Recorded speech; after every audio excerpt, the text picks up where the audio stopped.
Last time on the Warp platform. I think I've got it. A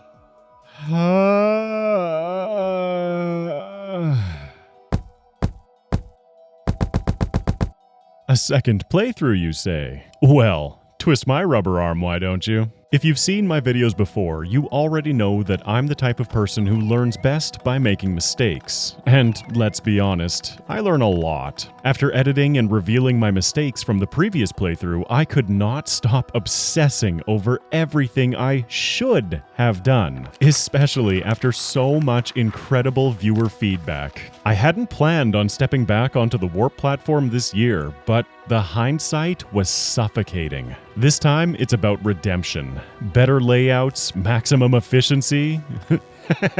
I couldn't say that with a straight face. But I wanted to push things further than I ever have before. I wanted this playthrough to be legendary. So, naturally, I'm making things more difficult. I'm ramping things up with the recommended biter mods, adding new enemies for me to face. On top of that, thanks to continuing updates from the current mod author, Venko123, my safety net is completely gone. In my first playthrough, I spent 11 hours stockpiling resources on the starting planet. This time, I have exactly 1 hour to get my feet under me before the first warp. Can I beat the game faster? Does faster mean better? Leave your predictions in the comments, because even with my previous experience, this run had plenty of surprises in store.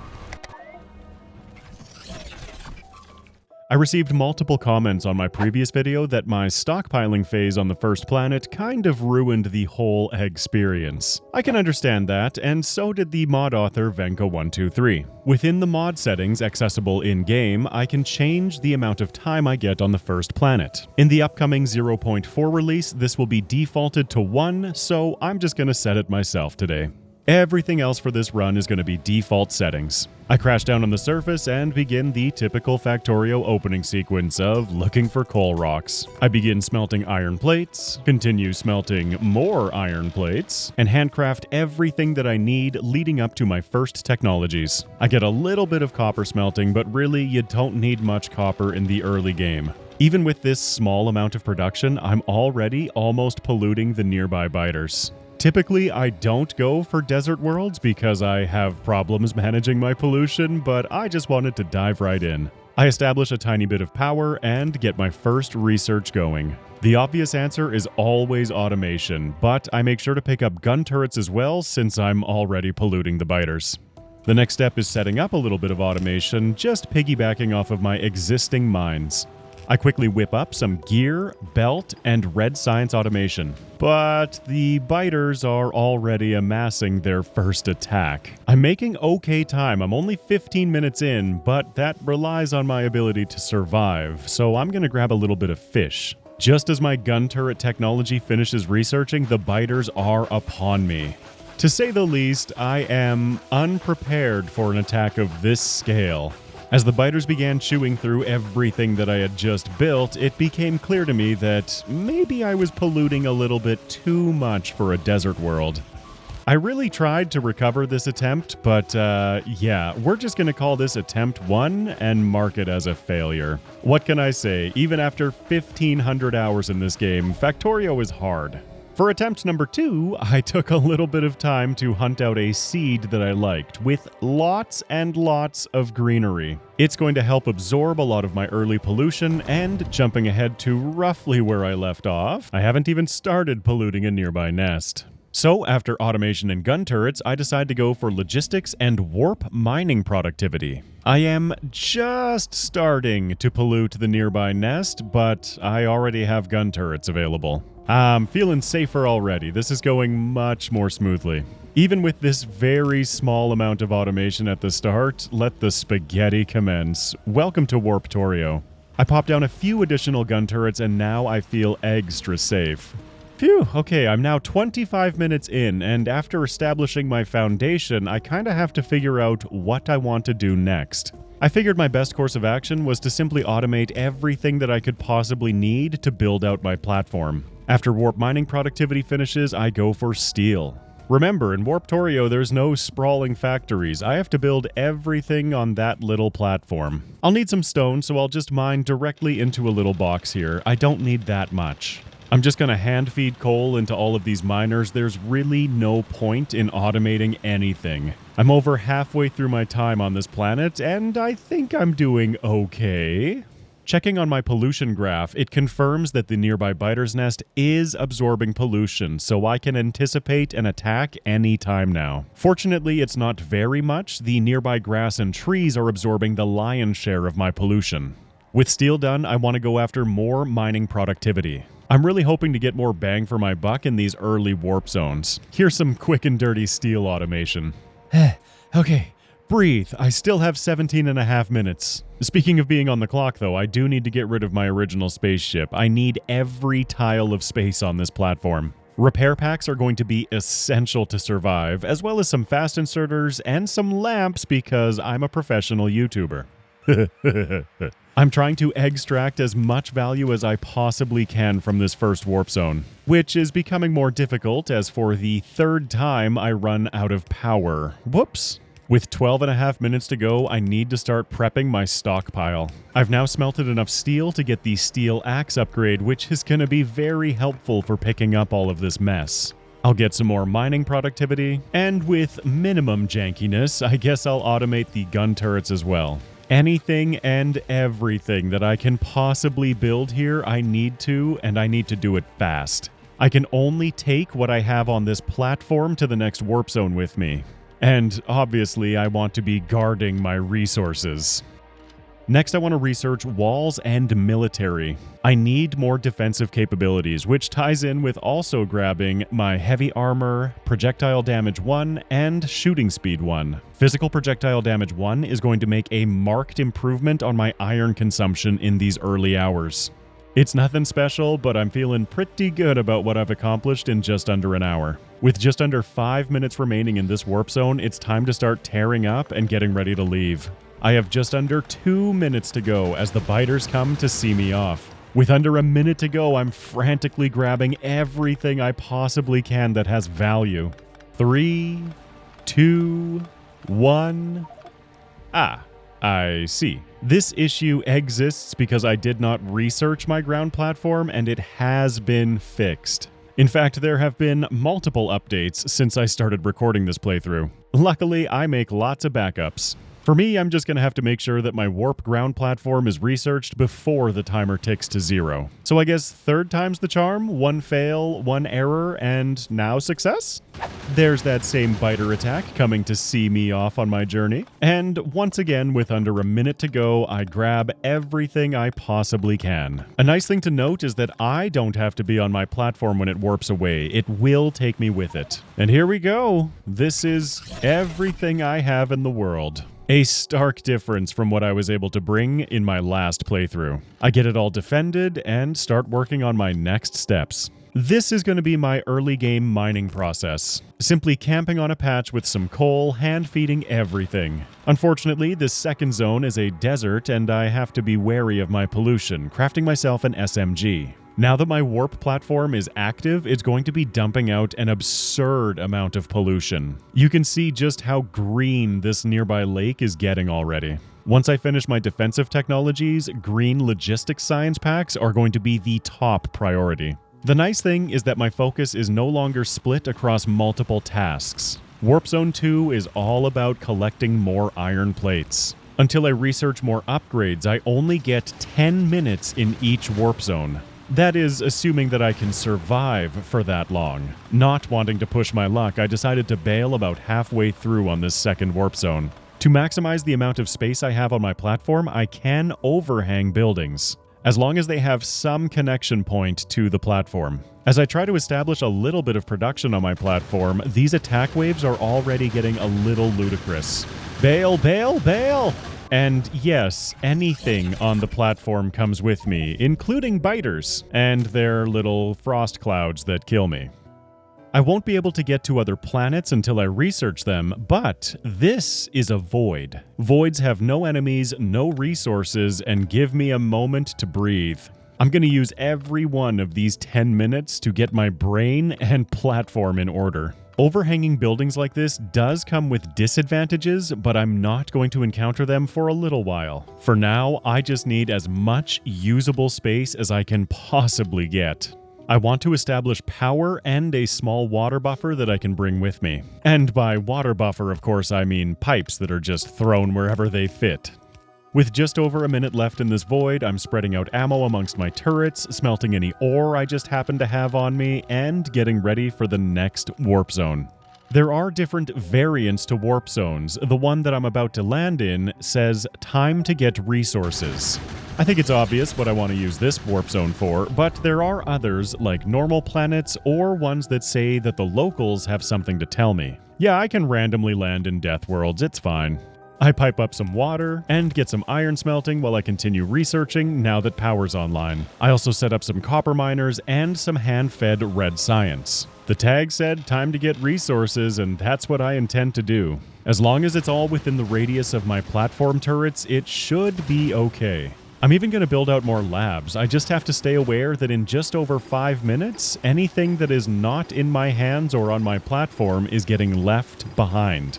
I almost make it through physical projectile damage 1, but it's time to start tearing things down. And I do mean everything. I lost countless iron in my last playthrough, leaving underground pipes behind on planets. The next world I teleport to says something is not right here. This is a ribbon world. My top priority is going to remain researching more technology. But that doesn't mean that I can slack on other materials. I'm going to want to start stockpiling things like green circuits. I'm going to prioritize getting green science going. Advanced material processing is next because that's going to increase the amount of resources I can get from every planet. I'll also upgrade my warp ground platform 2 more times, the second upgrade needing green science.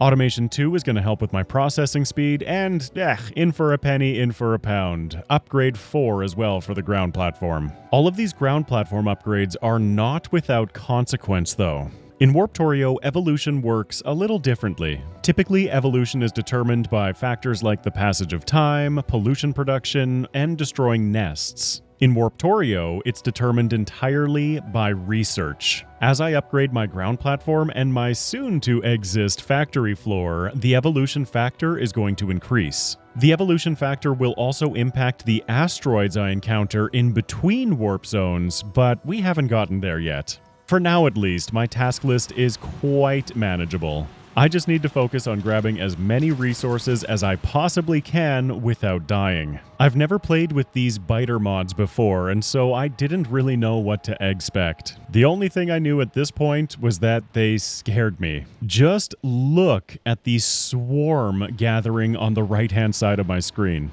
I tried to eke out a little bit more time here, but that was a bit greedy. Oh my gosh, get out, get out. Oh. This is an interesting one. It's time to get resources again, but I can't because there's all of these coal rocks in the way. Whenever there are nests nearby to my platform, I am making sure to deal with them. The world biters are different from the wave biters. You can see the wave timer ticking down in the top left. The planet biters act normally, attacking any source of pollution, but the wave biters tend to ignore my mining outposts. As you can see here, they're running right by my coal miners. Their only focus is getting to my platform. With about 15 seconds left on this planet, I finish my warp ground platform upgrade. It's a little tough to see, but my platform has grown substantially. And yes, that means that I'm going to be taking a bunch of these coal rocks with me. After becoming aware of how the evolution mechanics work, I decided to reprioritize my tech tree. One of the more impactful ones is going to be grabbing the Warp Factory platform upgrade. This is going to give me a second floor to my factory. Now I just need to focus on a little bit of housekeeping, getting all of these rocks off of my porch.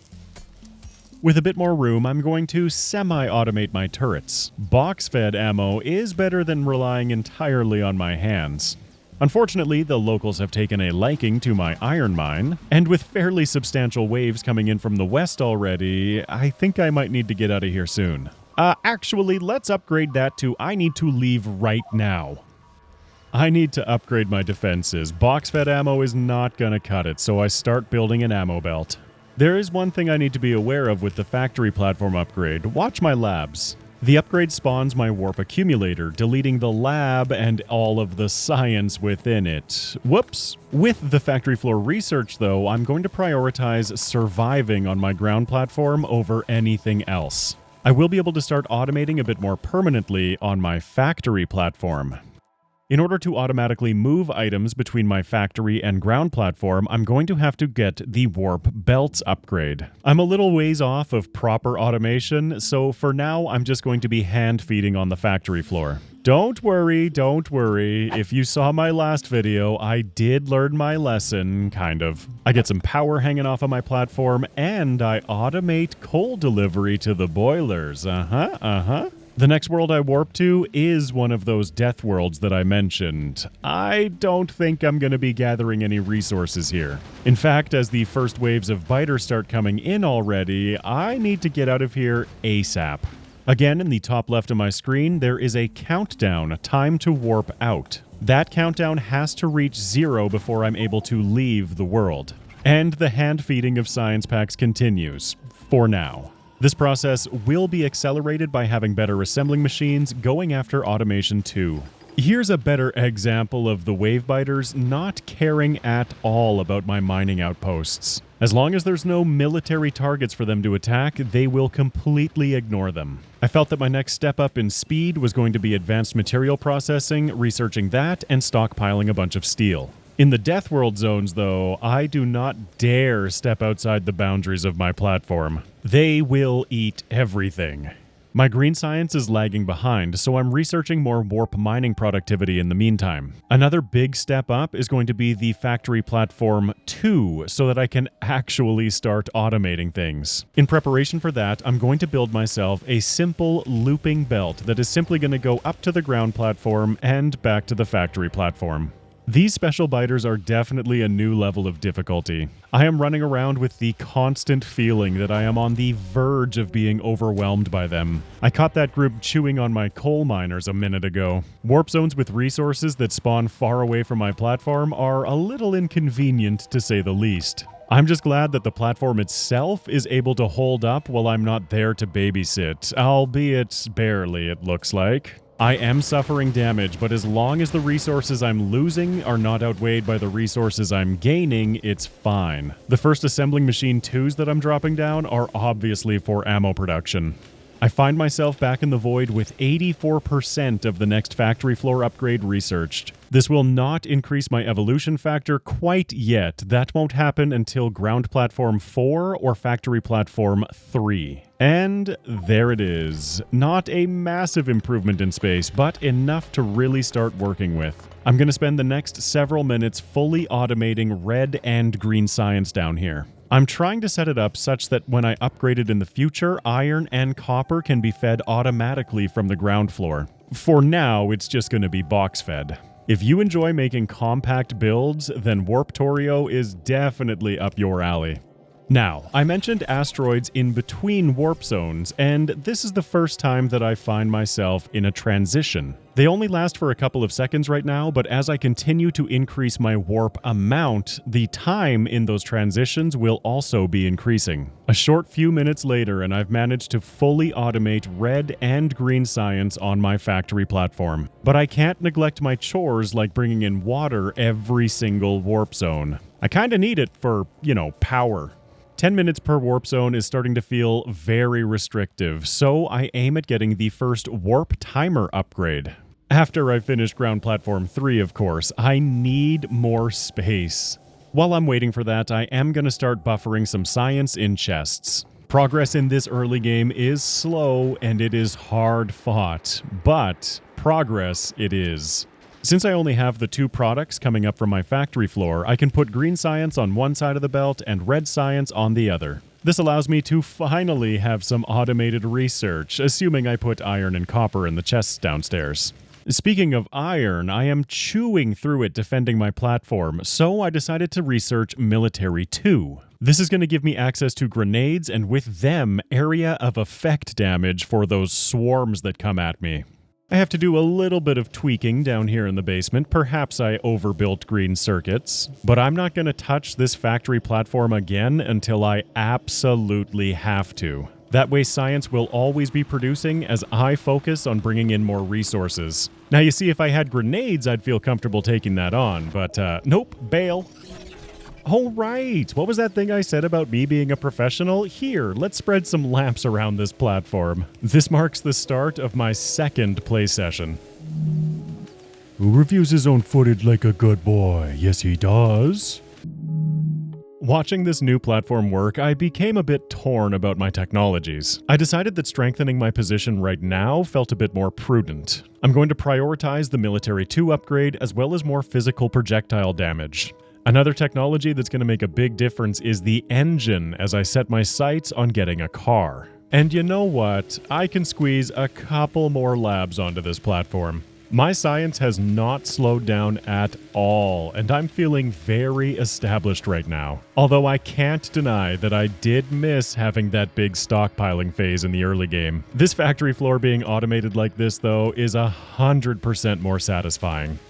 One thing I've noticed about these special biters is that I'm able to chain their own area of effect to my advantage. That wave got absolutely smoked because the explosive biters blew up next to the frost biters, which then exploded more exploding biters. You get it. Now with a warp amount of 16, I'm starting to spend a little bit of time in these transition periods. Look there, it's my first asteroid. Ah, it's gone. Finding a void is always exciting, except when you find yourself in one with little to no resources to process. Oh well, I'm definitely going to get as much as I possibly can from the now 20 minutes I get per warp zone.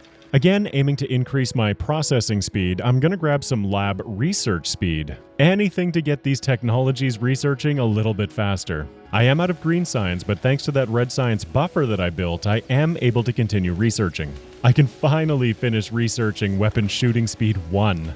Once I find myself some iron again, grenades are going to be the top priority to deal with all of those swarms that keep coming at me. Big shout out to this pipe water buffer I have that's keeping my base powered still. As long as I have water, I have power, so I might as well just sit here. In my last playthrough, I shied away from planets for way too long, but this time, I know better. I have a short chain of research that I have to get through first, but it's all manageable. While I need to research blue science to unlock the planets, I don't actually need blue science to research the planets. So I aim all of my future technologies towards that goal. Just because I haven't said it yet. Disco, disco, disco, disco, disco. Sometimes when coming into a Death World zone, I find myself on top of a biter's nest. As long as I can frantically keep up with the repairs, it should be fine. It's a little stress-inducing, but the good news is that I am surrounded by copper and iron. I have managed to build up some steel furnaces, so grabbing resources from planets has become quite a bit faster. Unfortunately, I'm getting quite low on coal, which seems to be unobtainable on this planet, as well as water, which seems to be nowhere nearby. Here I was thinking I could make use of this Death World planet. Nope, I gotta bail right away. I caught a swarm coming in from the southwest, and unfortunately, despite the help that the grenades have given me, it's too little too late for this swarm. The next swarm I catch a little easier, and this one's stacked with explosive biters, so that's fun. But I need to get out of here. This is where the problem with overhanging buildings reveals itself. I can't rebuild my defenses until I get back to a planet. I did land in a void again, but with the sad amount of resources I got from that death ward, I've got to bail right away. But it's time to get some resources in the next zone that I land in. Yes, give me all of the iron, please. And some copper too, because I'm here. I've even made it to the point where I don't have enough iron, so I have to add a second chest with a second inserter. That's right, everyone. Production is ramping up before your very eyes. The longer I stay in a warp zone, the higher the danger becomes. After just over 13 minutes on this planet, a big creature has been spotted. In my last playthrough, when a big creature spawned, it was a pentapod strafer or a stomper, a demolisher sometimes. I had no idea what was in store for me with these biter mods, so I'm gonna tuck tail and run. Fine, it's fine, it's fine, it's fine, it's fine. It's not so fine, it's not so fine, it's not so fine after all. Okay, bail! Oh, come on! Something the locals want to tell me, come on. Out of the frying pan and into the fire, but at least this I know I can deal with. Oh, Warptorio is so stressful, and I love it. I'm going to pick up a couple more technologies, one being radar so that I can see the world around me a little more clearly, and another upgrade to my steel pickaxe. This is going to increase my mining speed so I can pick up my buildings faster when it's time to bail. Instead of relying entirely on grenades, I decided to try kiting some of the biter waves. If I can distract them with my tasty flesh and bring them across the broadside of my turrets, maybe I can minimize the damage they're doing. It's a fun experiment, but it's very clear to me that on these death worlds, I cannot survive more than a few minutes. Sometimes I find a warp zone that says, "Did you somehow get bigger?" On these worlds, everything seems smaller, including the ore patches. I have to micromanage my miners quite a bit more on these planets because they drain the entire patch quite quickly. This leads me to wanting more warp mining productivity. Anything that's going to allow me to extract more resources more quickly.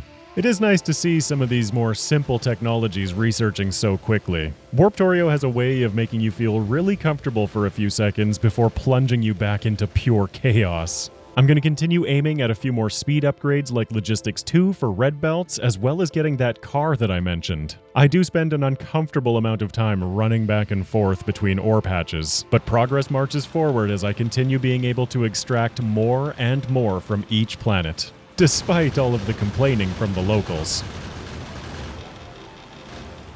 To take some of the burden off of my defenses, I'm trying to split off small packs of biters at a time. I'm out of grenades because I'm out of coal, and I find that it's actually a fairly effective way of breaking up the "oh gosh, what's coming from beneath me? It's fine, it's fine, it's fine, it's fine." I'm handcrafting as many grenades as I can, but they only go so far when there are this many biters coming at me. Anytime I hear that ominous sound of a big creature being spotted, I need to bail pretty much immediately. Something tells me I am not prepared. That's better. A moment to breathe in the void so I can quickly tweak and optimize this automation down here. Once I get to the late game, I will actually be spending quite a bit of time running around, tweaking, optimizing while I wait for things to produce. But not today, because I need to focus on bringing in some oil. Fortunately, I did manage to stockpile a fair amount of iron, so I'm going to handcraft a bunch of engines in preparation for that. I don't see scouting for oil going very well without a car. Also, happy day, I can add an actual tank to my water buffer. Yes, much cleaner, much smaller footprint with much more storage. There's no way that I fit oil production onto this platform right now, so after finishing the car research, I reprioritized Ground Platform 3. I quickly finished that up, so now I have plenty more space to build on. That was the last of the ground floor technologies that I could research without increasing my evolution factor, so I'm just gonna cancel the next one so I don't research it accidentally. Instead, I'll continue focusing on more mining productivity and electrical energy distribution. Big power poles are also going to be a big help when I go pursuing oil in remote locations. I got so wrapped up in all of that that I did not notice a big creature was coming, and yep, my earlier prediction was definitely correct. I am nowhere near being ready to handle one of these things. So after he chews through half of my defenses and me, I think I might just load an autosave. Sorry. Hilariously, when I tuck tail and run, I end up with a bunch of iron and stone on my platform. So obviously I'm going to set up some miners and try to get as much as I can out of it. Unfortunately, once I land in the void, it all disappears. So shucks, that was a fun idea. Anyway, it's time to get serious about defending this platform. I pretty much destroy everything that's on my ground platform so that I can reconfigure it a bit more optimally. That's going to start with having automated iron and copper running down to the factory floor. On top of that, everything will now be wired up with medium power poles, so much better. And with more power production hanging off the back, look at all of this space for activities. Since I'm the primary mode of transportation for most of my resources, I'm going to be grabbing some tool belt upgrades, as well as the circuit network technology in preparation for my sushi belt. If you've seen my previous video, you know where this is going. On the factory floor, I make sure that the looping belt passes by my iron and copper inputs to my science production, and loop it right back up to the ground platform so that I can officially say that this floor is fully automated. By the way, car goes vroom, and I like it a lot. This cuts down on my travel time significantly. Now all I have to do when I transport materials back to the platform is drop them in these chests up here, and it all works. I'm also testing out a new idea of having iron supplying to the ammo belt. That way the ammo production can stay tied directly to the belt, with one lane being iron and the other lane being ammo. I grab more steel axe speed, more mining productivity, and I think it's high time to grab some electric mining drills. I'm only like 5 hours into the playthrough at this point. Obviously, this splitter wasn't going to work, so I add some filtered inserters to only pull off iron plates from this belt. Now my ammo production is also fully automated so long as I have iron in the chests.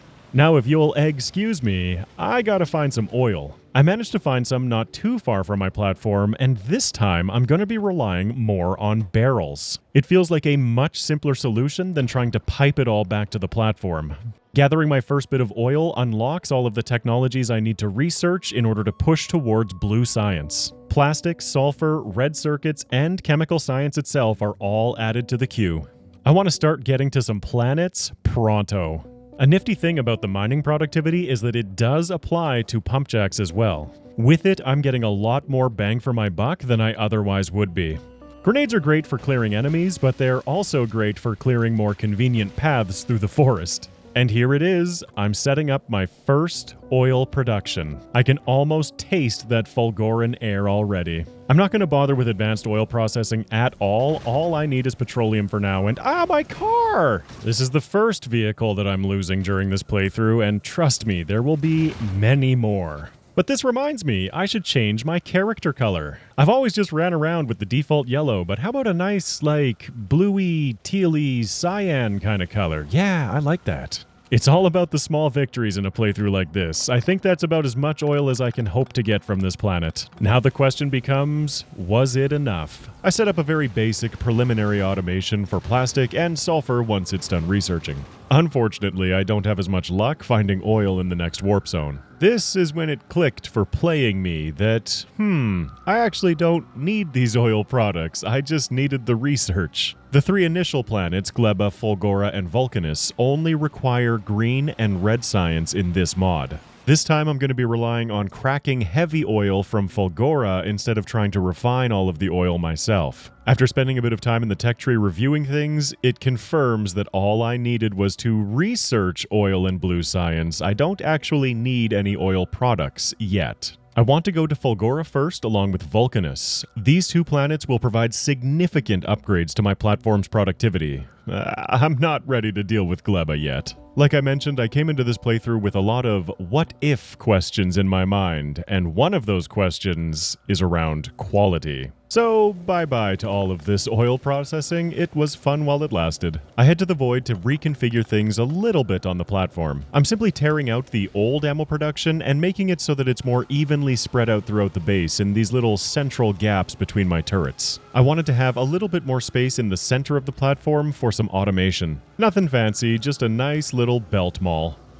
While I'm at it, on my factory floor, I make buffers for gears and green circuits as Vulcanus finishes researching. As you can see, Fulgora is already an option that I can warp to. Before I leave the Void, I want to prepare myself as much as I can for my first trip to Fulgora, which, alas, means more time on Nalvis to gather more resources. I'm still using the basic setup of burner miners feeding directly into steel furnaces, but Vulcanus is going to change that. I definitely underutilized electric mining drills in the early game. It's not like these patches are that far from my platform. Warp Zone 33 marks my first trip to Fulgora. My top priority after getting some lightning rods placed on my platform is to go and collect as much scrap as I possibly can. I guess I'm going to want some heavy oil as well, so I set that up before going on my scrap adventure. I harvest up the Vault Ruin and set up some burner miners to get all the scrap from its former footprint. I thought that ruin would have unlocked recyclers, but I guess I was wrong? It wasn't a colossal Fulgoran ruin, of course. The thing I was completely unprepared for were the Fulgoran droids. These are part of the additional biter/enemy mods that are recommended to play Warptorio with. To say the least, they made me terrified of future Fulgora trips. By the way, there goes another car. So as that attack wave continues to destroy my mining outpost, I realized that these droids outrange my turrets. Because all of these turrets overhang the outside of my platform, I can't rebuild them. At least not without the Foundation research, which I am so far from getting. The good news is, despite the damage that I took, I am walking away with a fair chunk of scrap and heavy oil. The bad news is, welcome to Vulcanus, where I spawn on a planet with a bunch of worms that outrange my turrets. Let's just say that only 34 warp zones into this playthrough, my stress levels were peaked. I had no idea this was coming. Perhaps I was getting a little frustrated in the moment. Oh my god. Come on! What is this? What the f-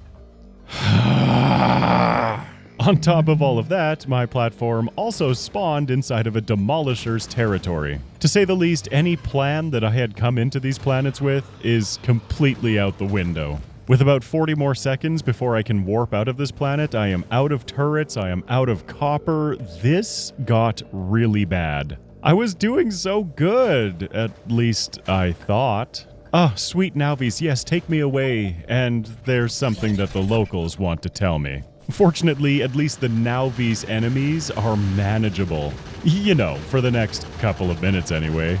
It's a good thing that building a new car doesn't cost much copper. I guess I can do that while I wait to go to the next warp zone. As I was trying to recover, I was thinking, maybe I can process some of this scrap, and then I realized that I didn't harvest one of the colossal ruins, so I don't know how to process the scrap. And less than 3 minutes into this warp zone, things are feeling pretty hairy. My ammo belt is already a little bit sparse. The next world is a normal planet, nothing out of the ordinary. Thank goodness. I'm flat out of copper, but iron is what's keeping my base alive right now, so I prioritize getting more of it, while nearby biters continue to tear apart my defenses. Every time I turn around, there's some new hole being punched into my platform. It's a good news, bad news kind of situation. I'm gathering more resources, yeah, but look at these attack waves swarming on either side of me. This is, I guess, the benefit to having the variety of biters, because I can still rely on them blowing themselves up with a little bit of help from me.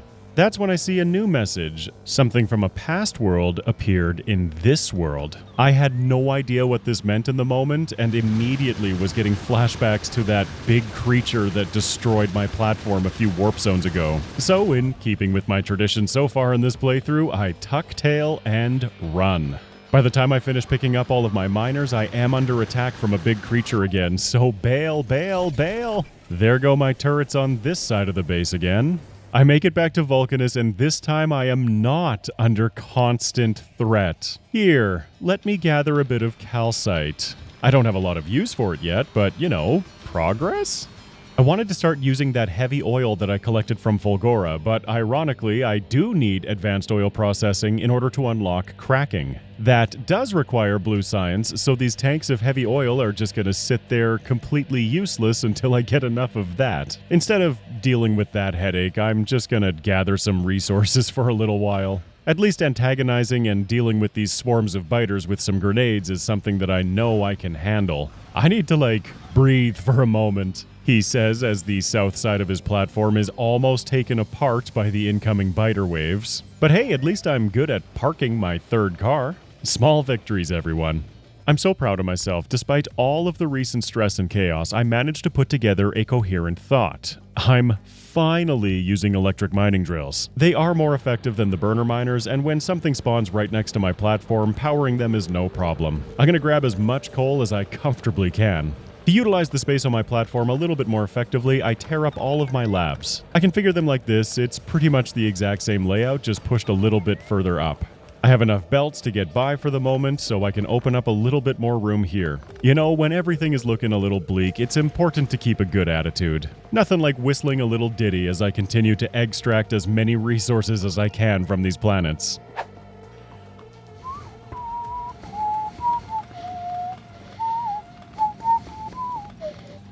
I may have slightly overstayed my welcome as we can see another big creature coming in from the left. I was a little scared of going back to Vulcanus, so I was holding out for a better planet, and then Fulgora appeared. I'm just gonna have to take my chances. I will not survive that big creature. The good news is, this allows me to track down a colossal ruin, finally unlocking recycling. I'll slap down some miners to grab some scrap. Anything that goes directly into a box, I'm happy to use the electric miners for. Ore that needs to be smelted, I'm still relying on the burners.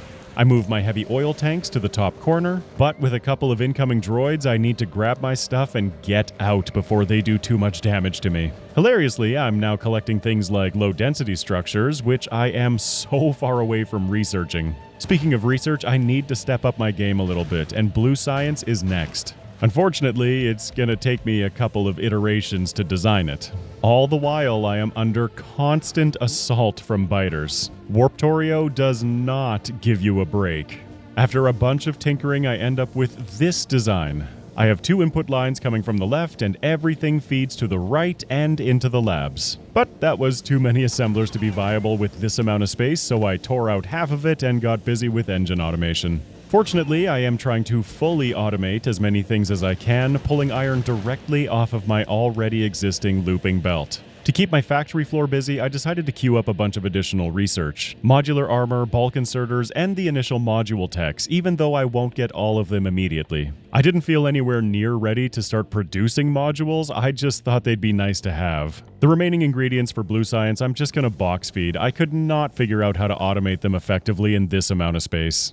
I head back to the Void and should note that it's quite dangerous to go back to the same planet that you were just on. The Void is the exception to that. I have quite a bit of green and red science saved up, so I'm just going to expand my labs all the way across my platform. I desperately needed to feel like I was progressing even a little bit. Things were starting to feel like they were stagnating in a serious way. I cannot emphasize enough how valuable the time spent in voids can be if you have the resources coming into them. The little bit of oil that I did manage to grab felt pretty inadequate, so this time on Vulcanus, I'm focusing on running around harvesting sulfur geysers. All of that petroleum gas that I produced can go into plastic because I can grab sulfur from these. It's probably not the best way of doing things, but hey, it works. I may have gotten a little overzealous, encouraging the wrath of the locals, but now Vis, here I come. It's time to get resources. Sweet, sweet resources. Oh my goodness, am I starting to feel stable again? I can start producing bulk inserters, I can craft my modular armor, and even with the new toys, I'm still going to be spending a lot of time manually gathering resources.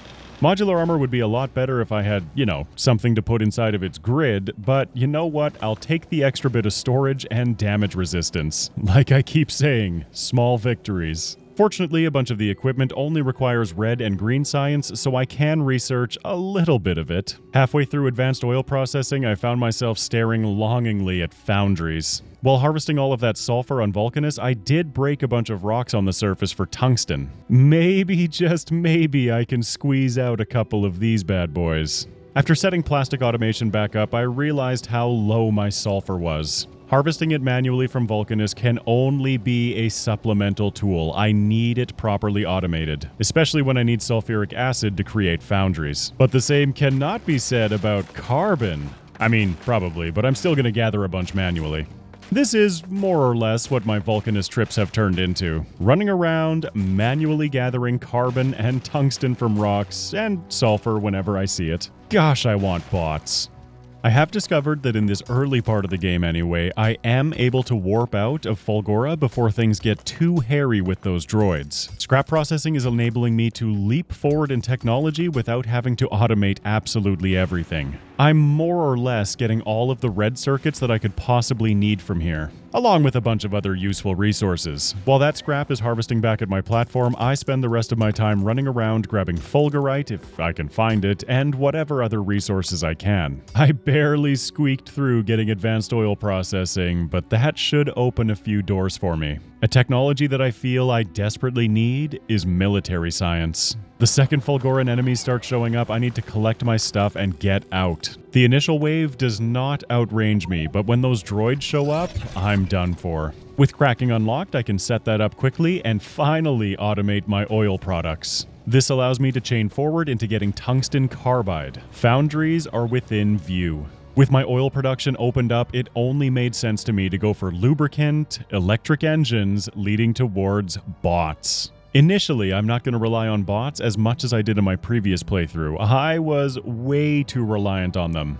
That gave me all kinds of power issues throughout the entire playthrough, but it cannot be denied just how much work the bots take off of the player's hands. And that's nifty. I've just produced 10,000 electronic circuits. Mass production indeed. It definitely doesn't feel like it. Now that I'm starting to utilize more red circuits, I am going to set up a very small amount of hand-fed assemblers. I am not falling into the same trap as last time, although it's a very nice way to kind of boost my production. Meanwhile, I'm going to be handcrafting as much scrap recycling as I possibly can. Anything that's going to increase my resource income. I'm starting to use more and more water on this platform, so I am going to expand the buffer. I find that buffers are incredibly valuable in this mod pack. I'm getting pretty short on space, but I am able to automate the very beginnings of lubrication into electric engines. As my base continues to research all of the components I'm going to need for personal robots, I realize I probably need the equipment to go with it. I add personal solar panels, batteries, and roboports to the queue.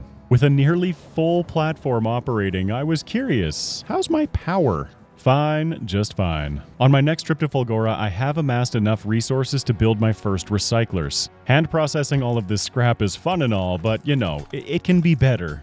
I tear out a chunk of my heavy oil buffer because I'm not using as much of it as I thought setting up the recyclers, but the attacks are coming in strong, so I bail. Bit by bit, I am progressing. I have 2 recyclers semi-automated as well as my first flying robot frames producing.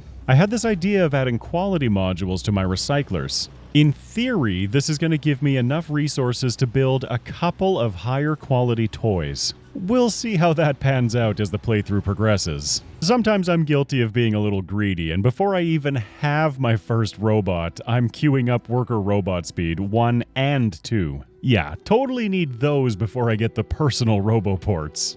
Anyway, I've pretty much grown to the limits of this platform, but I do have a nice stockpile of tungsten carbide built up. Another bonus to the scrap production is that I'm getting lots of solid fuel to burn in my boilers. Anything to mitigate the amount of manual gathering I need to do. Shortly after, I'm able to place down my first roboport on the platform. This is solely for the purpose of having construction bots that will repair my platform for me. This takes a lot of pressure off of me. Back on Vulcanus with the tungsten carbide I've accumulated, I'm ready to start making foundries. No idea where I'm going to put them yet. But I need refined concrete, which I don't have researched yet, so add it to the queue. I guess I'll just run around grabbing more carbon and iron ore from the rocks because I'm flat out. I have no idea what compelled me to tickle this demolisher, but he's angry and I gotta run. At least this time my platform didn't spawn on his territory, so I did manage to get away. I set up the most basic concrete production ever on the outside of my platform, but I only need a little bit. I've also started converting some of the belts on my base to red belts. I just need more everything. Speaking of greed, the next time I'm on Fulgora grabbing scrap, I stayed out a little bit too long and I end up getting struck down by lightning. I've been at this for almost 10 hours already? Holy crap! Anyway, I make my way back to a void where I can set up more temporary concrete production. I felt no need to automate this at the current time, I only need a little bit. I mean, right?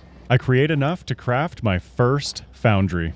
Don't forget to only craft a single foundry in an assembling machine. Any subsequent foundries should be crafted in foundries for the 50% productivity bonus. Despite my lack of space, I plant down my first foundry in preparation for just that. I guess in the meantime, I'll just use it to buff up my copper supplies using some of that calcite that I had gathered before. I'm not able to set the recipe to get more foundries because I'm not on Vulcanus, so with this cheeky little trick, I'm just outputting everything to a tank and then inputting right back from the same tank. It's a little manual for the moment, but it's far more effective than the burner and steel furnace method I've been using thus far.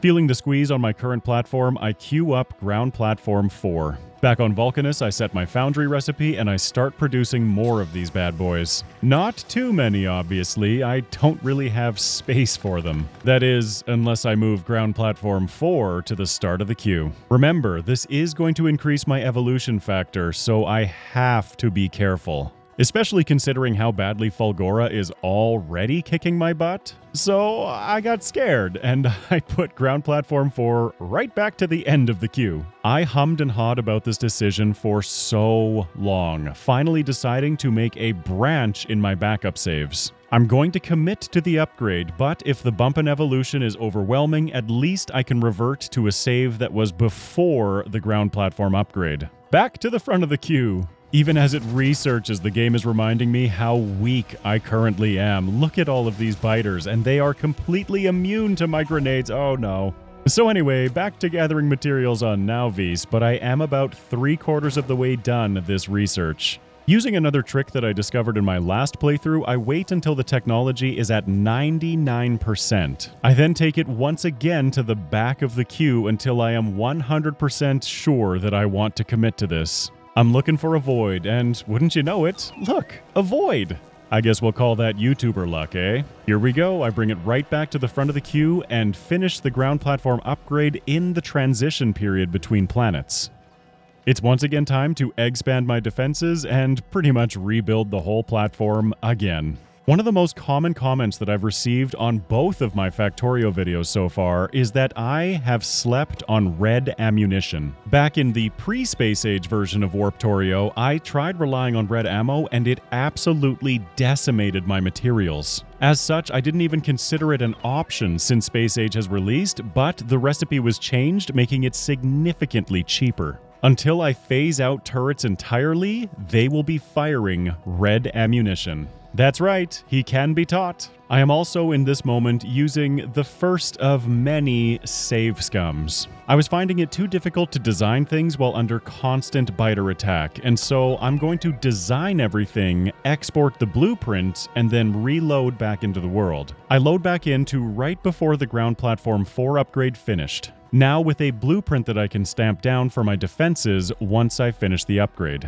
Before committing to it, I am going to grab Advanced Combinators. You'll see why in a moment. When I land back in the void, I discover a pretty game-changing button. The Teleport to Platform button does exactly as it describes. That makes exploration a heck of a lot easier. This Ground Platform upgrade could not come at a better time, as I am now slightly power negative. I very much need the additional space for more power generation. In order to ensure that I don't accidentally research Ground Platform 4 before I am good and ready, I drop in Physical Projectile Damage 3 ahead of it. I'm not producing any military science yet, so it's going to act as a full stop in my research. I'm making a habit of being overly prepared in this playthrough, queuing up explosives as well as inserter capacity bonuses. The idea here was to help the throughput of my existing automation. I can also now leverage the 50% productivity bonus in foundries to craft all future belts. I saw no need to automate this. I can simply craft them in batches. On top of that, I'm going to be bulk crafting bulk inserters.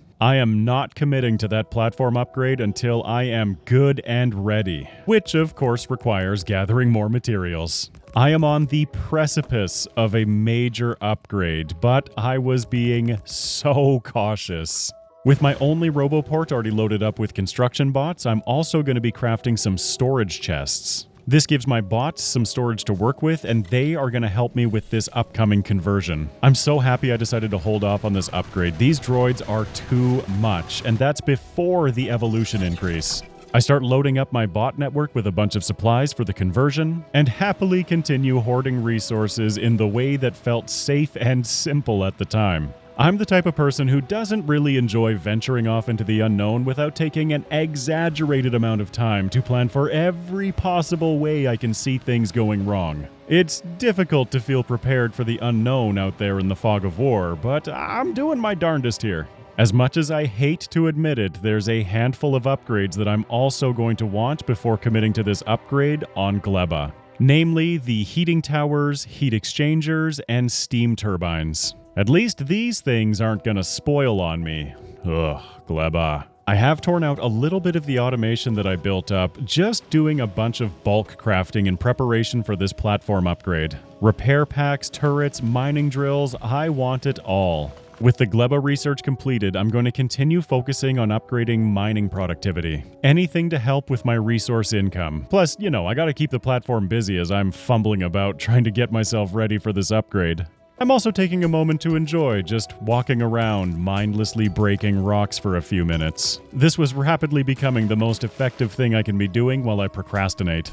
My stockpiling phase is darn near completed, and I'm running out of excuses to put this off any longer.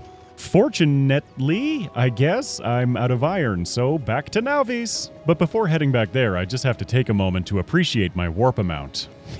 Nice. This poor little platform has been pushed so far beyond its limits, but I just could not bring myself to commit to the upgrade. The Fulgoran droids absolutely broke my confidence.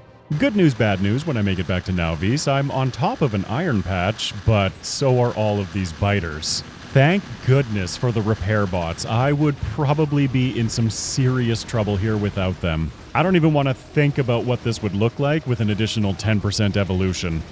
I land in my first Gleba warp zone, and it's time to go exploring. Nothing makes me want a tank more than trying to drive around in a car on this planet. I find some iron bacteria, some jelly nut, some copper bacteria, and finally some Yumako, opening up all of the technologies that I needed from Gleba. I don't care about biochambers or any of that right now. I'm just here for the heating towers. I start producing them, heat pipes, and steam turbines the second I leave the planet. These are going to upgrade my power production in a serious way while also being more efficient than my current boiler setup. Let's just quickly create another branching save and get to work building out Ground Platform 4.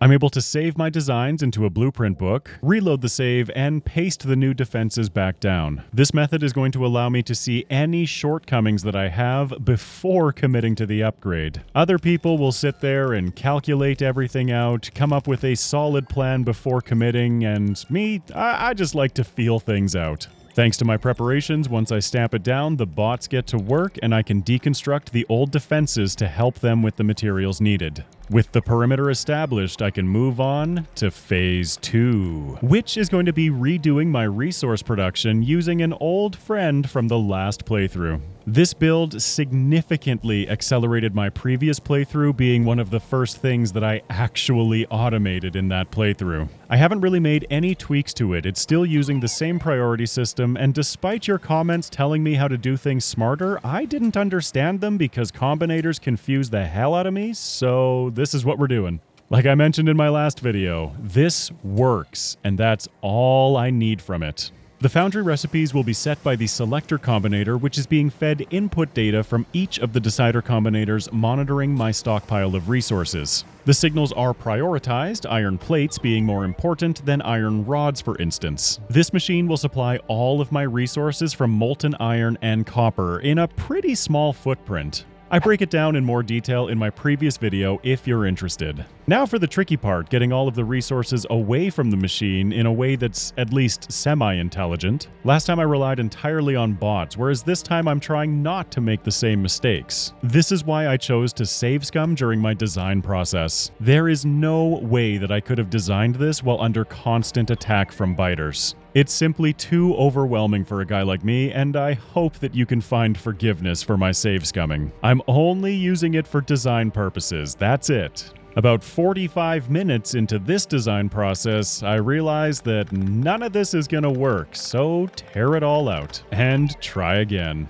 Yeah, something like this might work. Then I create the blueprint, reload the save, paste it down, and continue iteratively changing over my platform. I'm not going to redesign my entire platform using this method, only the core processes that will keep my ammo belts filled and platform safe. Everything outside of that can be built on the fly. I have my new perimeter defenses, my new material processing, and my new power processing all ready to go. I feel like that's more than good enough for this conversion. A problem with converting to heating towers is that I do need to wait for them to heat up. While they do, I will not be producing any power. So here's hoping that 9.5 minutes gives me enough time. I actually have to carve out a good chunk of what I built just to make sure that it heats up on time. A single heating tower, heat exchanger, and 2 steam turbines alone have significantly increased my power production. I'm quite low on coal, but the second I find more, I can expand this power system even further. With the design complete, I can take a blueprint of it and see exactly what I need.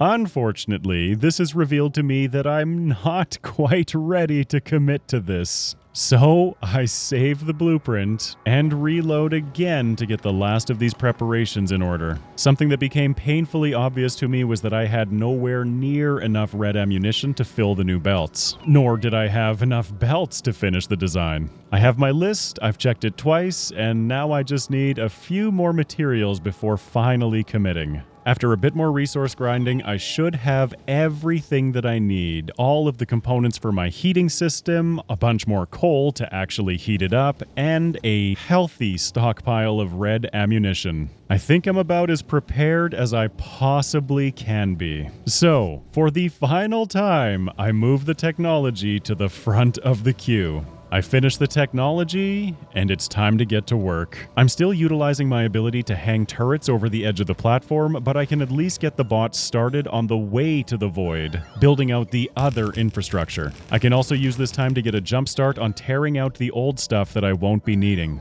Once I'm safe and sound in the void, I paste down the blueprint one more time, and here we go. Instead of getting things heating up at 9.5 minutes, I'm getting them going at 16.5 minutes before I'm forced from the void. I already know where my water tanks need to go, so I can move that buffer quite easily, and I can start migrating all of my ore into the new buffers that will feed my new production. I chucked down additional roboports to give my bots someplace to charge, but they're still frozen until I add more storage to the system. That was my problem. I'm currently in that scary phase where I'm out of power, but at least I know that this is heating up. I'm just giving it a little helping hand. Come on, come on, come on, show me the steam.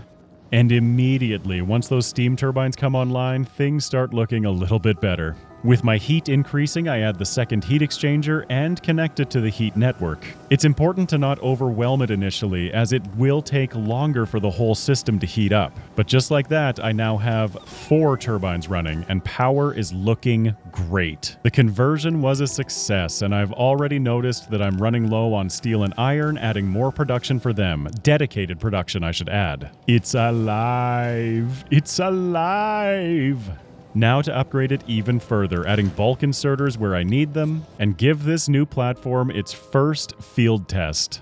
In no time flat, I've got my buffers filling up, and everything is looking good. It's time to get back to building, starting with a new scrap system. I'm on the cusp of getting the big mining drills, but I guess I'll stick with electrics for a little longer. With all of my production relying on ores instead of plates now, I set up a couple of storage chests. Now my bots know where to take these, and it helps reduce some of the garbage in my chests. With the productivity bonus from foundries under my belt, I'm looking at electromagnetic plants next. I'm also continuing to add a couple small tweaks to the design to incorporate a couple more things like more roboports. Speaking of, I definitely want to finally build my personal roboports. In the base game, I usually skip right over modular armor, but I'm gonna take what I can get here. It feels so good for the bots to finally be taking some of this burden off of my shoulders. I smush in some concrete production next to my water buffer, and with what is rapidly becoming a tradition in this playthrough, I land on Fulgora in the middle of a lightning storm after my platform conversion. Here's hoping not too many things break. But anyway, I'm here to get some oil and start the production chains leading towards electromagnetic plants. With my new red ammunition, I can take care of the first wave of enemies pretty handily, but it's these droids that are walking in right now that are the bigger concern. They still hurt, but at least I have the damage output now to handle them. I think I'll be able to stay alive on Fulgora for more than a couple of minutes at a time now. Even so, I am going to continue researching more physical projectile damage. I established my first holmium plate production, but I can't get too comfortable here as holes are definitely getting punched in my defenses. I didn't manage to set the recipe for electromagnetic plants, but hey, baby steps. At least I'm continuing to progress towards them. In the next warp zone, I've now created enough holmium plates to unlock the electromagnetic plants. I've actually halted all of my science production just to dedicate every single resource I can towards getting these. Of course, anything dealing with holmium needs maximum productivity. While I did manage to avoid most of the hand feeding in this playthrough, I needed the odd boost. Come on, just let me set the recipe here, I'm so close. This Vulcanist warp zone that I find myself in, I would categorize as less than friendly. I have definitely slept on red ammunition since the Space Age update. Wow. I'm feeling snug as a bug in a rug here. As long as my ammo production can keep up, I think I actually feel, dare I say it, safe? For now, anyway, but I am definitely enjoying this victory lap. I make it back to Fulgora and produce my first electromagnetic plant. Just like the foundries, after creating the first one, I'm going to make sure to tear this down and produce all subsequent plants in electromagnetic plants. I do love getting more stuff for free. For every 2 sets of input items, I get 3 outputs. It doesn't get better than that. Initially, anyway. Once I feel like I have enough plants, I start setting up my initial Fulgoran resource chains. A problem that I encountered a lot in my previous playthrough was on warping, my fluids would start mixing. Thanks to your comments, I now know that I can force place these pumps in fluid networks that don't contain the same fluids. My hope here was that I wouldn't have to constantly manually fix my systems. The filtered pumps should fix it for me. In theory, anyway, I need multiple pumps that feed back into the heavy oil line, and then pumps that pump back into the electrolyte, and pumps that pump back into the holmium solution. I hope this works. While verifying recipes, I get totally distracted by Teslas, but I am actually quite a ways off of getting those. Ooh, but I do want them. Not only are they quite expensive to make from a resource standpoint, but I don't think my power grid would survive. To help keep things organized, I'm actually going to be filtering all of these inserters. I am manually feeding a lot of these boxes still, and I want to make sure that I'm putting the right resources where they belong. Having the inserters filtered just gives me a nice visual indication of what goes where. Also, I lied. I need as many electromagnetic plants as I can get my hands on. After some humming and some hawing, I decided that electromagnetic science is actually useless to me right now. In the meantime, I can use this space for something else, so I'm gonna tear out everything I just built. It was a good proof of concept, sure, that's what I'm gonna call it. I find myself faced with a difficult decision. This factory floor, which has faithfully and unendingly provided me with all of my green and red science needs to this point, well, let's face it, pretty much all of my science needs to this point needs to be torn out. I'm not ready to do it, but the factory must grow. It's all for the greater good.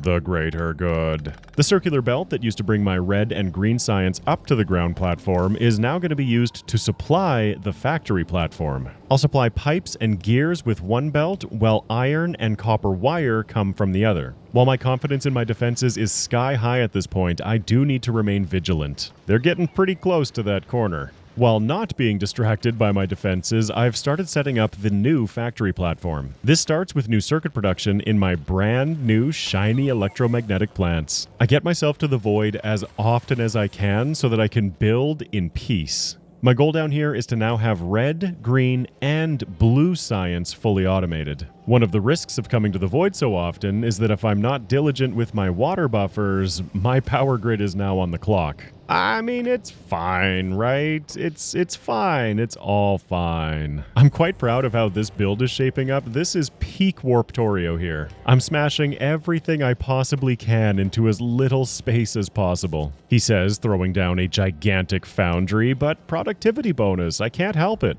Admittedly, I am spending a lot of time in the pause menu just staring at the build and trying to plan out my next moves. But tweak by tweak, I am getting somewhere. Red and green science are now fully automated, and I have a decent amount of space at the bottom to do blue science. Unfortunately, it cannot be fully automated. I will have to supply sulfur manually. But while I'm at it, I'm also adding buffers for green and red circuits down here. If I somehow cap my sciences down here, I don't want anything sitting idle. I was pretty sure that I had nailed it when I realized that my engines aren't getting steel. Oh no. Okay, fine. I'm gonna be hand feeding sulfur and steel, but otherwise it's fully automated.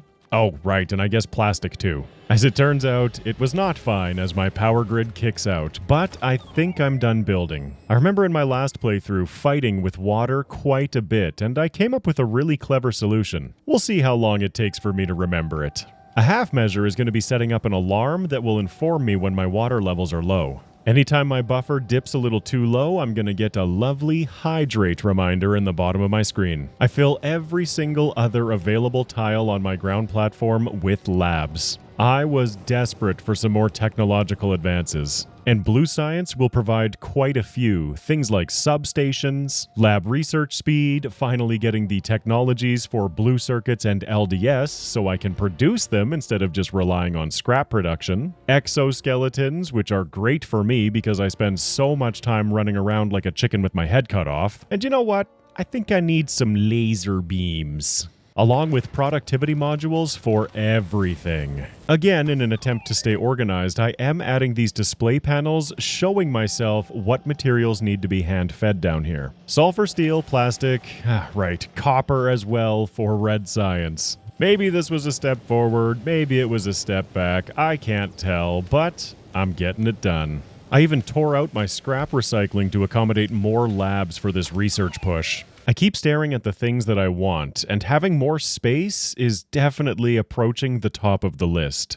And I decide to completely pivot all of my research. Instead, I'm going to pursue Military 3, unlocking the tank. The tank's going to give me a much easier time on Gleba while I pursue the next factory floor and warp ground platform upgrades. These will give me more space, sure, but they will also open the way to even greater capabilities for my platform. Warp water leading towards the garden floor. The garden floor, which I severely underutilized in my last playthrough. But I have no military science set up, so I find myself in another void and get to handcrafting. Fortunately, to get this done, I don't really need that much military science. What I do need is a lot more materials to build with. Since I did commit to this hand-feeding strategy, I'm also going to grab myself another warp tool belt upgrade. Just like the tank, this is more for my sanity than hard progress. Despite tearing out my scrap recycling, I am going to continue to gather it. I can still process it in my hands, and it will provide an invaluable boost in resource income. One thing to stay aware of, though, is that upgrading my factory and ground platforms will increase the evolution factor again. Who knows what Fulgora and other planets have in store for me? My time on Vulcanus right now is more or less spent gathering raw resources. It helps to boost my iron, copper, and stone supplies, while providing valuable tungsten because I really do want big miners. Whenever my inventory fills up, I hit the Warp to Platform button and thank my past self for having discovered it. Then I head out in another direction to gather even more resources while my factory continues to produce science. While I'm here, I am going to make sure to lock in the big miner recipe. I can quite easily hijack some molten iron from my existing system and get a few of them produced at any rate. Even having just one makes my life easier. Unless I suck at math, which is entirely possible, one big miner is equal to 11 of these electric miners. That's ignoring module slots, resource drain, anything like that. I've chewed through all of the holmium ore that I have, so I tear out everything having to do with holmium production. To make more big miners, I'm going to need more tungsten carbide, which means setting up sulfur and sulfuric acid again. While grabbing my science from my factory platform, the alarm starts sounding. Thank you. Yes, definitely needed that reminder to hydrate. With that said, I am going to be turning the volume down on that thing because my goodness is it obnoxious. I have a big creature incoming and I was curious how red ammunition would fare. Apparently, not so good. I'm at least able to tickle him nowadays, but I'm gonna let you listen to my live reaction of this encounter. Maybe I can distract him out this way a little bit. Come this way, buddy! Oh my god. Oh, what? Oh my god. That's okay. Well, I know what that does now. Screw that noise. Not worth it. Whoop. Alright. It's time to set up my new wish list. A new factory floor upgrade, a warp time extension giving me 30 minutes on each planet, a ground platform upgrade, all leading towards the garden platform, which means it's time to start thinking about the Gleba production chains. My impatience is getting the better of me a little bit here. I'm starting to crank out some speed modules, and while I don't intend to put them everywhere, I'm at least going to put them in the things I need immediately, along with a bunch more handcrafting. Don't worry, I won't be stuck doing this for too much longer. While I'm building all of these modules, I might as well grab some efficiency modules, just in case. I've finished with the grenades that I need, I'm now crafting the walls, and then I realized that my plastic production hasn't been super slow because of coal, it's starved on petroleum gas. I guess this is even more evidence pointing me towards needing that garden platform unlocked. I throw some modules in as I see appropriate, but this is very much a band-aid solution. I should now have the grenades and walls that I need. Obviously, I have enough red ammunition. And with just under 10 minutes left in the void, I can set up some military science automation. I'll grab a quick blueprint of it just in case I can't produce enough military science on this trip, which seems like it'll be the case as my hydrate alarm goes off again. Shut up! I mean, thank you, but also, shh, it's okay. Then again, maybe I will make it through this production. I'm down to the last couple of assemblers here, and with hindsight, I probably should have productivity moduled all of this. Oh well, it should be enough military science to complete the 2 technologies that I'm aiming for. Then the real hoarding begins as I aim for my garden platform. Despite my slow plastic productivity, I am pretty close to having all I need, and my progress is sped up immensely by these big miners. It's pretty unreal how much better they are than the other options. I do continue to make little tweaks as I find inefficiencies in my build, but really my biggest issue is that I need more space. I even try to help things along a little bit by crafting more engines by hand. Also, these will be used in my tank. I should now have enough plastic to get the science that I need, along with enough big miners to justify tearing all of this back out. I'm gonna need this space to start building agricultural science. Warp Zone 107 has a bit of a surprise for me. My warp engine malfunctions. This pretty much just leaves me floating through space for the next 20 minutes. Before committing to agricultural science, I am going to buff up my blue science. My factory floor is producing happily, but it is painfully slow. That's what I get for only having 3 blue science assemblers with productivity modules that make them even slower. Instead of attempting to build the engines down here, I convert it all to blue science. Since I'm hand supplying some resources down here anyway, it only made sense to me. I no longer supply steel, instead supplying engines. As I tinker away, I see a big creature spotted in the middle of space? No idea what that means, but hey, it's time to build a tank. This is 100% a quality of life upgrade for me. It's going to simplify my endeavors on Gleba, and I need every bit of help I can get on that planet. I'm once again getting really tight on space, but my engine production is chewing through all of my pipes. In this part of the playthrough, I was very reactive to my needs. But don't worry, it won't be too much longer until I become proactive once more. This is leading me to believe that while I love my little priority system down there, I am going to need dedicated foundries for every resource type. Quite possibly multiple dedicated foundries per resource type. Slowly but surely, I am accumulating science. With 1100 blue science, I am getting really close. Every stockpile that finishes means I can tear out another piece of automation. Just look at all this space for activities. I can't put it off any longer. It's time to make agricultural science. On the way to the planet, I realize that I've made a critical oversight. I don't have any stone. At least I can find stone patches on Gleba. There, I said something nice about the planet. I load up my tank, forget which direction it's facing, and smash through one of my big miners. Brilliant. I'm off to such a great start on this planet. Unfortunately, even with the mighty tank, the terrain is completely impassable sometimes. Plus, I can't see anything. The good news is that now that I have a tank, I have a lot of fun smashing through trees. That didn't take long. I find myself an egg raft claiming my first pentapod eggs. These, along with the landfill that I just finished crafting, become my first biochambers. Just like Fulgora and Vulcanus, I'm using the signature machine to craft more of the signature machine. Especially on this planet, that 50% productivity bonus feels so right. I burned through my initial eggs very quickly, and getting more seems to come with some complications.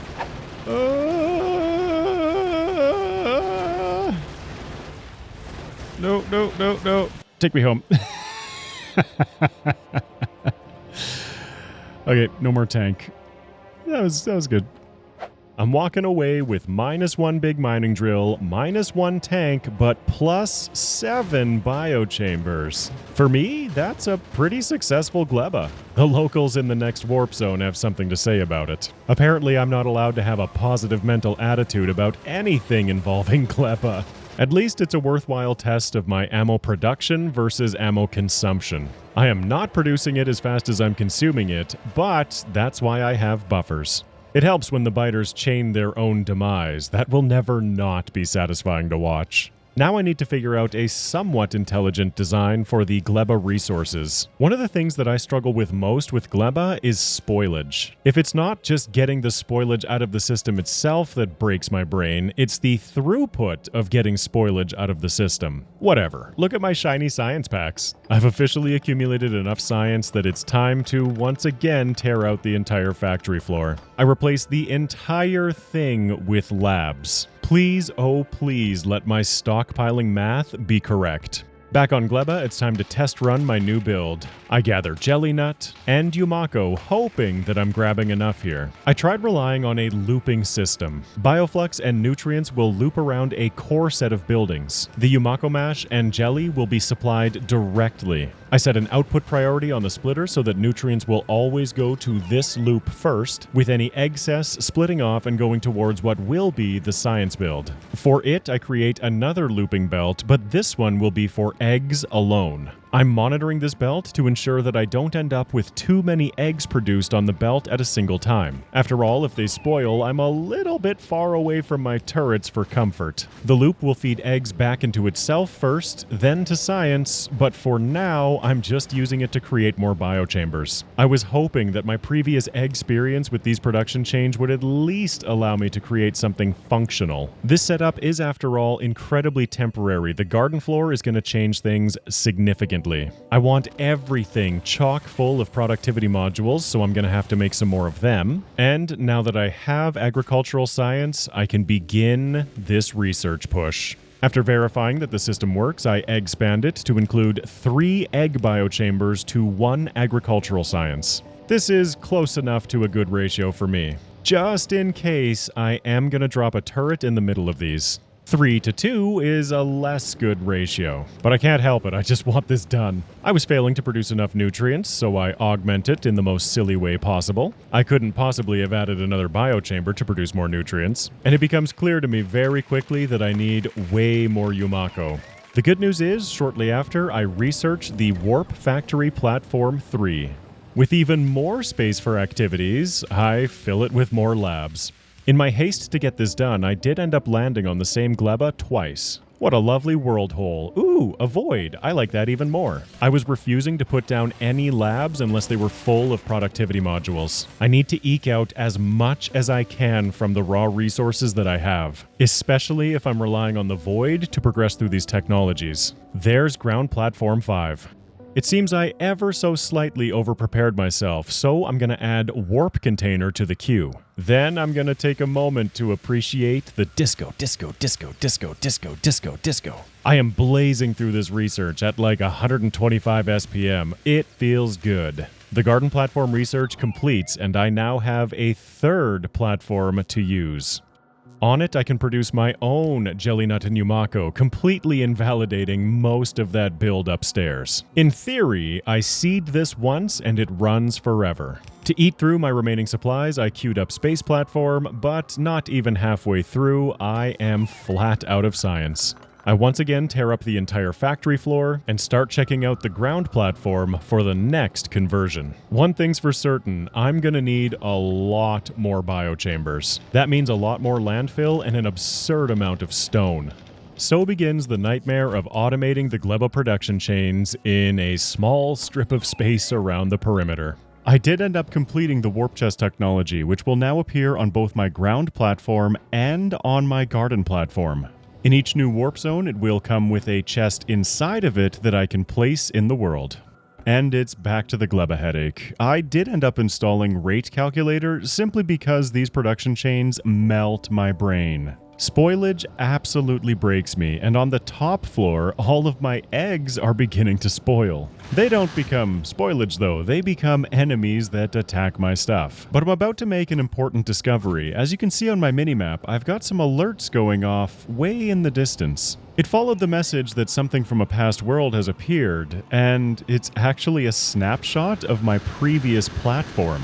It's actually an exact snapshot of my current platform because I haven't changed anything except for making it slightly bigger. I can't harvest any of these turrets or machines, but after a bit of fun making the platform a little bit more safe for myself, I see loot in some of these chests. Loot that this little goblin can collect. A big creature was just spotted, so my time on this planet is limited, but it's good to know that I don't have to run away from these messages anymore. And I can get all kinds of fun loot from these platforms. The lootable resources will get better and better as my technology does. Alright, I gotta get out of here. I'm gonna have an endless supply of these biter eggs from every single planet I visit. Of course, I don't need them right now, and I don't want my platform being overwhelmed by them in a few minutes when they spoil, but good to know. I also got some tungsten plates, which I haven't produced any of myself yet, some science, it's all good news. My inner loot goblin is rubbing his hands together excitedly. Perhaps I should have destroyed that chest though, because when they do spoil, they spoil with a vengeance.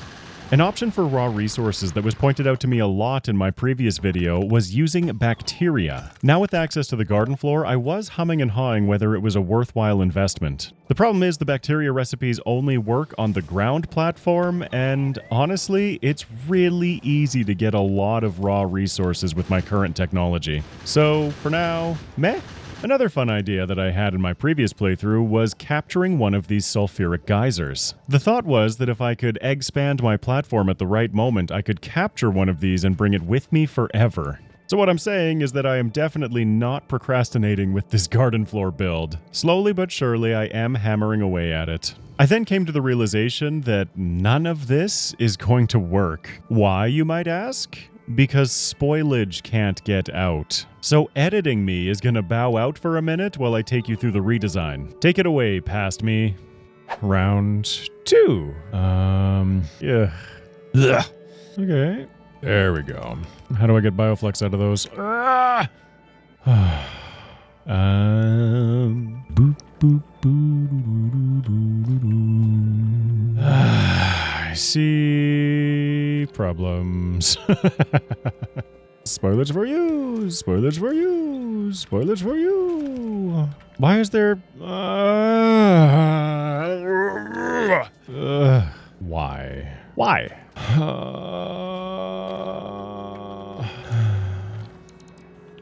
Oh! Glebble!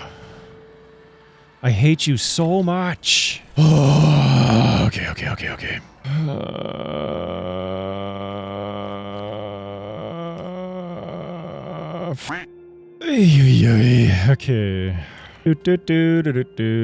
I love Gleba so much. It gets more fun every time I deal with it. Okay.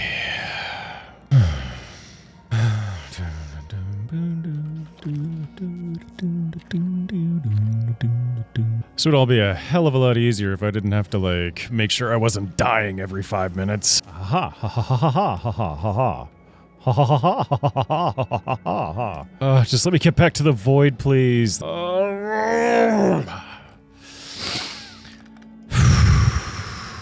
Yep.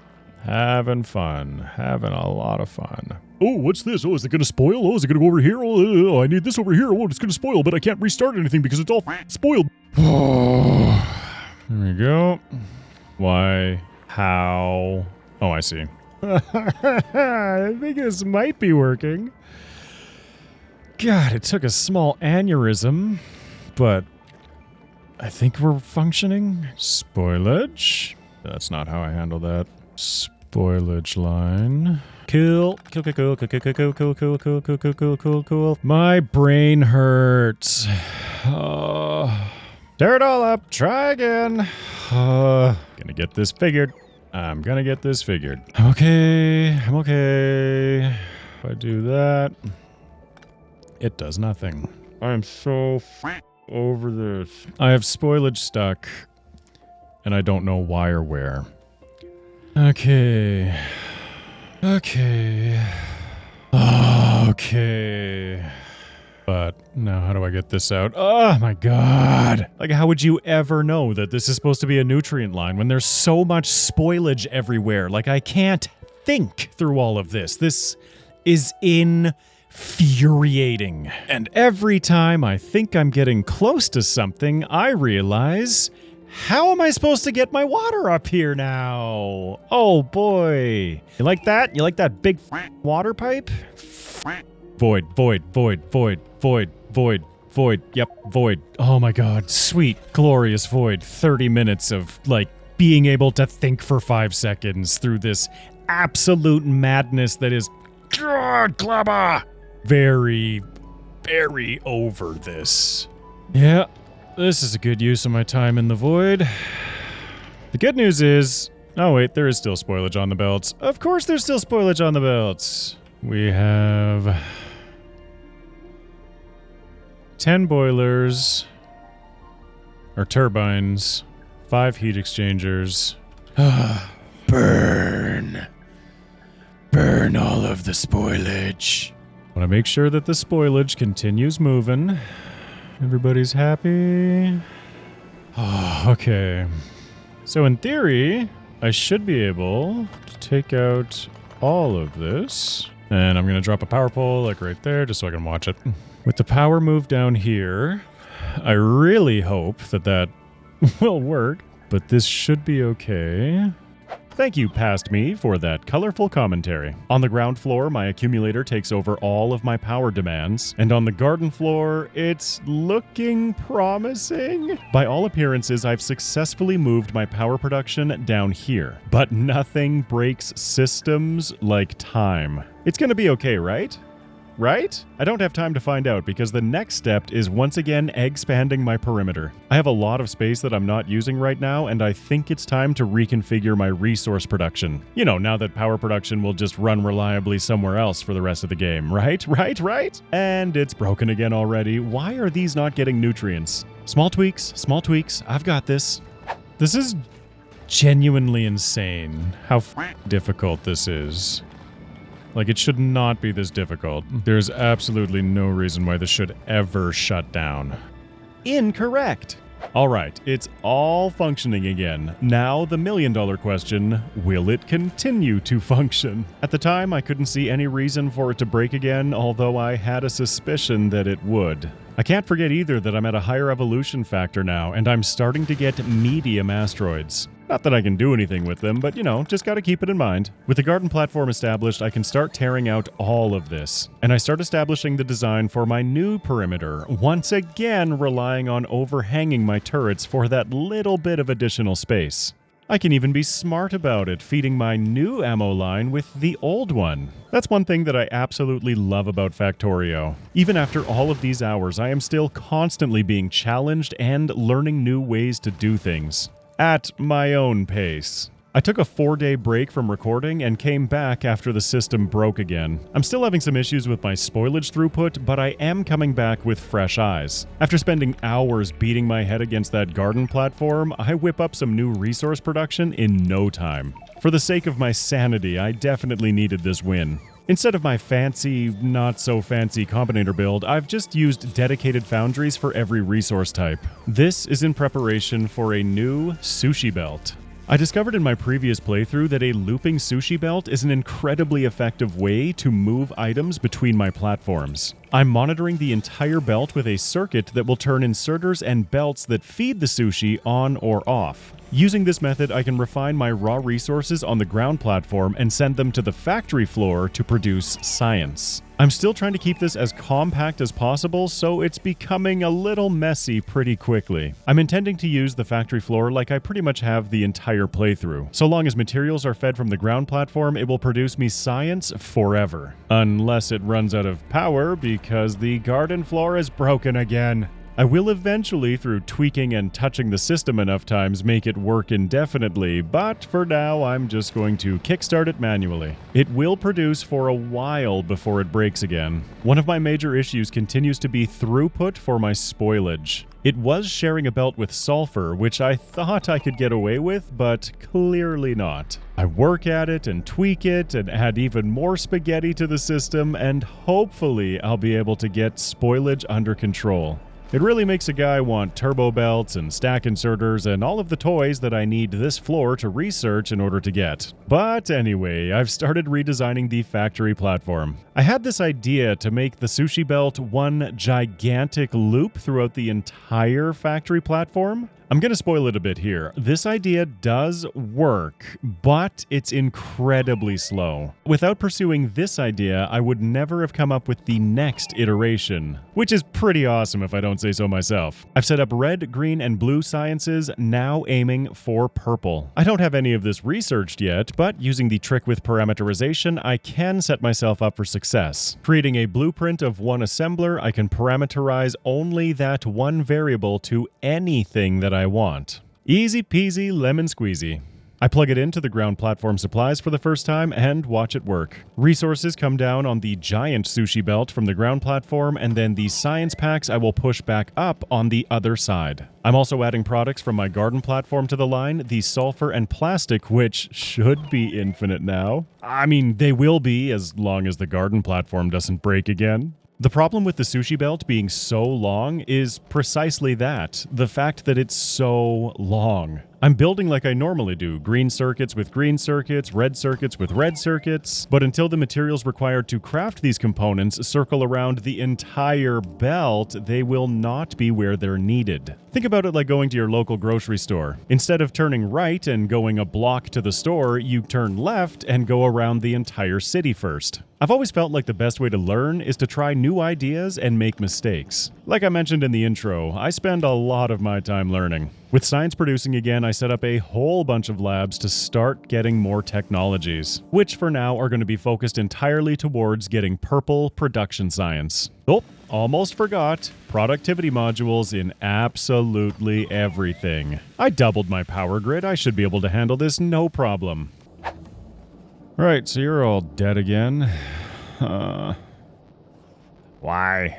More tweaking, more finagling, and maybe this'll work. My assumption about why everything kept breaking is that it simply had no place to go at a certain point and would just sit on the belt until it spoiled. Now, any excess jelly or Yumako mash will simply be burned at the heating tower at the end of the line. Maybe this is the answer I was looking for, because I'm sick of touching this. I did end up canceling a bunch of research earlier, like the lasers, the blue circuits, the LDS, and so I'm re-adding that to the queue. I was really trying to prioritize my resources before this point, but now I don't think I can put any of this off anymore. Ah, that sweet disco science helping me wash away all of my angst. I mean, no, I have full confidence in my garden platform. I can also sit here staring at my factory platform for the same effect. Like I mentioned, it is slow, but it is working. One thing I can do to improve the speed is to tweak the amount of materials I allow onto the sushi belt. You can observe a lot of empty space on the belt which could be filled. The risk of that being overfilling it and preventing other materials from getting on. A full belt of iron plates, for instance, serves no purpose when everything is waiting on copper wire. At least as I tweak this system, it continues to work. If the garden floor breaks, then I run out of power and the death spiral commences. So far so good, it has not stopped working yet. Did I just gleba?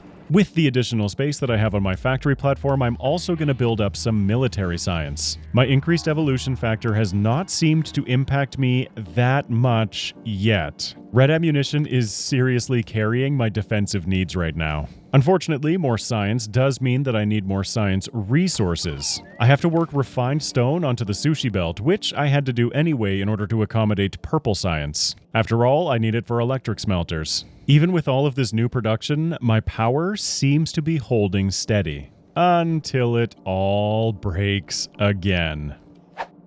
I don't understand.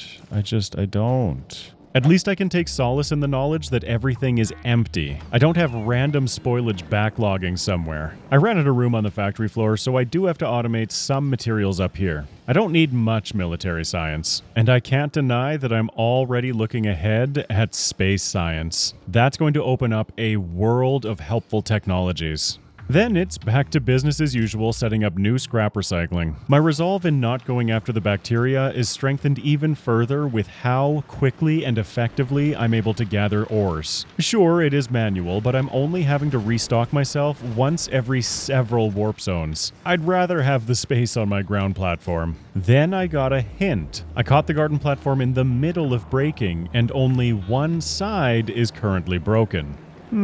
Curious. To progress towards space science, I'm going to need both metallurgic and electromagnetic science set up. At least with those ones, I know what I'm doing. Mostly. I smash a little stone buffer into the middle of the platform and start figuring out how to get iron where I want it. You can see me using a little bit of belt magic here so that I'm only supplying one side of the new belt. This will allow me to fill the other side with green circuits. Nothing makes a guy miss a main bus more than having to figure all of this out in such a small amount of space. I'm thinking my next Factorio playthrough will definitely be on a nice, big, open world. Be sure to let me know what projects you'd like to see in the comments. I will be taking a break from Factorio because these projects take an eternity to produce, but I can only ignore the itch to play for so long. Have I mentioned that I love crafting belts in foundries? There's just something satisfying to me about hand-feeding them like this. I can't quite explain it. I'm not ready to pursue space science quite yet, so I'm going to fill my queue with a bunch of random technologies. The exoskeletons that I said I got, but I didn't, and utility science is going to be another big upgrade.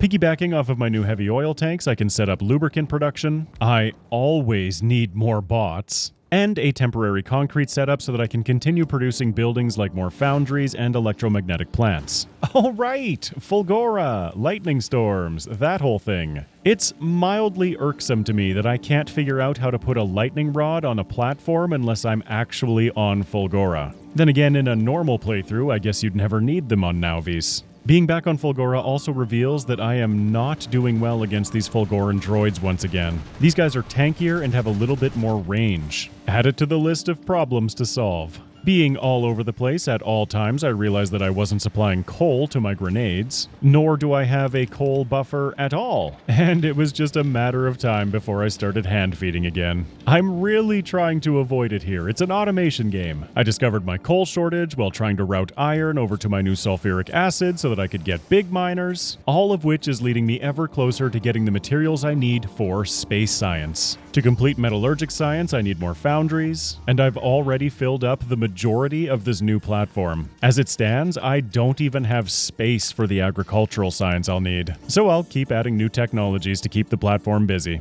I attempted to use the warp chest to allow for more remote mining capabilities. I utilized this method a lot in my previous playthrough, but honestly, in this one, I end up abandoning it entirely. But I'm getting ahead of myself again. I create a blueprint of this little design so that I can stamp it down more easily, because I was trying my darndest to automate absolutely everything that I could. The less things that I constantly have to keep touching, the better. With my current evolution factor, I cannot spend very much time on Fulgora. Even the less threatening lightning bolt shooting droid things are messing me up.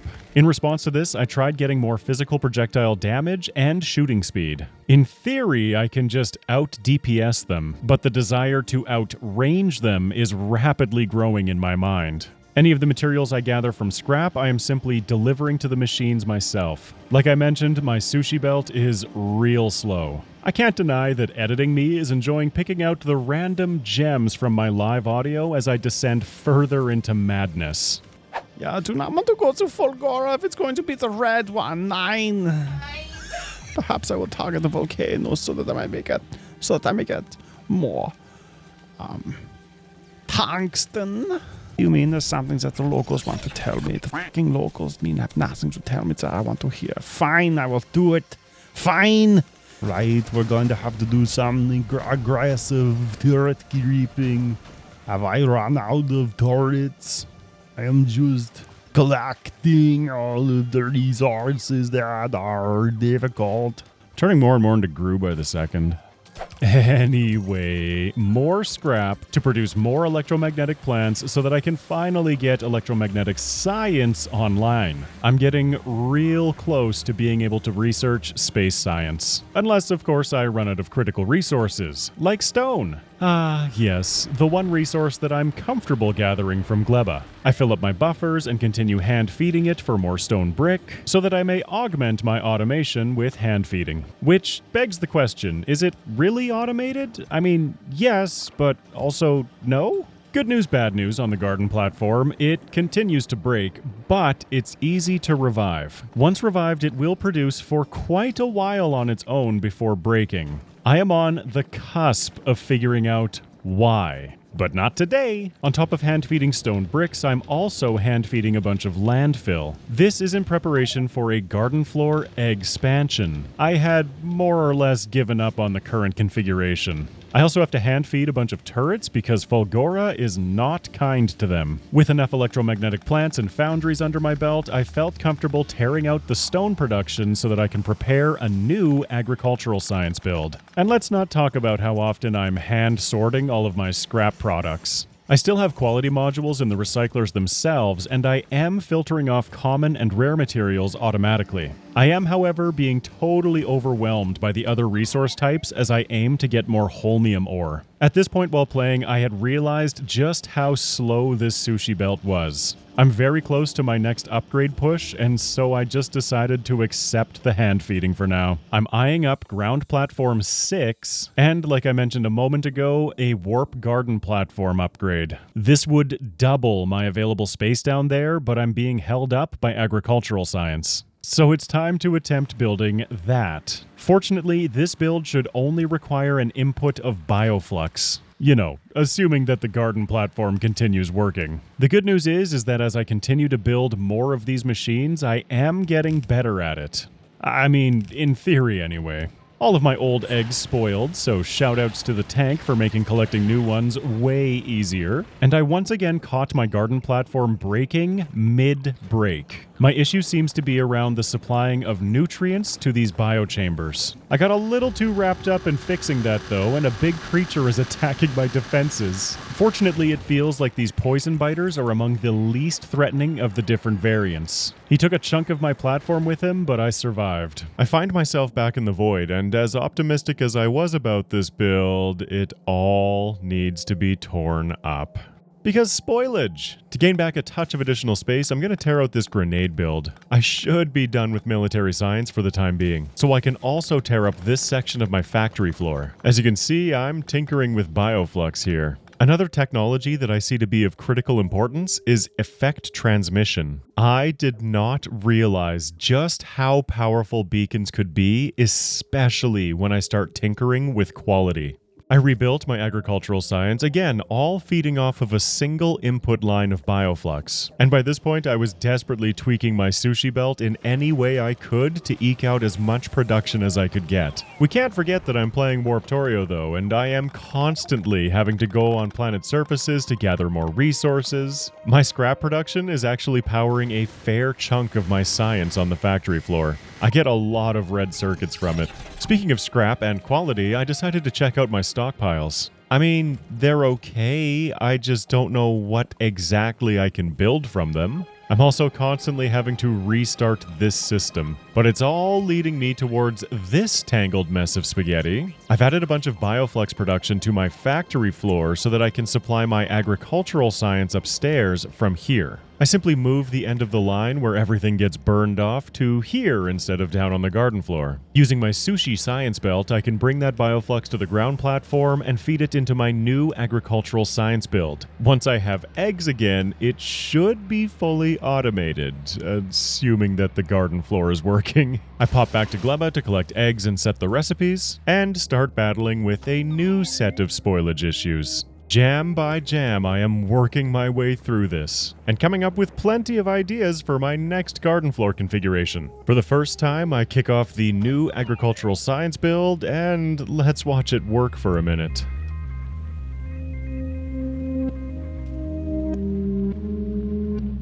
It seems to be working, but as is the case with all of my Gleba builds, time will tell.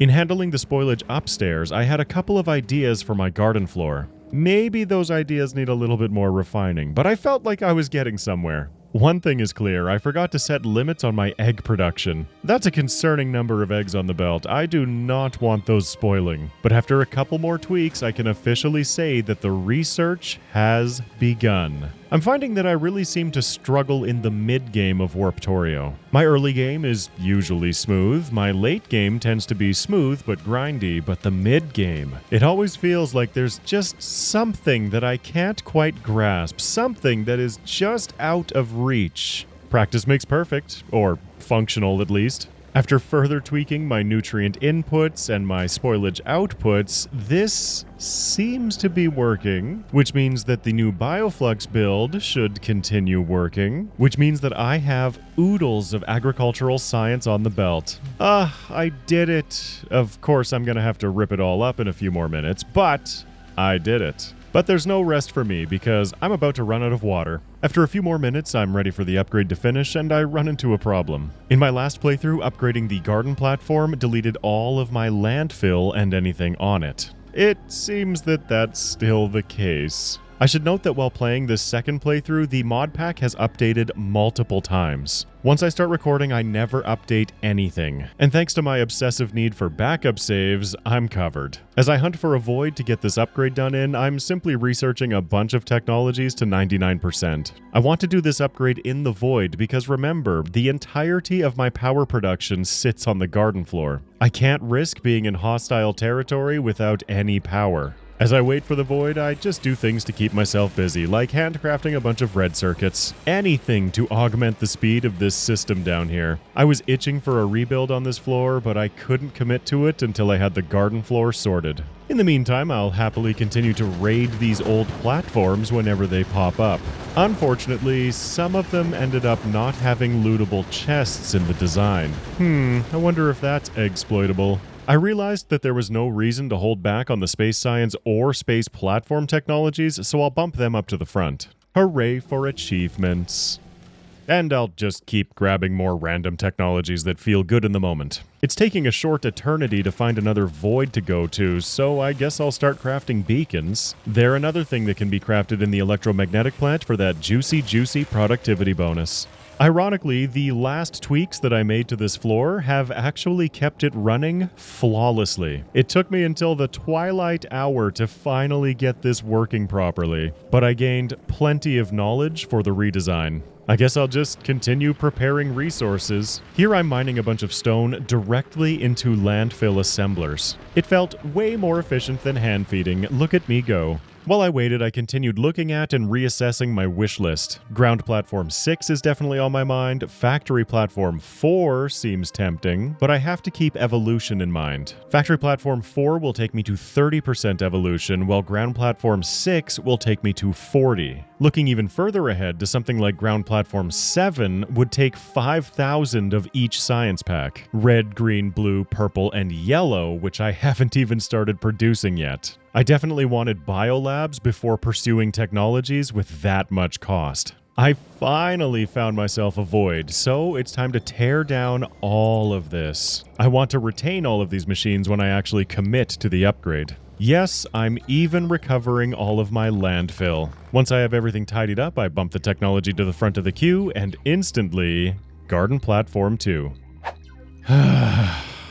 Let's rebuild it all! 2 hours of save scumming later, and I've come up with this design. I am not going to be shy about when I'm using save scumming to do design work. Designing on the fly is definitely not one of my strengths. I will be needing more Yumako mash than I will jelly, and so I decided to build all of my production across one of my farming plots. Then I simply snag the blueprint of the whole thing, reload the save, and paste it down with plenty of time left in the void. First and foremost, I need to get power production online. Fortunately, I'm a smart cookie, at least some of the time anyway, and I had stockpiled a bunch of rocket fuel before committing to this upgrade. Like last time, I'm not connecting everything at once so that it can heat up more effectively. Then I get busy filling in the blueprint. My bots are not fast enough. My power starting to come online is encouraging, but I'm still on the clock here. My rocket fuel reserves will only last for so long, so I've got to get this floor producing again. I've incorporated an independent spoilage belt that weaves through the entire build. On a priority splitter, it feeds back to an assembler that will feed nutrients to a nutrient maker. This means that the system should never deadlock so long as it has bioflux, and with a spoilage time of 2 hours, I figured this was a safe bet. Much to my surprise, this system pretty much handles itself for the foreseeable future. I'm gonna have to make some tweaks, but that's only when I try to step up productivity, which, speaking of, I need blue belts bad. My limiting factor is no longer getting materials in or the build breaking, it's getting materials out. It's not perfect, and I will continue to make more tweaks over the coming warp zones, but the important thing is that it works. The tweaks that I'm making are aimed at making the system more efficient. Somehow, I managed to build it such that it does not break. Or at least doesn't break very easily. It's alive. It's alive. I did build this system effectively blind, not being able to see what was happening with my belts until I turned it on the first time. I also tried my best to build it with expandability in mind. I can upgrade all of the biochambers with modules, I've got beacons sitting there ready to be filled. It's currently running on red belts, so I can upgrade to blue and even turbo belts in the future, stack inserters can be added, it's looking good. My power system has pretty much finished heating up, so I connect the last of it, and we're good to go? I have all of the raw materials coming in on a single line with all of the spoilage coming off on its own separate line. There will be the occasional bottleneck again because of spoilage, but that's because of spoilage coming out of the biochambers, not on the belts. I prioritize making bioflux and then everything else feeds down here for sulfur, plastic, and more rocket fuel. After being split upwards towards the nutrient machine and sulfur production, all other spoilage gets burned away. Rocket fuel will only be used if the system falls below 900 degrees C. I'm happy to announce that while there are still mistakes in this build, on the whole, it won't change much for the remainder of the playthrough. The summary of my past mistakes may have made me actually capable of getting a grip on Gleba production. But, shh, I'm not gonna say such a bold statement very loudly. Feeling confident, it's time to add more things to my wish list. Obviously, things go a bit more smoothly when I have more room to work with, so the next factory floor upgrade and the next warp time extension are on the menu. After running for a few minutes, the rocket fuel buffer is pretty much full. Unfortunately, my focus on that project pretty much chewed through every single resource I had. A short 7 minutes later, and my buffers are completely full again. Actually, they're slightly overfilled, and I had to add a little bit more. So, it's time to start thinking about this little disaster down here. While that process idles in the back of my brain, I'm gonna check out poison capsules. I've seen other YouTubers using them to great effect, so maybe there's something I'm missing here. I mean, the red ammunition was a revolution, so let's check them out. I also tried playing around with some circuit logic. The rough theory was that if the red circuit assembler needed green circuits, this inserter would turn off. Then the red circuits would be prioritized while still buffering more green circuits. It didn't really work, but you know, I'm learning. I was also thrilled with this agricultural science build I cobbled together. I'm grabbing a blueprint of it here because it will soon be torn up, but I saw no reason to not have this available to stamp back down in the future. Alright, let's see if I'm right about these poison capsules. Let's go, demo man. And needless to say, I don't understand something about these poison capsules because this guy isn't taking any damage, and that's gonna be the end of me. For testing purposes, I did drop a save right before doing that, so let's try again, but this time with a bunch of turrets. This time goes even worse than last time, as I pretty much get one shot. Third time's the charm? Nope, I don't understand how these things work. I don't like them. So I'm just gonna tuck tail and run away. I'll harvest as much tungsten as I possibly can, and when the demolisher gets close, I'll simply tear it all up and run away. Nothing to see here, little buddy. You can't even tell that I mined anything from that patch. Just carry on with your patrol, la la la la la. This guy must be super perceptive or something, because I waited forever for him to path back away, but he's coming right back up. Just gonna sit here with a deconstruction planner waiting for the last possible moment. Nothing to see here, I told you. No worries, big guy. Go away. Back on the garden platform, I did end up using a little bit of belt weaving. I didn't really see a better way of doing it, and after some quick tweaks and some filtering for my inserters, it's all working again. Kicking this thing back on is so easy. I just need to stay diligent about adding a few extra ways for spoilage to get out.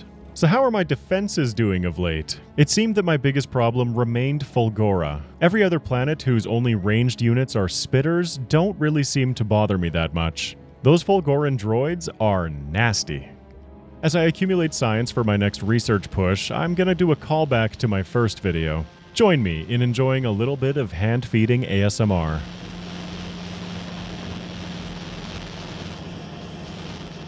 Red science is great, green science is great, blue science needs a bit of work, and I am 100% fine on military. An interesting point about those lootable platforms is that I get alerts about them. Apparently one of those demolishers I failed to defeat has eaten one back on Vulcanus. I then got a little bit greedy with scrap production, and the locals made sure I knew it. Even so, the losses are acceptable. I'm gaining far more resources in scrap than what I'm losing to these droids. While they are still manageable, these Fulgoran enemies are only barely manageable. Back to the void so that I can have some peace and quiet to think and process all of this scrap.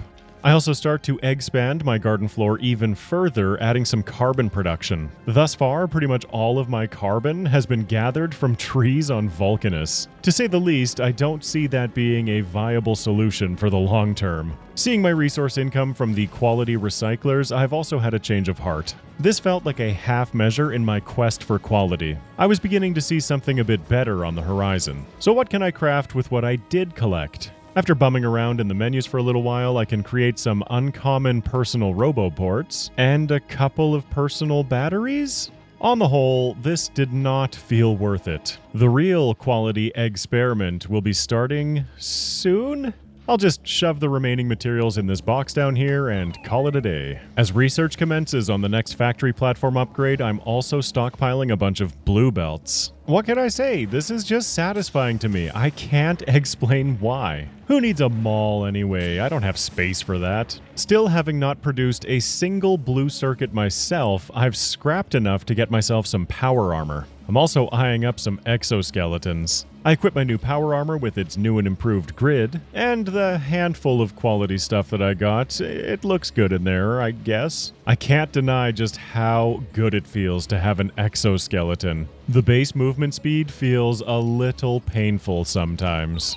Every time one of these previous platforms appears, I am taking the time to scope them out. It's not much, but some free military and metallurgic science is always appreciated. Plus, let's just face it, it's so fun to take the tank and go smashy smash every now and then. The learning continues on my garden floor. Apparently some spoilage has built up in my assembler. A single filtered inserter later, and that issue is completely resolved. Like I said, it's not perfect and I will continue to tweak it, but it is pretty much in its final form.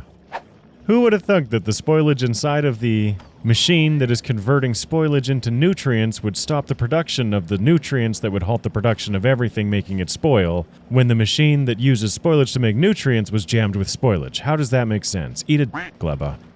I was approaching my next factory platform upgrade, and I was having some commitment issues. Not knowing what the evolution increase was going to bring kind of made me scared about everything.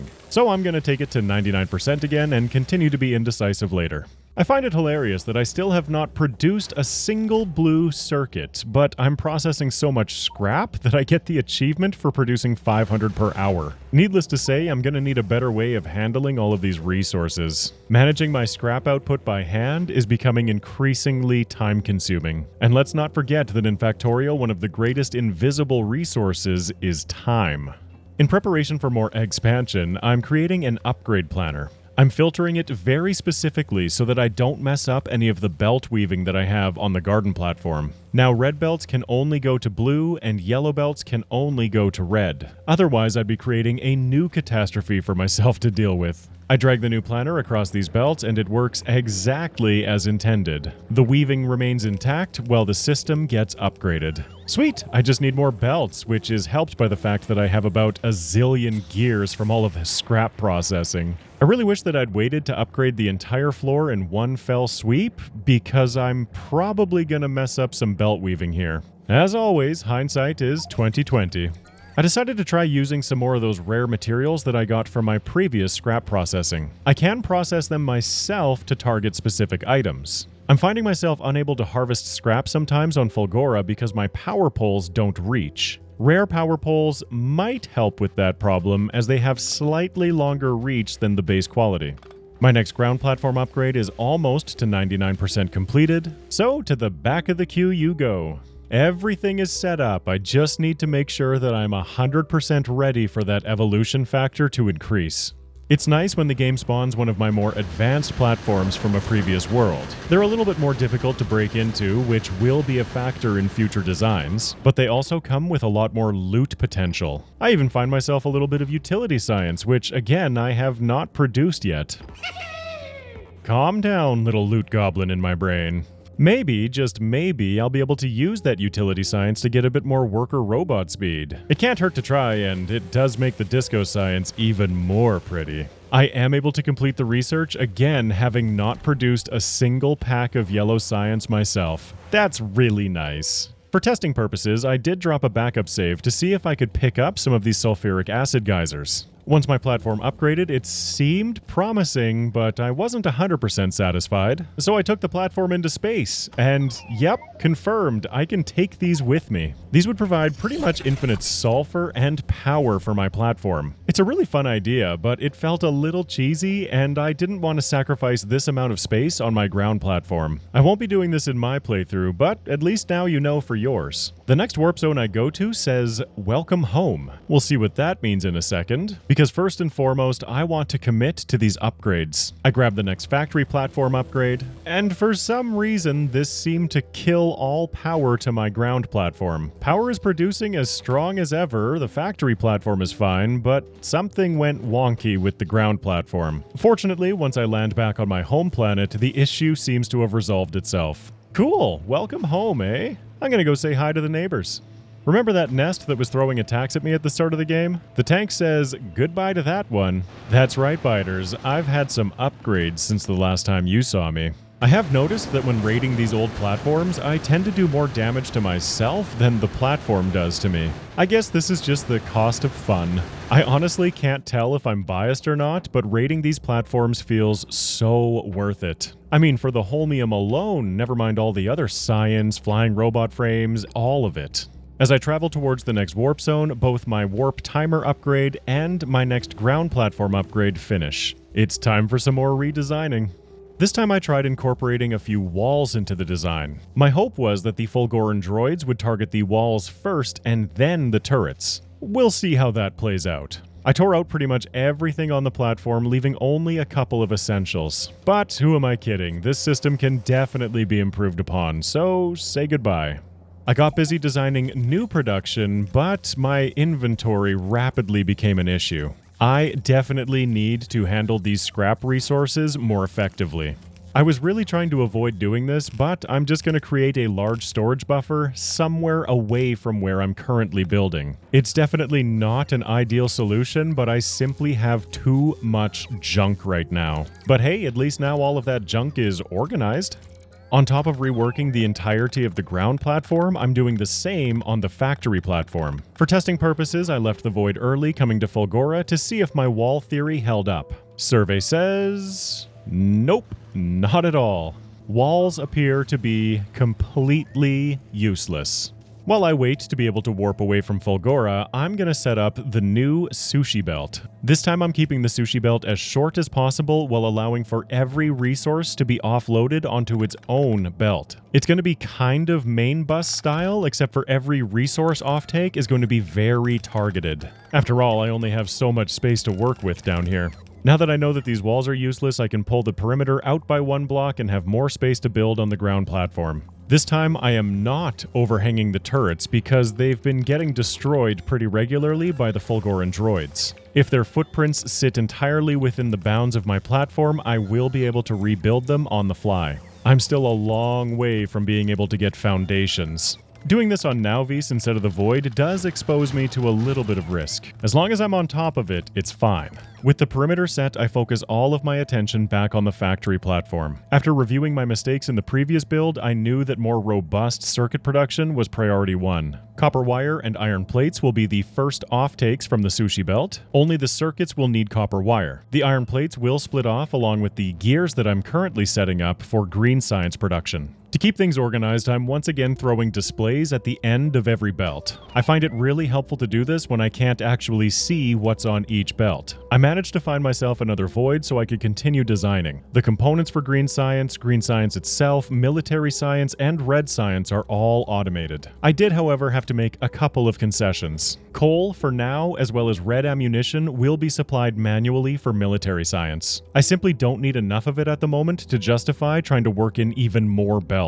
I slap down a quick display for the wall input so I don't forget about it, and continue hammering away at blue science. Given how slow blue science was in the last build, I tried to ratio it a little bit better. Unfortunately, 8 engine assemblers and 8 blue science assemblers takes up a fair chunk of space. I'm also adding a couple of midline buffers to this build. I want to be able to have a couple of these resources available for my personal use. Slowly but surely, I continue to add even more belt spaghetti, trying my darndest to stay organized. All of my science packs I'll buffer upstairs because I simply can't see a good way of working them in down here. I am following the same basic principle here where I have one sushi belt for resources in and a second sushi belt for science out. The factory floor is once again going to be committed entirely to science production. I managed to cram in purple science, along with the stone smelting that will supply the walls that then have to go all the way across back over to military science. That is the longest and worst of the belts, however. My resource production is effectively the same as it was in the last build, this time with beacons. With bated breath, it's time to plug this thing in. As I watch the factory platform spark back to life, it's time to start looking for bottlenecks and making tweaks. Similarly to the garden platform, this is more or less its final form for a good long while. Of course, there's still tweaks and optimizations to be made, but you're more or less looking at the finished product. Tweaks and optimizations like making sure materials are actually fed to the plants. Also, admittedly, I did go a little crazy with beacons up there. My opinion of beacons is going to change radically once I start playing with quality. But we're getting there. Red circuits are quickly revealing themselves as a bottleneck in this system. Oh, did you see it? Did you see the one red circuit heading down towards blue science? The foolish premise of more beacons, more better is not going to be the solution to that problem. So I start tweaking the limits on the sushi belt. I also noted that some of this production, iron plates for instance, is nowhere near fast enough. This time, beacons and modules are the solution. At least one of the solutions available. I'm probably going to want another foundry. Slowly but surely, the belts are starting to backlog down here. The good news is, it's all working. The bad news is, not at peak efficiency. But I mean, that's kind of just been a recurring theme throughout this entire playthrough, right? Both iron plates and copper wire are very much limiting my production right now. More tweaking and more staring while thinking. I'm also with this build leaving myself some additional space for my first roboport down here. I'm going to want to get some logistics robots down here to hopefully augment my shortcomings. I also have to be careful to not fill any one side of my sushi belts too much. That sounds like a great way to end up in a complete deadlock. Feeling more or less satisfied with the build so far, I add productivity modules to all of the science buildings and get the last of the science plaques supplied to the ground platform. There's something oddly satisfying about watching these sushi belts rotate. The one on the left is looking a little overly full, while the one on the right is looking a little sparse. And great news, my power production is keeping up with demand. That was a lot of thinking and staring at belts. I need to enjoy a little bit of smashy smash for a bit. Plus, every time I walk away from one of these platforms, I have oodles of useful resources. I've even started getting some space science from those platforms, which, again, I'm not producing myself yet. One of my greatest limiting factors with the sushi belts is my inserter speed. I'm going to prioritize getting as much inserter capacity as I can, followed by logistics. With my power system pretty much fully stabilized, this is the next big step. It's time to start using the ground platform a bit more effectively. I need yellow science. As my platform continues to grow, it seems I'll be at a higher and higher likelihood of spawning in a demolisher's territory. I'm kissing the border here. To mitigate my water problems and handle some of this ice I have coming in, I'm gonna melt some of it. The warp water technology allows me to do this, and I'm not using ice for anything else right now. And the process of rebuilding continues. I'm gonna dedicate a large section of my platform towards making flying robot frames. And that large storage buffer that I was trying to avoid is about to be in my way. I guess I'll take a few minutes to organize this. Solid fuel is essentially useless to me in every way, so I'm just gonna burn it all off down here. I suppose organizing all of that didn't take that long to do. I'm overbuilding this not only because I want worker robots and logistics robots, but because I want to make a large stockpile of yellow science. Even with all of this additional space, the spaghetti is real. Right now I'm trying to figure out how to weave iron and copper plates over towards sulfuric acid because I'm gonna need batteries. Fortunately, I'm a genius. You know, depending on context. With most of the space on my platform that I just created now filled once more, I should be able to plan out and create enough yellow science that I can then tear this all down until the next redesign. I still have this strip of space on the right-hand side, but I'm also only creating one of the required ingredients for yellow science. I still need low-density structures and blue circuits. Maybe, just maybe, I can rely on them coming from scrap.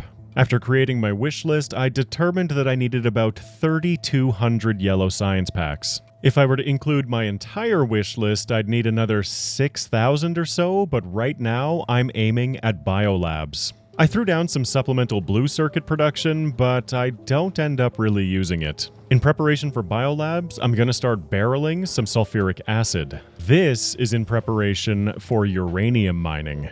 Hunting for uranium is going to be a lot easier with the tank as long as I can manage to stay inside of it. I'm lucky enough to find a couple patches that aren't too far from my warp platform. Unlike in my previous playthrough, all I need to do is string a little bit of power over. No mucking about with water lines or anything like that. That's what the barrels are for. I don't need a huge amount of sulfuric acid in order to run these miners. Just like that, I'm ready to bring a few stacks of uranium ore back to the platform for processing. I drop it off and have a realization that maybe I get a little bit too distracted too often when playing this game. Why would I use the gun turret mounted on my tank when I can simply drive over the biters? That seems more efficient. Unless you factor in my driving capabilities.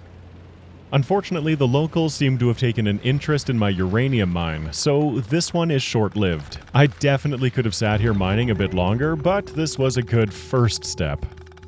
I got a pocket full of uranium.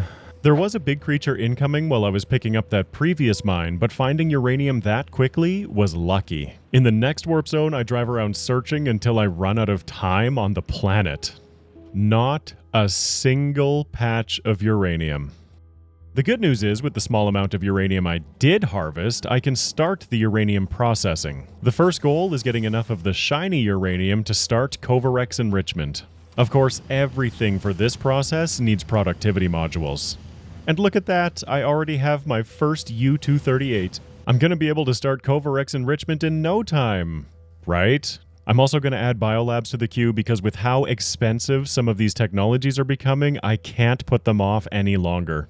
So that thing I said about not having a use for all of my ice? Well, I'm about to be short on ice as I start trying to produce some space science. Oh, right, and back on Fulgora after a redesign. At least this time I didn't land in the middle of a thunderstorm, which has pretty much been tradition thus far. It's nice being able to collect a bunch of heavy oil directly off the side of my platform. Plus, it seems that I always need more scrap, especially when I'm relying on it for blue circuits and LDS. The range of my defenses is continuing to be an issue, especially as my evolution factor increases. It's kind of funny that this tungsten mine is right on the border between two demolisher territories. This guy couldn't care less that I'm harvesting tungsten on this side of the property line.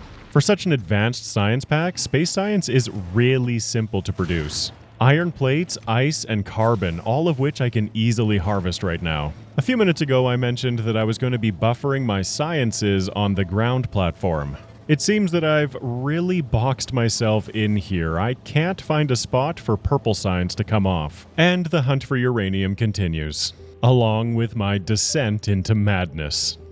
Something, something, something, something. I want uranium. One thing I keep forgetting in Space Age is that tanks now have equipment grids. I think my tank needs a couple of exoskeletons.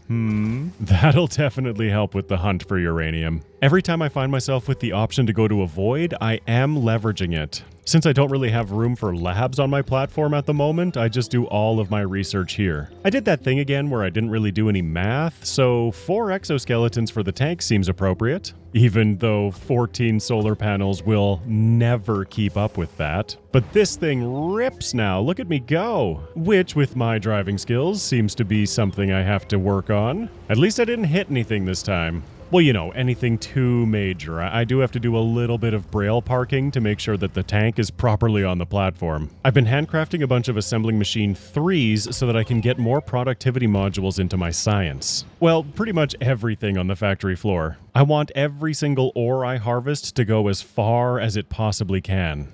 Purple science has been arduously slow, so I add in a hand-fed stone chest to supplement it. Through all of this, I've managed to acquire 4 U-238. Well, that's about 10% of the way there. I was curious if I'd be able to find U-238 on those lootable platforms. Alas, the answer is no. Maybe my last park job was a fluke. It's time to finally start creating some logistics bots. No more hand sorting through all of these inventories. And I'll also be able to get them to supply some of these items that I'd continue to hand feed. Again, I don't want to become fully bot reliant like in my first playthrough, but I also don't want to hand feed everything. With my more robust power production on the garden platform, I decided to start investing a bit more heavily into laser weapons. Getting more damage is definitely the priority. At base quality, laser turrets have a range of 24 as opposed to my current turrets, which are only 18. So long as my power grid can handle the additional demand, which I think it should. It's a momentous occasion. I'm able to add my first logistics bots to the system. No more hand-feeding stone to the factory platform. In an effort to add more production, I'm also adding speed modules. The keen-eyed among you might notice that the problem is actually the lack of iron plates. I'm also going to be adding logistics bots to the factory platform, though not as many. After all, for the moment, all they're going to be responsible for is getting coal to military science. Even after all of those levels of inserter capacity bonus that I researched, this is way too slow. But the good news is that at least 4 out of 5 of my green circuit plants are working all of the time. Progress, not perfection. It may be a little concerning how often I stop to just stare at disco science. With the additional speed modules in place, now my problem is back to being copper wire. I'll just hand feed a little. With all of the bots and modules I'm adding to my network, I need to keep an eye on my power. It's still decent. Pretty much every opportunity that I get, I'm looting these platforms that appear. I'm even starting to leave some resources behind, especially these pentapod eggs. It really is making a difference. I now have over 2,000 yellow science. And I have exciting news. The garden floor just keeps running. I still have all of this unused space in the bottom right, and I'm thinking that I can expand my power production pretty easily. I'm going to need the additional power capacity if I'm going to continue adding more responsibilities for my bots. Now all of my science can be bot-fed while I research in the void. Fulgora is definitely the planet that I'm currently trying to spend the most time on. I'm relying heavily on scrap processing, and my decision to build my turrets within the confines of my platform was such a good call. Now when turrets get destroyed, the bots can replace them, and I can hang around here even longer to get more scrap. I can't feel too safe though. These droids are not to be trifled with. I also discovered that I shouldn't be parking my tank on the corner of the platform like this. That one was my spare tank with an empty grid. I lost all of the equipment inside. Why can't all resources be as easy to gather as calcite? I very rarely need to gather it.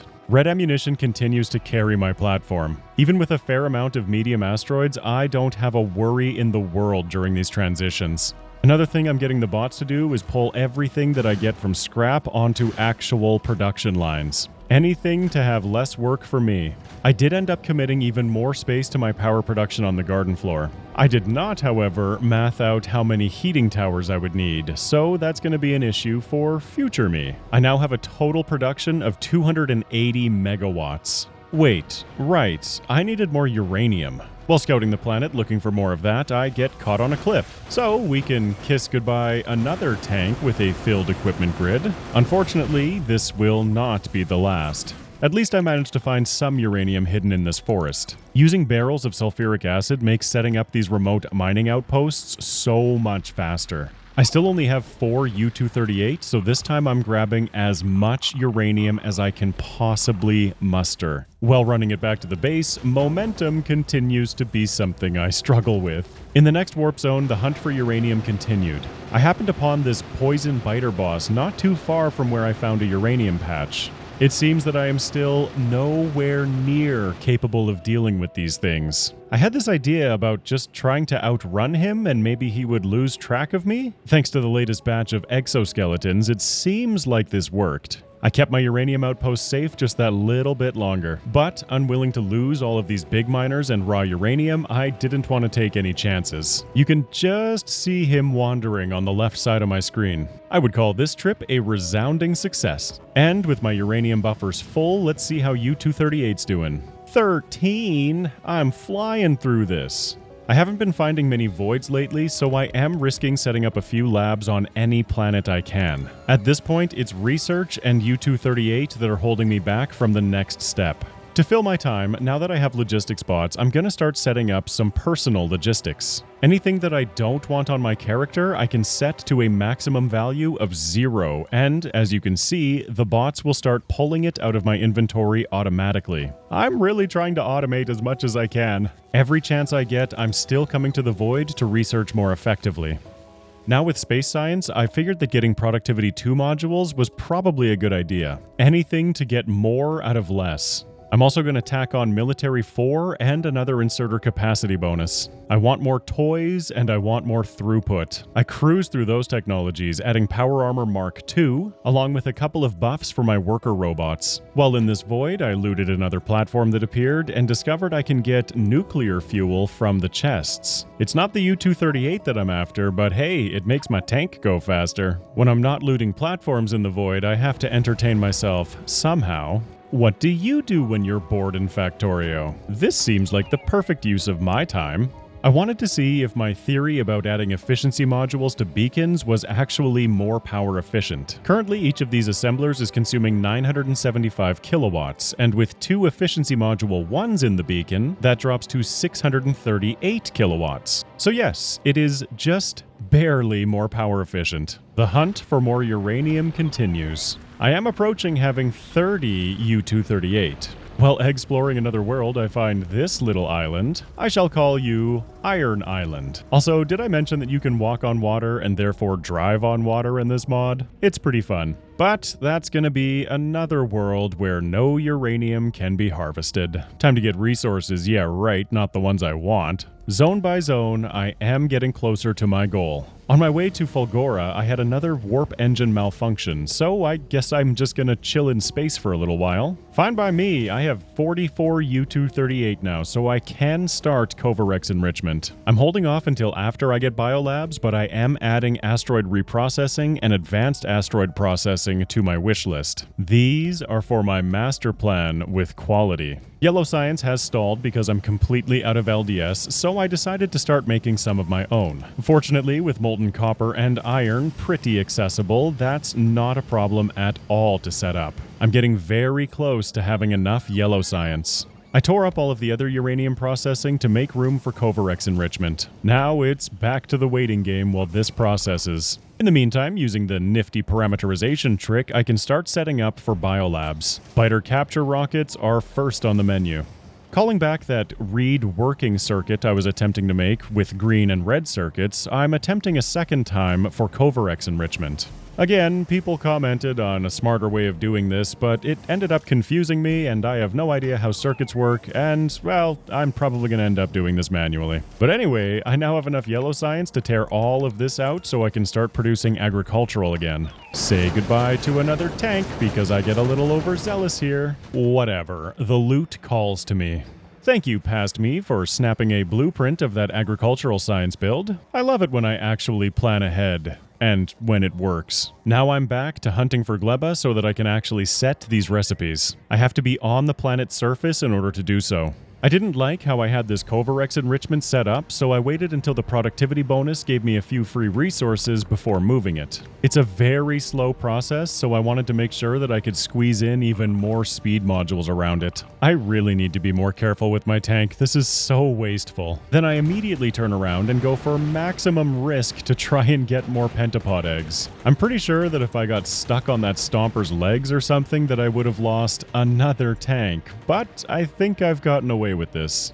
I kick off my agricultural science and I am now researching once more. Now with space to do it on my platform. Captivity is in progress and I get to sit back and enjoy a bit of disco science. While it lasts, unfortunately biolabs are not so pretty. I'm so proud of this garden floor build. There's probably some Factorio veterans watching this with a laundry list of things that are wrong with it, but you know what? I built it and it works. Same with this agricultural science build. It just feels so good. Once Captivity finishes researching, I get a little overexcited and tear out all of my labs. I automatically built a bunch of capture rockets and quickly found myself a couple of nests to harvest. A bit of bioflux from my totally functioning garden platform, and I will soon have biter eggs. Then I realized that I actually had to research biolabs. Whoops. So I set up all of my labs once more, but this is the last time. My agricultural science production almost completely stalled because I was out of water, glad I caught that, and I continue being more of a menace to my platform than the biters. As the research for biolabs completes, my assemblers automatically kick on and start producing them. Check it out, my first biolabs. Now I can tear out all of the old labs. I didn't quite have enough biter eggs, so I did have to go hunting for more spawners. It seems like there aren't that many on this planet, but I do end up finding one. I'll also mention that after testing it, I can only seem to capture normal biter nests as well as these armored biter nests. The poison, frost, explosive biters all seem to be immune to capture. And of course I can't place biolabs on this planet. I guess I'm waiting until I find gleba or Vulcanus. Now, I really wanted to play with quality in this playthrough. After my failure with the scrap processing idea, it's time to aim at a space casino. Before setting that up, I want to research the highest tiers of quality modules. Plus, now that I have access to biter eggs, the highest tier of productivity modules as well. Biolabs have a 50% science drain, meaning they consume half as many packs for the same amount of research progress. That's ignoring the fact that they have twice as many module slots to cram full of more productivity modules. As far as getting more output for less input goes, biolabs are the best. Sadly, so ends the era of disco science. But I don't even care. Biolabs are so good. It shouldn't take me long at all to get all of the technologies that are currently on my wish list. Soon I will be able to claim that this playthrough is of higher quality. I decided to fully automate bioflux coming from my garden platform. It's as simple as adding a single roboport down here along with a few logistics bots. My agricultural science really does not need much. Plus, it's one less thing for me to micromanage. I'm also going to add a small storage chest here to automate more capture rockets. While I've been working on this, Covarex enrichment has continued to produce, and I now have over 200 U-238. Beautiful. Advanced asteroid processing finishes up, and I did end up adding epic quality to the queue. Because I can. Why would I aim for anything less than epic since I have it available to me? Plus, this is only going to be a stepping stone. Remember in the intro I mentioned I wanted this playthrough to be legendary. I'm finding myself sitting around and waiting quite a bit, and so I did install one additional mod. At the top of my screen, you can now see that I have the ability to accelerate time. I have to release projects in order to, pay rent, so yeah.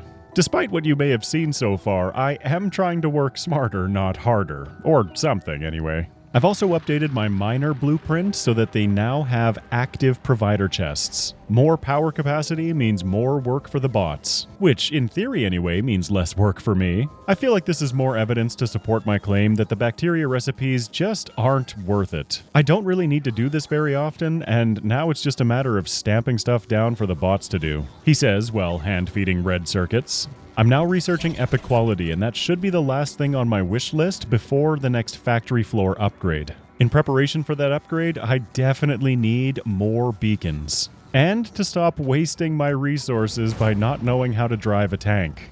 I've only had the ability to speed up time for like 2 or 3 warp zones, and I can already feel how much of a difference it's making. I regret not having installed this mod sooner in the playthrough. An unfortunate consequence of the speed up mod is that my resources drain very quickly. I'm out of water. On my way to get more, I landed back on Fulgora, and I found this interesting plateau. I was hoping to collect a bit more scrap, but I don't think I have any way of getting up there. I checked around the entire perimeter at great personal risk because I could get struck by lightning at any moment. Oh, this was a pretty lame Fulgora. I'm just gonna cut my losses and get out of here. Bots, help me, I can't reach. This is terrible. I refill my water on Gleba, but I'm forgetting a lesson that I learned in the previous playthrough. I have infinite water on my garden platform and the technology to barrel it. At least agricultural science is running again. Don't mind me, just crafting a few more belts. This is hand feeding that I'm accepting. I'm on the cusp of getting epic quality, but funny enough, I've run out of yellow science. Apparently, I don't truly understand how productivity works, but at least adding a bit more yellow science back onto the base is no problem. I'm also trying to supplement my red circuits with a temporary build right next to the beacons I'm producing. Left of that, I have some crushers automated. This will all be needed for my next factory platform. That little bit of additional yellow science takes me just over the edge, researching epic quality. Shortly after, I finish my factory platform upgrade. Now, I'm not altering a single thing about the current factory platform build. Instead, I'm going to be using all of the space around the perimeter for asteroid upcycling. To keep the factory busy, I'm just going to queue up whatever technologies feel decent at the time. More upgrades for my worker robots, more modules, turbo belts, and sure, gates and fluid wagons. There are too many available technologies, and it'd be nice to reduce the size of this list so it's a little less overwhelming. While those churn away, I'm going to start setting up my upcycling. This mod gives me the ability to put quality modules inside of beacons. As I progress further into the quality mechanics, we're going to see just how powerful that gets. I had no idea what kind of ratios I'd need or anything like that, so I'm just winging it. 2 wings of normal asteroids, 1 of uncommon, and 1 rare. I add quality modules to absolutely everything, providing just shy of a 10% chance for a quality upgrade. I'm going to need a lot more quality modules, but once I start creating quality modules and quality beacons, that number is going to skyrocket. The asteroid chunks will make their way along the belt, being processed along the way. Any chunks that increase in quality will continue further down the line, while normal chunks will be looped back to the beginning, and so on and so forth down the line. After making it through the bottom row, the uncommon ones get looped back in, while the rare and hopefully epic ones get looped up to the final set of crushers. From there, rare gets looped back in, and everything else goes into these chests. In theory, this will work. Like I mentioned, I just need a bunch more quality modules. And to keep an eye on my power demands. Another resource that I'm now able to find on these lootable platforms are biter eggs. Until I need Promethium science, I see no reason to have any biter egg automation if this is an option. They sometimes spawn on these platforms in absurd amounts. In this episode of I Can't Drive a Tank, I get out of the tank way too early and momentum carries it through several of my buildings. At least I'm keeping a positive mental attitude here.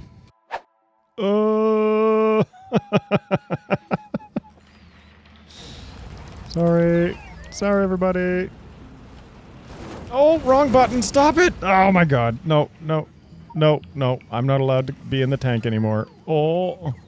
As I transition to the next warp zone, I get the first of the quality asteroids running through my system. Just in case, and because they're so easy to produce, I'm going to queue up efficiency module 3s. I suspect my power grid will thank me as I continue to ramp things up. Unfortunately, what I was not prepared to deal with was the increase in evolution. These Fulgoran droids are now absolute menaces. I need to bail. I need to bail right now. Oh, no, never mind. I need to respawn, then bail. The droids now outrange my current turrets, so they're effectively useless. I think item number 1 for the quality wish list are epic turrets. But hey, good news, I'm coming away with a whole bunch more scrap. And that's likely the last scrap I'm going to get for quite a while I upgrade my defenses. Which would be going a heck of a lot faster if I actually had inserters on all of these crushers.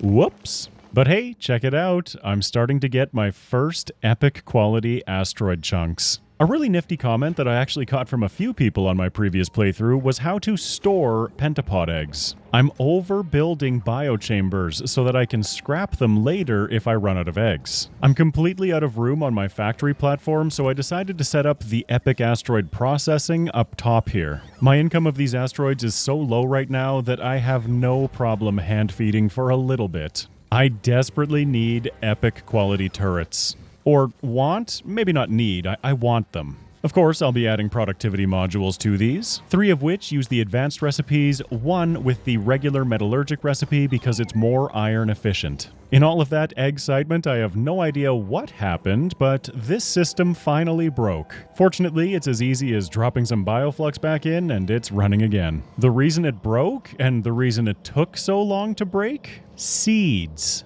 I've completely backlogged on the seeds that supply my agricultural towers. Fortunately, fixing that is as easy as adding a requester chest that will only turn on when I have a certain amount of seeds in the system. Once requested, they'll be put onto a belt and burned away. It was my Yumako seeds that broke the system, but I might as well set it up for both varieties. I can't believe that for a change, it wasn't spoilage breaking my garden floor. Then, while my platform continues churning away on research, I continue getting more epic quality resources. I have enough that I can start processing them. Of course, everything needs productivity modules. And in what felt like no time at all, I have epic quality gun turrets crafting. I'm only going to need like 100 of these, but it's a start. This increases the range on the turrets from 18 to 23.4. They're still outranged by base quality laser turrets, but those aren't very effective against asteroids. I didn't want to make any major defense overhauls quite yet.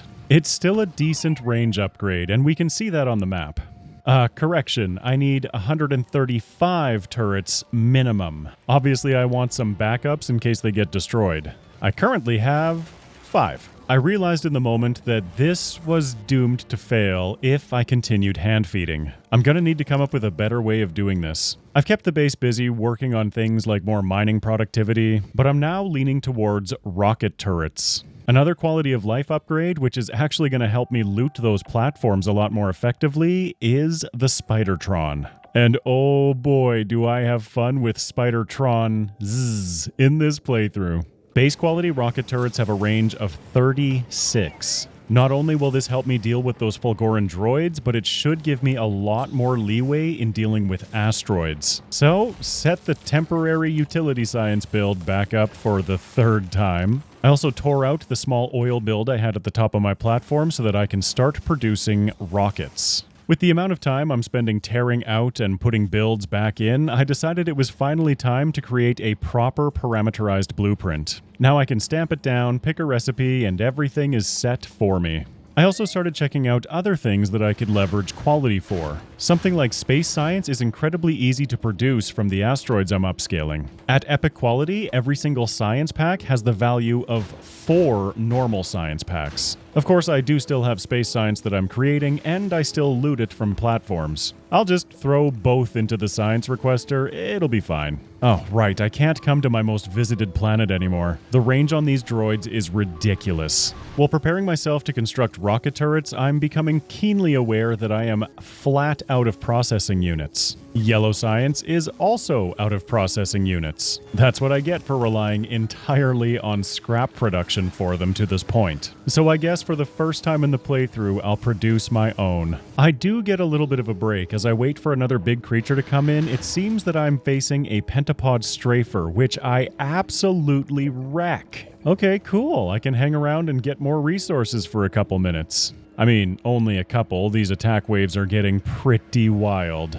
I need carbon fiber, so I need to add a little bit more for my logistics bots to do on the garden platform. I definitely want to be sure to limit this chest so that I'm not constantly spoiling all of my Yumako mash. It's a pretty janky little setup, but you know what? It's gonna work. I just need to add nutrients to the requester chest and make sure that it's trashing unrequested to deal with any spoilage. Since my carbon production, and therefore my carbon fiber production, runs off of spoilage, I've decided to create a chest of nutrients. These will not only feed the carbon fiber build, but will spoil quickly for more spoilage. The irony is not lost on me that I need more spoilage after fighting with it for so long. The good news is this build seems to be nowhere near its capacity. A lot of these machines aren't even working most of the time. I should probably add stack inserters to my wish list, but for now anyway, I can start producing my first rocket turrets. It seems like I messed something up in my parameterization, but I'll fix it later. With the addition of rocket turrets to my defenses, I won't need to focus so much on getting the quality turrets. I'm obviously still going to do that, but it would be nice to be able to visit Fulgora and not die.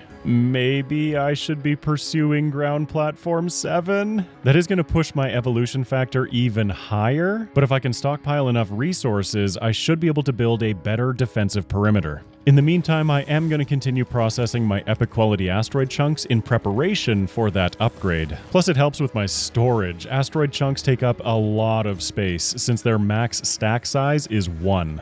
This does fully automate epic space science, which I'm going to happily take for now. I also want to build Spidertron, so don't mind me while I handle a bunch of raw uranium with my bare hands. This janky little build downstairs has created ample carbon fiber. Everything is feeling like it's producing so slowly right now. I haven't mentioned it, but I am in a serious green circuit deficit on top of all the other materials. It really goes to show just how overly dependent I was on scrap processing. I've pretty much turned off everything just to try and get Spidertron and power armor. After some more tweaking, copper wire is definitely my limiting factor for my green circuits. I feel like this reveals the limitations of this current design. The next iteration will have to correct for that. But anyway, task at hand. I grab a fish from the nearby lake and I can officially build my first Spidertron. Look at this monster. And the best thing about Spidertron is that I can't crash it through any of my own infrastructure. I'll grab everything out of the tank's grid to make Spidertron Supertron. 4 pairs of legs feels like the ideal amount, because spider?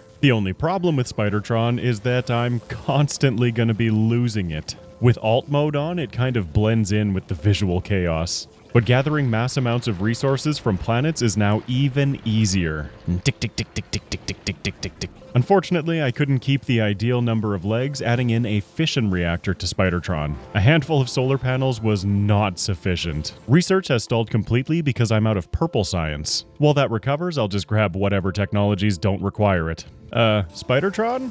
Hello? I need to put a bell on this thing. Oh, I'm standing right next to it. Okay. I'll be taking Spidertron into the thick of things, so adding a couple of those energy shields I just researched felt appropriate. This thing is so much better than the tank. Spidertron is creepy, but that doesn't make me love it any less. In an attempt to bolster my circuit production, I've added even more to the ground platform. I'm completely ignoring productivity modules here. I just want speed. Then I promptly resume my descent into madness. Catch me. Catch me. Come on, catch me.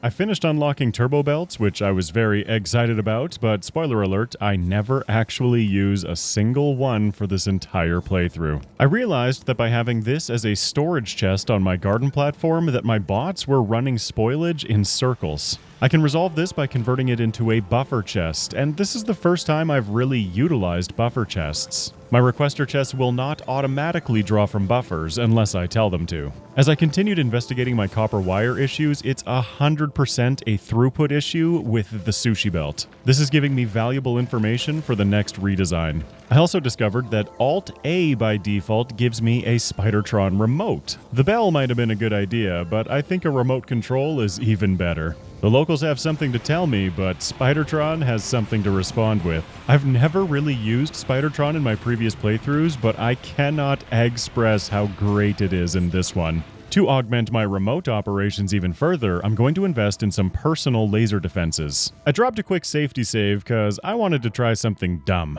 By shift-clicking, I can queue up multiple commands for Spidertron to follow. I can have Spidertron keep all of these biters busy while I flank them from the side. Of course, my personal weapons are absolute garbage and I can't accomplish anything. Come back to me, Spidertron! The good news is, on top of the energy shields that I gave it, Spidertrons have an insane amount of health. I managed to link back up with it, and I get away without much consequence. That was a ton of fun. An unsuccessful mission, sure, but it was a ton of fun. Apparently, the ineffectiveness of the biters against Spidertron has caused some infighting. I don't think I've ever seen the biters fighting each other before. The poison biters are immune to their own damage type, so these two are caught in an endless squabble. You do better. No, you do better.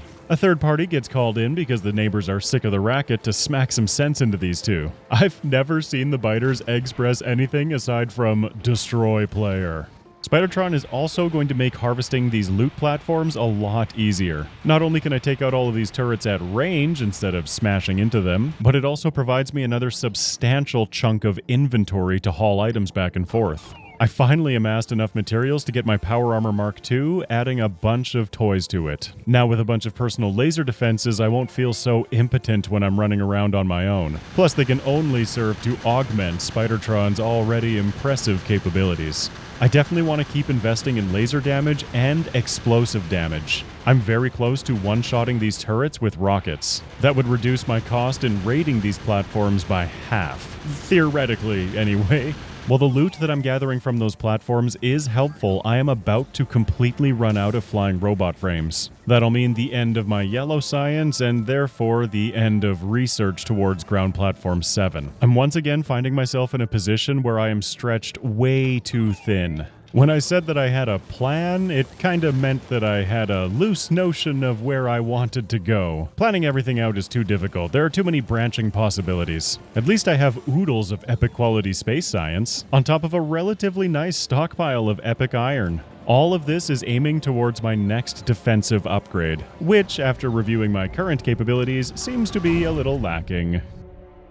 With the research at 99%, I once again shuffle it to the back of the queue until I'm good and ready. Shortly after, I find a void, so let's see what this looks like, and holy moly, that's a lot more space. The problem is, going through space, my lack of turret coverage. For the first time in this playthrough, I'm ending up with a ton of holes in my platform. These can be repaired with research, but there's another method. I can reload the save and wait to finish the upgrade until I actually get to the void. Haha, haha, haha, haha. Spidertron doesn't judge me. Spidertron just accepts my every whim and carries me around while looking adorable. Spidertron says that you should like, comment, and subscribe. Anyway, it's like nothing ever happened. Let's get this platform upgraded.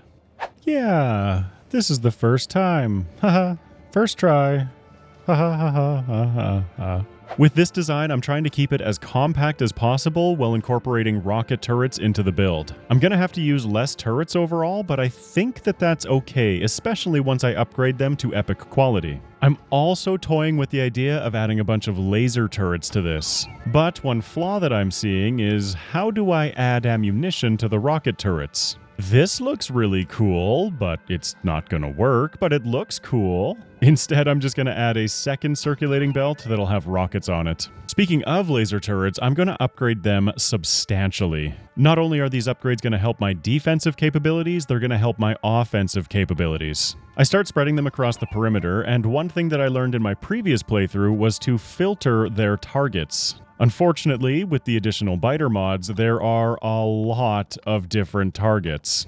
I don't want these laser turrets firing at anything larger than a medium asteroid in space. It's a complete waste of power. A lesson that I keenly felt in my last playthrough. For the laser turrets, pretty much everything else is on the menu. I really wish that there was a blacklist option for targeting. I had to select every single type of worm and droid and nest. Then at the very bottom of the screen, I had to click Ignore Unlisted Targets to set an actual blacklist. I guess this is just not a problem in the base game. I then copied those same settings to my rocket turrets and start tweaking them. The rocket turrets I don't want shooting at tiny biters or tiny asteroids or anything like that. It would be a complete waste of ammunition. They will, however, be responsible for targeting the larger asteroid types. Filtering my target priorities, another lesson that I learned in the previous playthrough. Of course, the turrets shooting red ammunition are just going to target everything. And there we go, these defenses are looking pretty beefy now. Unfortunately, I am completely out of resources, so I'm pillaging blue undergrounds wherever I can find them to fill out this build. The rest of the platform design is more or less irrelevant right now, but I need my perimeter strong. Now needing rockets for my defenses, I'm going to be adding some coal synthesis to the garden floor. I've also been running around adding a bunch of spoilage offtakes for these biochambers. Anything to make this build more robust. In order to get carbon fiber and coal up to the ground platform, I'm going to have to put a bit of work into untangling this mess. Remember, this was built on the previous factory floor, and I do have a little bit of additional space now. I can remove the stone wall belt, for instance, and shove it across the bottom instead. Then it's time to redesign the entire ground platform once again. I've seen my shortcomings, I think I know what to do, now it's just a matter of redesigning everything. The first step of redesigning my ground platform was reconfiguring all of my foundries. I now have 2 foundries for every single one of the key resource types. I've also decided to include less beacons because most of the beacons in the last build just sat empty. In theory, this should be the solution to my throughput issues. And as is tradition in Warptorio, tear it all out so that it can be rebuilt better. Unfortunately, a part of that process is organizing all of these items, which I somehow seem to have even more of now. I'm also, as I'm save scumming and exporting more blueprints, getting a pretty full inventory of random blueprints. It's all for the greater good. The greater good. As I will now be producing all of my circuits on the ground platform directly fed from my foundries. No more intermediate sushi belts to plug up my throughput. Redesigning this platform is becoming more and more difficult every time I do it. I also feel like it's getting better every time I do it, so maybe this will be the last one. I don't know. Let's find out. I'm not abandoning my sushi belt. I'm only changing the resources that I feed downstairs. With circuit production upstairs, I don't need copper wire at all on this floor, so I can simply replace it with green circuits. That means that I can tear out this entire circuit build and open up a bit more space for myself to start really processing those epic materials. Look at how much cleaner this is. I just had to add red circuits to the other sushi belt and done. The former automation continues producing and I have more space. Of course, every opportunity that I get, I can't help myself but come and harvest these platforms. As I advance in technology, it only gets easier. It may be the bias from the loot goblin that lives inside of me, but I still feel like this is worth my time. I am still getting quite a few rare resources and science packs from these. I did have a fun idea with Spidertrons. Instead of having all of this infrastructure built up and rocket turrets, all of that, why not just have a bunch of Spidertrons around the perimeter of my platform? I didn't end up following through with this idea, but I think it's a great one. Verifying my target priorities, my rocket turrets do not care about anything smaller than a large asteroid. The turrets can handle all of that. I also included some nooks around the perimeter to fit in roboports, and this is actually a design I'm quite proud of. It's robust, it's fairly compact, and it has full roboport coverage. Another thing to increase my quality of life that I'm doing is creating more parameterized blueprints. These will handle requester chests inputting to my sushi belt and storage chests taking from my sushi belts. I'm still going to be relying as often as I can on belts for my throughput, but the power of bots cannot be denied. Plus, now that I have a little bit more room to work with in the center of the platform, I can finally properly buffer all of my science packs. A couple thousand for each type seems acceptable for now. I can always tweak it in the future. It seemed to me that the lootable platforms took a snapshot of what my current platform was right before upgrading to the next platform. This gave me a bit of a cheeky idea, but I shouldn't get your hopes up. Like I mentioned, I'm playing this on a previous version, and Vanco123 has updated these loot platforms. They are no longer as exploitable as when I was playing this run. Interestingly, even my Spidertron comes along on the lootable platforms. I can't do anything with it aside from shoot it with lasers, but hey, that's fun.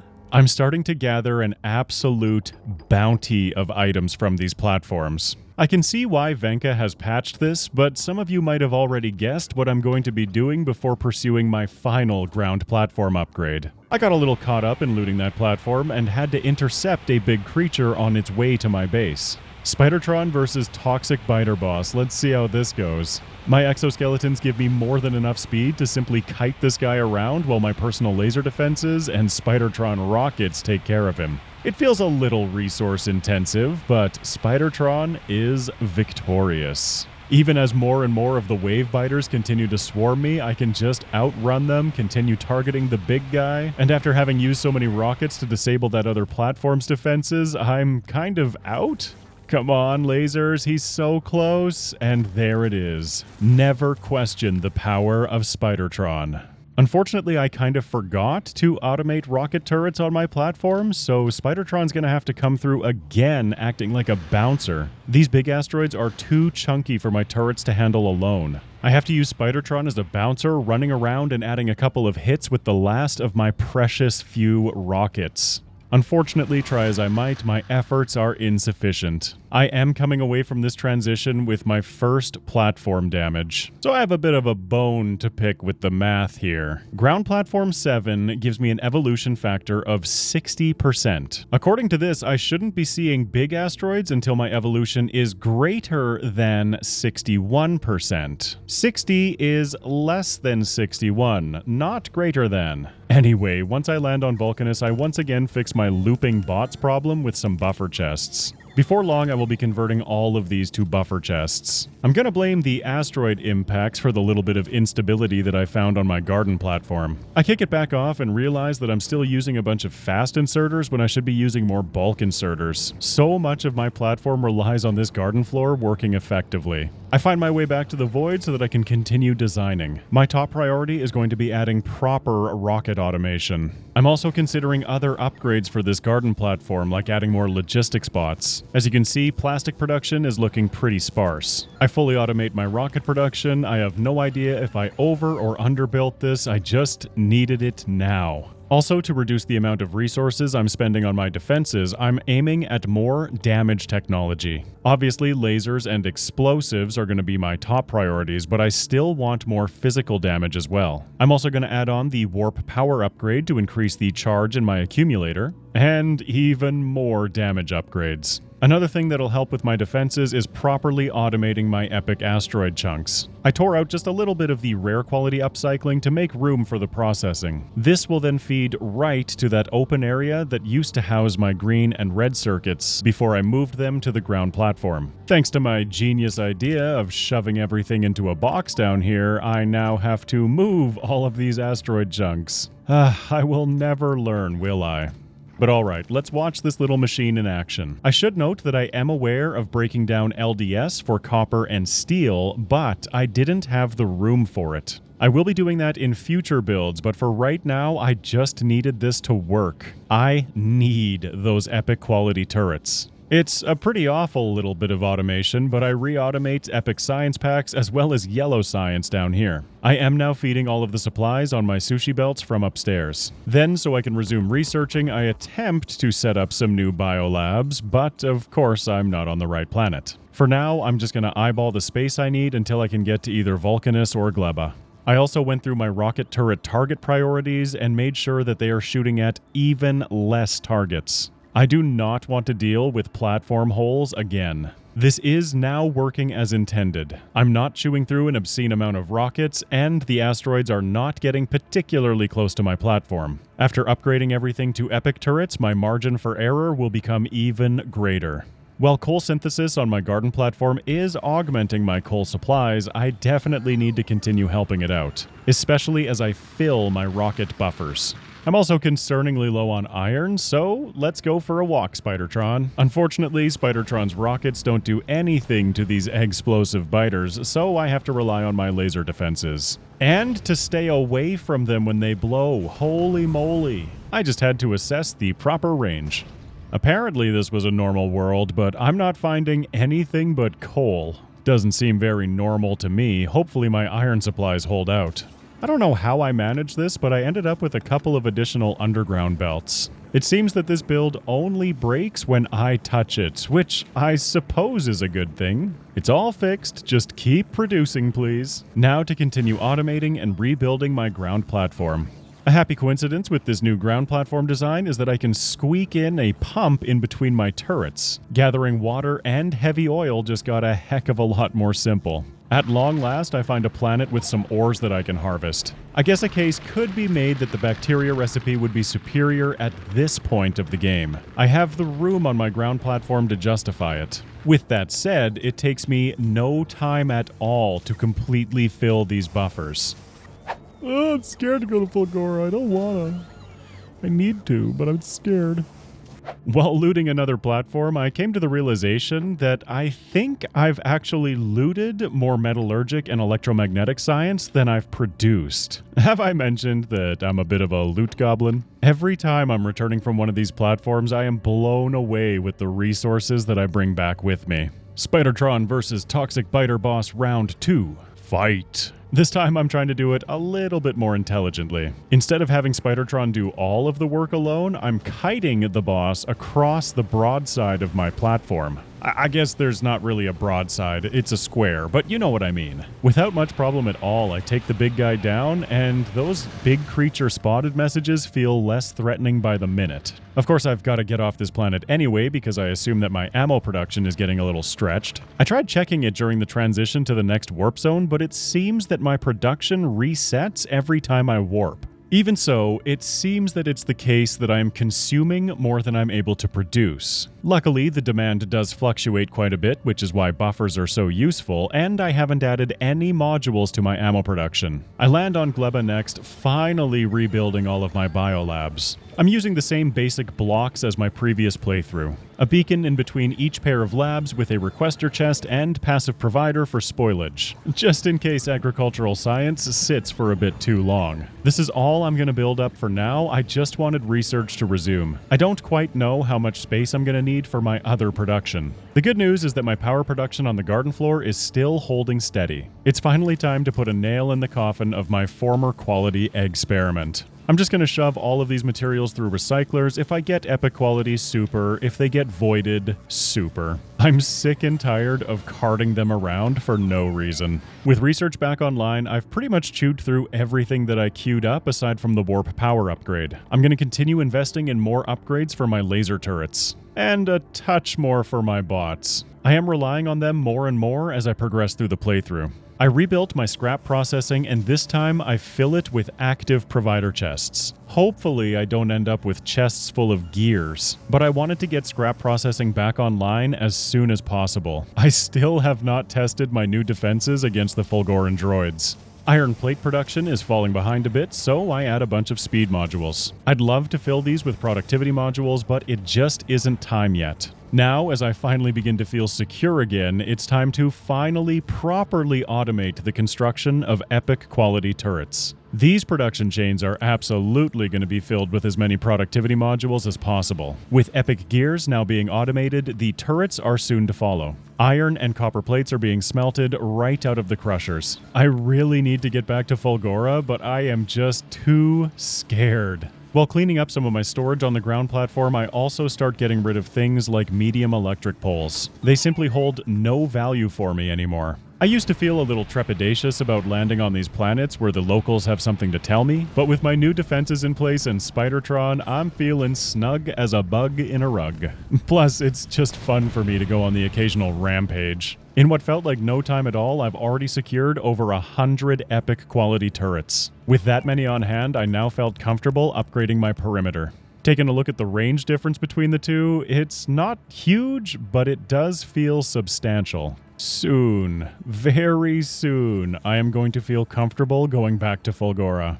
My epic quality turrets should now outrange most threats that I encounter. Then, in an effort to reduce clutter in my tech tree, I'm researching a bunch of random technology that I will never end up using. Explosive rocketry and flamethrowers being a good example of that. I'll also grab the Warp Belts Upgrade 3 to increase the throughput between my platforms. It's pretty much anything and everything that doesn't require yellow science. I also set up a quick and dirty automation for bots. I'm able to read the amount of total logistic and total construction bots that are currently in my robo network. I'm assigning these assemblers to keep a certain amount of each in my network. Logistics bots don't seem to get blown up very often, but my poor construction bots are always being lost in the line of duty. After a quick reconfiguration, I won't have to touch this again. At this point, researching random things was starting to feel pretty wasteful, but I am completely stalled on oil. I don't think I can put off going back to Fulgora for much longer. I guess I'll grab some steel productivity. I don't see a world in which that's not useful.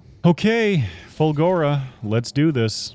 As is tradition, I land on the planet with absolutely zero coverage from the lightning storms. Just give me one quick moment here. My first priority is definitely getting oil back online. A large portion of my production relies on it. I'll also gather as much scrap as I possibly can while I'm here, and build more electromagnetic plants. As the first wave of droids march on my northwest corner, this filled me with so much confidence. They managed to get like 1 or 2 pot shots off against my laser turret on the corner, but they just got obliterated. I can finally resume harvesting Fulgoran resources. This is the first time Spidertron's been on Fulgora, and I love the way that his little booties have lightning symbols on them. I mean, it makes sense, but it's also kind of adorable. Why is Spidertron so stinking cute? Also, with that additional explosive damage that I researched, taking down these platform defenses is easy.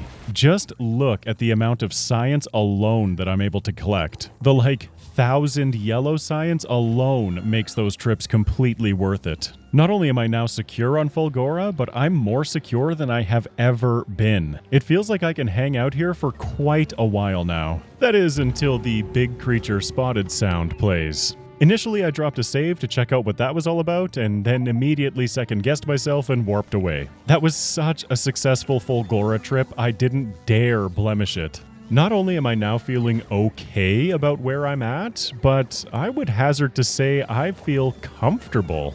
We'll see how long that lasts. I've now not only fully upgraded my perimeter, but I have extra epic quality turrets. It doesn't get better than this. With the yellow science that I looted, I was hoping I'd be able to finish Warp Power 1. Currently, my accumulator has a capacity of 1 gigajoule. That upgrade will increase it to 5. Just because I seem to be a little obsessed with setting down beacons, I begin shoving them into a couple of additional places in my new builds. My accumulator does now have a capacity of 5 gigajoules, but my production has fallen. It used to be 280 and now it's capping at 180? This absolutely baffled me because I haven't changed anything. I'm sure it's fine. I'm going to continue automating more epic resources. Anytime I'm able to harness the 50% productivity bonus, I'm doing it. There are other things that I want in epic quality, like substations. Not only substations, but I'm about to figure out how powerful higher quality beacons are. I end up with another warp engine malfunction, and this could not have come at a better time. Yes, that's another Spidertron and personal inventory filled with loot from a platform. But anyway, I am happy to drift through space and collect more asteroid chunks. To get everything I want in epic quality, I'm going to have to rely on some more barreling. I'm going to start moving petroleum gas to my factory platform for plastic production. On top of epic quality coal synthesis, this should open the way to red circuits and a bunch of new toys. I verified my rocket production in the next transition. It seems I'm producing about 150 a minute while consuming around 40. That sounds perfect to me. I got a message that something from a previous world appeared out here, so I'm scouting around for it. It's a sad little platform, but it does confirm that they can spawn out here in space. The fact that Spidertron just kind of scuttles through space is both amusing and a little disconcerting for me. I'm gonna chill out here in space for as long as I possibly can, but with this higher income of asteroids, it reveals a flaw in my upcycling. The belt is completely full, and my crushers have nowhere to output to. The quick and dirty way to attempt to fix this is to make sure that my asteroid input line is only feeding onto one side of the belt. This will have to be a factor that I consider when I redesign this system. Then I hear the big creature gong ring, and I start freaking out immediately. What does a big creature in space mean? I'm just going to ignore it until I start hearing alerts from upstairs. I really just wanted to get this asteroid upcycling working again. As it chews through the backlog, it should now input from one side of the belt and output to the other. Things are flowing again, so good enough for now, I guess.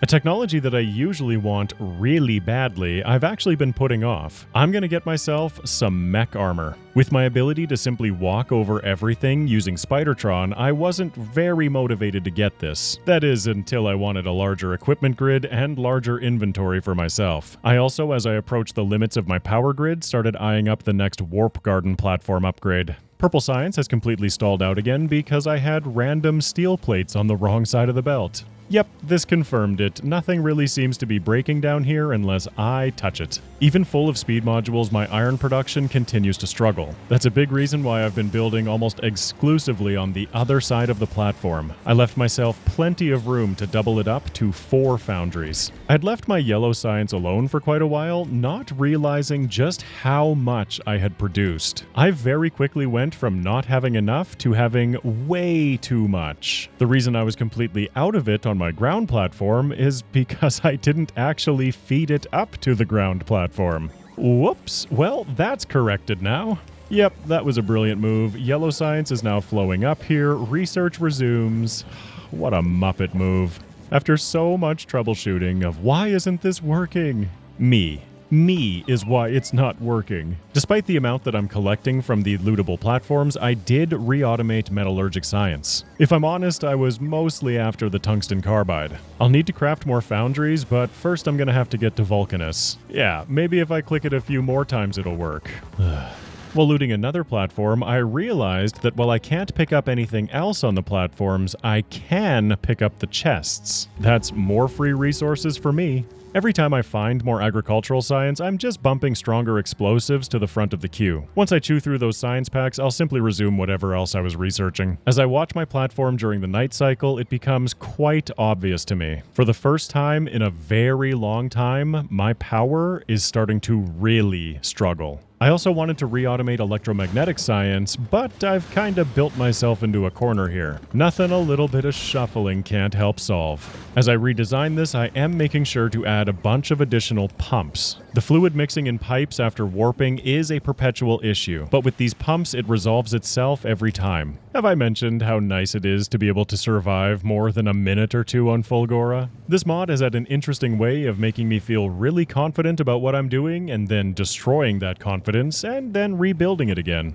The next warp illustrates once again the fluid mixing weirdness. All I have to do is determine where I need one additional pump, but space is becoming an issue. I once again have to thank all of you for your wonderful comments. Being able to force place these pumps with bots has been a game changer. There's never a dull moment when I land on a planet where the locals have something to tell me. I mean, at least it's keeping things interesting, right?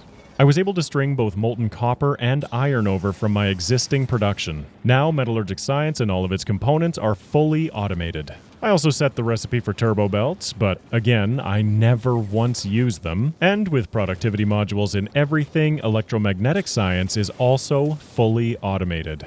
While doing that, I managed to stockpile a fair amount of epic quality red circuits, which I'll be able to start leveraging very soon. One thing I dislike is the fact that I can land on top of explosive biter nests. I guess I need to supply my bot network with a few blue underground belts. For my next step forward, I'm going to automate all of the various module types. Productivity 3 modules have been on my wish list for quite a while. I've piggybacked off of my sulfuric acid to begin creating epic quality blue circuits up top. I won't need many of these, so for now I will be hand feeding. I pasted down my agricultural science build once more, so I will have to go back to Gleba to get this thing running again. I very much need that next garden platform upgrade to bolster my power production. This build has done so well for so long, but I've outgrown it. Or maybe I could try supplying some of these boilers with water. Oh my goodness, little moments like this are so painful to look back on. It really helps my steam production when I supply the heat exchangers with water. Instantly, I pop back up to 240 megawatts. I still want to get the next garden platform upgrade to have more space, but this at least gives me a bit more time.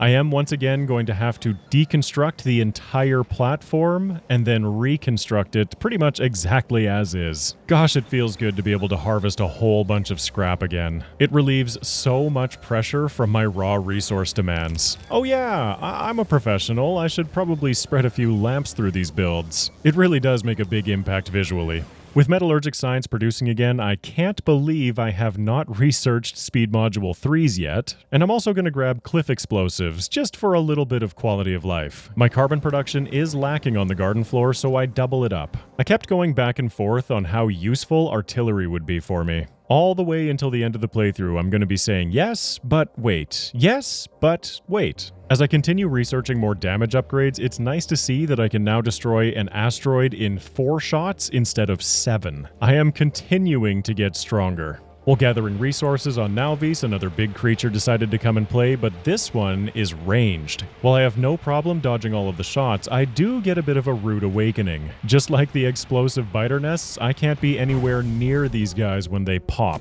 Being able to stay in a warp zone for longer has its advantages, but the longer I stay, the more intense the waves become. My ammo production is pretty solid, but it does have its limits. Not to mention that the longer I stay, the more and more big creatures start showing up. Okay, message received. I understand my limitations now. Or apparently I don't as I stick around a little longer, but this adds even more proof. These spitter bosses far outrange even my rocket turrets. I'm ending up with way too much epic quality calcite, so I had the idea to try and augment my iron and copper resources. This will, however, also mean that I need a buffer of lava. It's quite shocking just how quickly I can burn through 37,000 copper and 20,000 iron. I'm also chewing through other resources like tungsten ore much more quickly than I anticipated. This is the moment when I find the consequences of having all active provider chests on my scrap processing. I have quite a bit of empty space here, so I am going to end up making a fair-sized lava buffer. In my endless curiosity, I was curious if Spidertron was greater than Demolisher. As it turns out, no, Spidertron not greater than Demolisher. My previous mining blueprint had everything feeding into active provider chests. I decided to update that to belts so that I can chain multiple of these blocks together. That's going to make remote mining easier for me as I can belt materials back to the platform perimeter, then feed it into active providers right on the edge. I've also made a habit of leaving Spidertron at the end of my mining setups because he's such a great bodyguard. Just like that, I've got copper and iron flooding back into my platform. It takes strain off of the bots, it takes strain off of me, and apparently it took me a while to figure it out. I am about 60 hours into the playthrough at this point. Falling into old habits, I create a massive water buffer because I'm sick of filling it all the time. If only there were a simpler way that the keen-eyed among you would have already seen set up earlier in the playthrough. Well, partially set up anyway on the garden platform. Slowly but surely, I am working through the next warp garden platform upgrade. I am slightly outproducing what my labs are capable of handling, so I pace down a few more. Might as well while I'm still here on Gleba. Returning to my epic calcite problem, it then becomes a new problem. I now have way too much epic stone, of course. With Warp Garden Platform 3 at 99%, it of course gets shoved to the back of the queue until I'm ready, and I finally add stack inserters. Those will help my throughput immensely. This next Warp Garden Platform upgrade couldn't come fast enough. I am very out of power. So you get an Efficiency 3 module, and you get an Efficiency 3 module. Slapping them in beacons more than makes up for the 480 kilowatt cost of running the beacons themselves. Stack inserters can't come fast enough because I am in a full power deficit. Even my rocket fuel production can't keep up. Once I research stack inserters and the subsequent belt capacity upgrades, it effectively quadruples my throughput. Fortunately, I feel pretty comfortable coming back to Fulgora these days, and a couple of lightning strikes later, the accumulator is completely full again. With my stack inserters unlocked, it's time to start upgrading this system. Yes, I realize I could have upgraded this with turbo belts as well, but for whatever reason, I just didn't. Even before finishing the capacity upgrades, instantly my belts fill up. Stack inserters are hugely powerful. To solve my epic stone problem, I'm just destroying the chests for now. At the time, I really didn't want to put any additional thought into it. More stack inserters, please. I need these everywhere. And it finally happened. I seem to have landed with the very tip of my platform interfering with this guy's lawn. I'm going to try and distract him with Spidertron, dragging him across the side of the platform so he doesn't go directly into the corner. My corners are notoriously my weakest points on these platforms. Thankfully, I do have enough firepower to take him down before he does much damage. Plus, I now have plenty of backup epic turrets. One of the next major upgrades that I'm using stack inserters for are my sushi belts. Anything that's going to allow me to get more things more quickly. As I'm able to craft more of them, I'm going to continue upgrading this entire system. And obviously, the system that feeds the sushi belts needs more stack inserters as well. I'm so proud of this little agricultural science build. It's just continued to work every time I stamp it down. I have noted a couple of ways that it can be improved upon, and I will do that, but for now, it's solid. I'm starting to stockpile so many epic quality materials that I need more ways of dealing with them. For the cost of only epic plastic, I can start producing epic quality LDS. Fluids do not have quality, and so I can just plug this into my existing system. With epic quality LDS online, I then feed it into recyclers. These will then spit out epic quality plastic, copper, and steel. I don't know what it is about this playthrough, but I really seem to enjoy these looping belts. Whatever works, right? Whenever I'm taking some idle time in the void to get some research done, I notice that my power grid seems stable. I'm pretty sure it's the bots that are responsible for tanking it when I'm harvesting resources.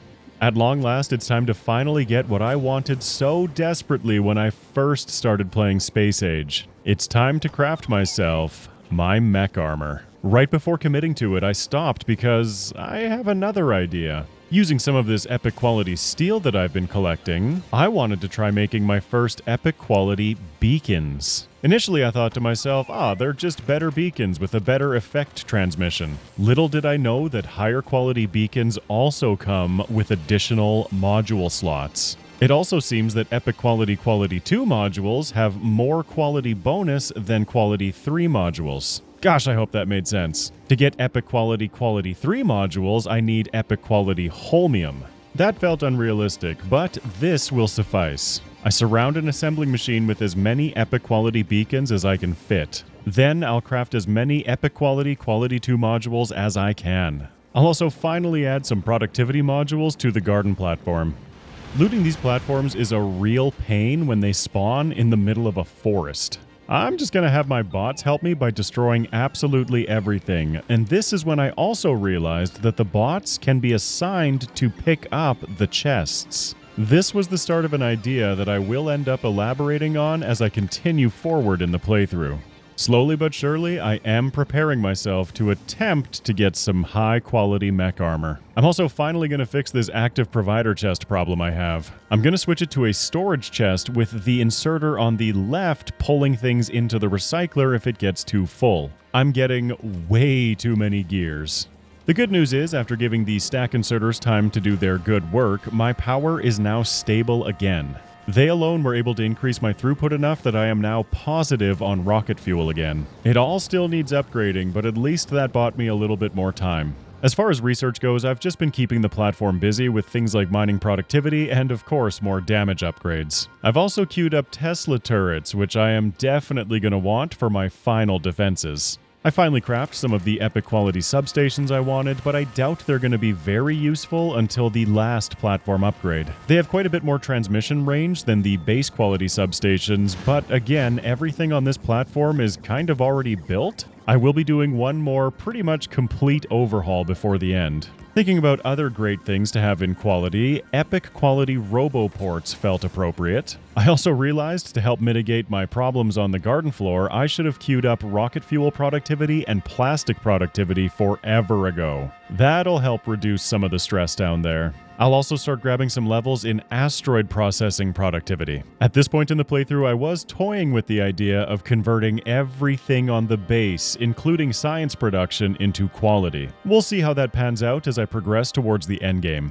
My next trip to Nauvis proves my theory. The bots are what's eating all of my power. I don't think I can put off that garden platform upgrade much longer. But with time and patience, this is getting pretty filled out. I now have a 69.3% chance, nice, to get a quality upgrade. And we ain't seen nothing yet. Let's empty out this grid and start gambling. The stars align, and on my first attempt, I get a rare quality mech armor. I slap it on and check out that inventory. This also provides me with a significantly larger equipment grid. I'm gonna need more laser beams. Look at me! I'm so pretty now. Excuse me for a moment while I do a little victory dance. This got me thinking, what else in quality should I gamble for? Fission reactors, exoskeletons. And while I don't get as lucky as with the mech armor, I'll definitely take uncommon quality. As I've been looting platforms, I've continued to steal biter eggs, upgrading to productivity module 3s.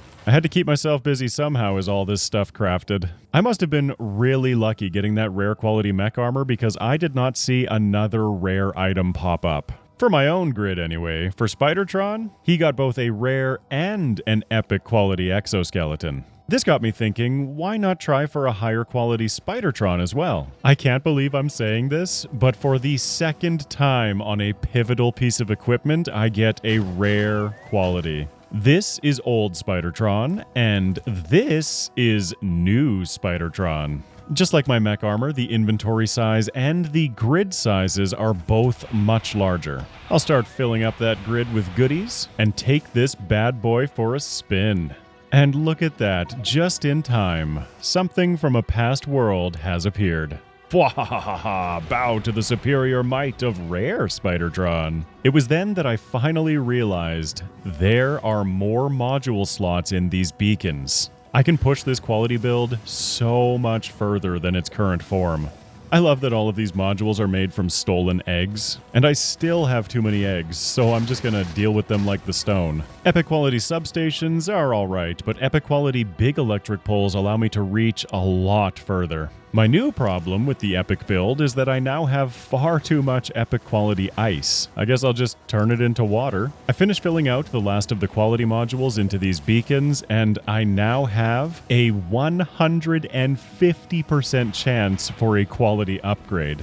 And I'm still not done with this. Admittedly, I got a little addicted to crafting things in my quality machine. Let me try building a whole bunch of construction bots. I mean, why not, right? In theory, this will help with my power grid instead of actually doing the thing that upgrades my power grid. It's fine. I was having so much fun with this, and at the end of the day, that's all that matters. Another thing that I can do to help mitigate my epic quality calcite and ice is to reprocess my oxide asteroids. I'd much rather have more of the other types. As I continue producing more epic quality beacons, it's time to upgrade this build even further. Most of these crushers are now sitting at a 70% chance for higher quality. That's compared to the 18% that they were all sitting at before. So of course I need more epic quality beacons. I also craft a bunch of higher quality logistics bots and start setting up another quality machine, this time surrounding an electromagnetic plant. Now that I have Tesla turrets researched, I'm sure you can see where this is going. On the way to the next warp zone, my warp engine malfunctions, and I couldn't be happier. More asteroid chunks means more epic materials, means happier me. So long as my ammo production keeps up, I'm gonna sit here for as long as I possibly can. My Yumako production is starting to fall off under the new demand, so I'll start finally adding some speed modules to these beacons that have been sitting here since I built the thing. Admittedly, that's probably not very power efficient. The belt is now packed once more. I'm not procrastinating at all on the next upgrade. Unfortunately, after sitting here for long enough, it seems that the asteroids just kinda stopped spawning. That's kinda sad, but I guess I'll just use the time to sit and research like I would in the void. It's really amusing to me to see these stack inserters that I had just placed down create these little teeth of plastic on the belt. That's it. I just thought it was kind of funny looking. After adding Productivity 3 modules to the majority of my buildings on the ground platform, I really need to spread efficiency modules. I mean, or I could go and rebuild the garden platform, but I just didn't want to have to tear it all out and rebuild it. Having all of that landfill as well as anything else on it be deleted when I upgrade is such a pain. A pain that, as far as I know, has been patched. I was thinking about upgrading the quality of my power production, but I don't end up committing to this idea. I really needed to stop procrastinating. So, let's commit to it. Just confirming that it all gets deleted. Yes, still a problem for me, but I am not running on the most current update. So, reload the backup save and grab a blueprint. Then, to save all of these materials, I deconstruct it all. I filtered a deconstruction planner so that everything that isn't a roboport or storage chest gets torn down. I then set a second one to only pick up landfill. I'm way too cheap to let any of this go to waste if I don't have to. Since I just tore out all of my power production, obviously the platform is out of juice. That's why I came to Fulgora to do this upgrade. The lightning storms at least keep things running, kind of. They provide my biolabs with just enough juice to squeeze out the upgrade. Now I just need to paste the blueprint back down and get busy rebuilding everything. But I run into a little bit of a snag. For whatever reason, I have to slap down some landfill in a couple spots where there were pumps in order to place the blueprint. I also took a moment to save scum and expand the power. I've accumulated way too much nuclear fuel from looting platforms, so I'm going to use it to kick off all of my heating towers. It burns for an impressively long time, so I can stay focused on building out this infrastructure. Like before, I didn't install the entire power system in one go. I need to wait for things to heat up. As I wait, the garden floor roars back to life. Once things heat up enough, I paste down the blueprint, and this should significantly upgrade my power capacity. Unfortunately, I'm completely out of stone, so I'm gonna have to wait a little bit to finish this. Enough of it is built that I am back up and running. You know, there is something that's just a little disconcerting about Spidertron running around out here in the blackness of space. Distraction? What? I managed to get the entire new garden platform built out. I now have 110 steam turbines. This should give me all the power I need until the final power upgrade. I'm gonna need some more technology under my belt before I'm even close to ready for that. Then it's back to business as usual, grinding for resources. This process continues to take less and less time to fill my buffers. I've also built a little quality foundry setup to try and get more quality foundries. With a 175% quality chance, I don't get very lucky. The best I get is a single rare foundry. The good news is that now with 640 megawatts of capacity, I have plenty of headroom to upgrade with more modules. Now, I've been putting off the journey to Aquilo because I thought I'd be able to research the final platform upgrade before going there. Alas, the ground platform 8 upgrade is locked behind Aquilo technology. So I'm going to have to rebuild my perimeter defenses to include heat pipes. I'm really thankful that I built within the confines of my platform because now I can once again step it out to accommodate for them. This should prevent me from having to rebuild absolutely everything. Ground Platform 8 will increase my evolution factor to 80%. Looking ahead at the text on the Synthetic Promethium tooltip, "You have been warned," completely terrified me of the endgame. I'm pretty sure that message alone added 40 hours to this playthrough. Not only am I going to want railguns, I'm going to want legendary railguns. Okay, Aquilo, it's time to start solving you. That's going to have to start with converting my defenses. Anything not supplied with heat from heat pipes on Aquilo will freeze and be completely inoperable. That can only spell disaster. After some tinkering, I ended up with this design. It has reduced the density in my defenses, but it will all be fully heated. At least the front-facing defenses. I was really hoping that I wouldn't need my rocket turrets active. Can you imagine if there were long-ranged droids or something on Aquilo? That would be absolutely awful. Ugh, I'm just gonna force that from my mind as I paste down the new perimeter. But of course, anytime I'm hanging out in the void when a loot platform spawns, I have to go raid it. I just can't help myself. While being bombarded with 9,000 other things to think about, I'm pretty sure I left a bunch of my drills behind on another warp zone. So, whoops, guess I'm gonna have to get more of those. It's really funny to me when these loot platforms spawn on Vulcanus. I'm just trying to get what I can from here before this demolisher completely wipes out everything. Anyway, in my previous playthrough, I had this idea about harvesting resources from Aquilo. I was hoping to leverage the warp chest and barrel a bunch of stuff remotely, but I neglected to check the recipes first. The good news is, with my upgraded gear and damage upgrades, these biter bosses, when they spawn alone anyway, aren't that big of a threat anymore. I can melt them pretty effectively, even when they're the explosive ones that are immune to rockets. My asteroid reprocessing has completely jammed. The reason is because it was backlogging on the backside, and it's the exact same problem I was having before. The belts are quite full, yes, but the crushers have nowhere to output. I made one little tweak, putting the input chunks on the near side of the belt. That should help alleviate the pressure after some manual intervention. I did the same thing for the uncommon asteroids and just put a bunch of stuff in chests. I'm close to rebuilding this system and I just couldn't be bothered right now. Okay, it's time to commit to the Aquilo research. This is when I decided to check the resources and noted that none of the materials can be barreled. Lithium brine, ammoniacal solution, fluorine, nothing. In fact, I think the only things that can be barreled from Aquilo are the hot and cold fluoroketone, which I need the aforementioned resources to craft in the first place. So be it. So while I think about that problem, I'm just going to continue getting a bunch of random research done. Being able to chain these mining outposts together is super helpful. More lessons to bring forward into future playthroughs, assuming I remember. I love as I work away when I get random achievements. Mass production too. I've now produced 1 million electronic circuits. Cool. Anyway, I think it's time to visit Aquilo. And of course the locals have something to tell me once I get there. Guess we'll find out what that means, but I did create a couple of storage tanks up in the top corner of my platform. They'll be for the Aquilo resources, and while doing all of that, I have continued accumulating more quality modules. I want more and more things in epic qualities, so I'm going to continue upgrading this system until I can't anymore.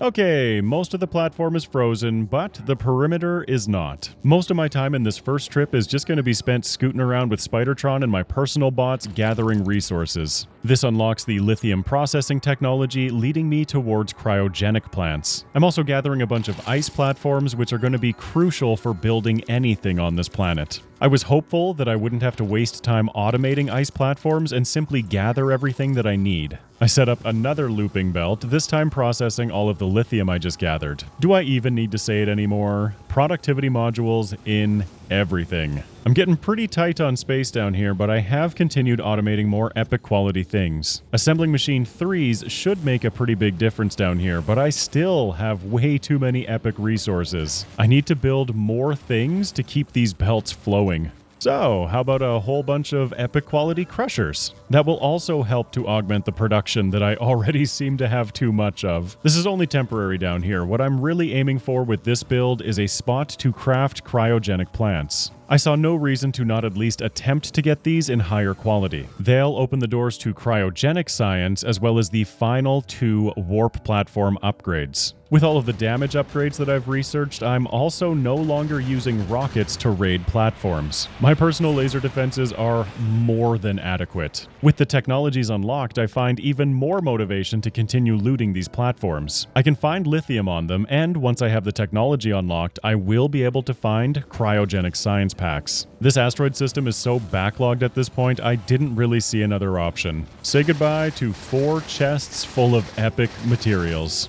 I made it back to Aquilo and spawned on top of my first lithium brine vents? Don't really know what to call them, but now I need to get it onto my platform. This, of course, means having to heat it all. The process of hand building all of this is a little bit excruciating, so I'm gonna have to come up with a better solution to farm this stuff en masse. At least with these epic quality beacons, I can add a ludicrous amount of speed modules to the pumps. Even so, the collection of lithium brine is quite slow. While I'm here, I can't forget to set the recipe and start crafting my first cryogenic plants. Then I spend the rest of my time in the world running around getting loot. Something from a past world has appeared, but unfortunately it's just one of these little rinky-dink platforms from the early game. I slap down as many beacons and speed modules around this little build as I can muster. Fortunately, the enemies I've encountered thus far on Aquilo are not super threatening. My hope was this would allow me to stay here longer to gather more per trip. Once I leave the planet, I move everything up to the tanks I built in the top corner. That one trip actually managed to get me a fair amount of lithium brine, but I have yet to find fluorine. Ammoniacal solution is really easy to get because it covers the majority of the planet's surface. Once I find fluorine, it'll be time to tear out my epic quality LDS setup and start producing cryogenic science.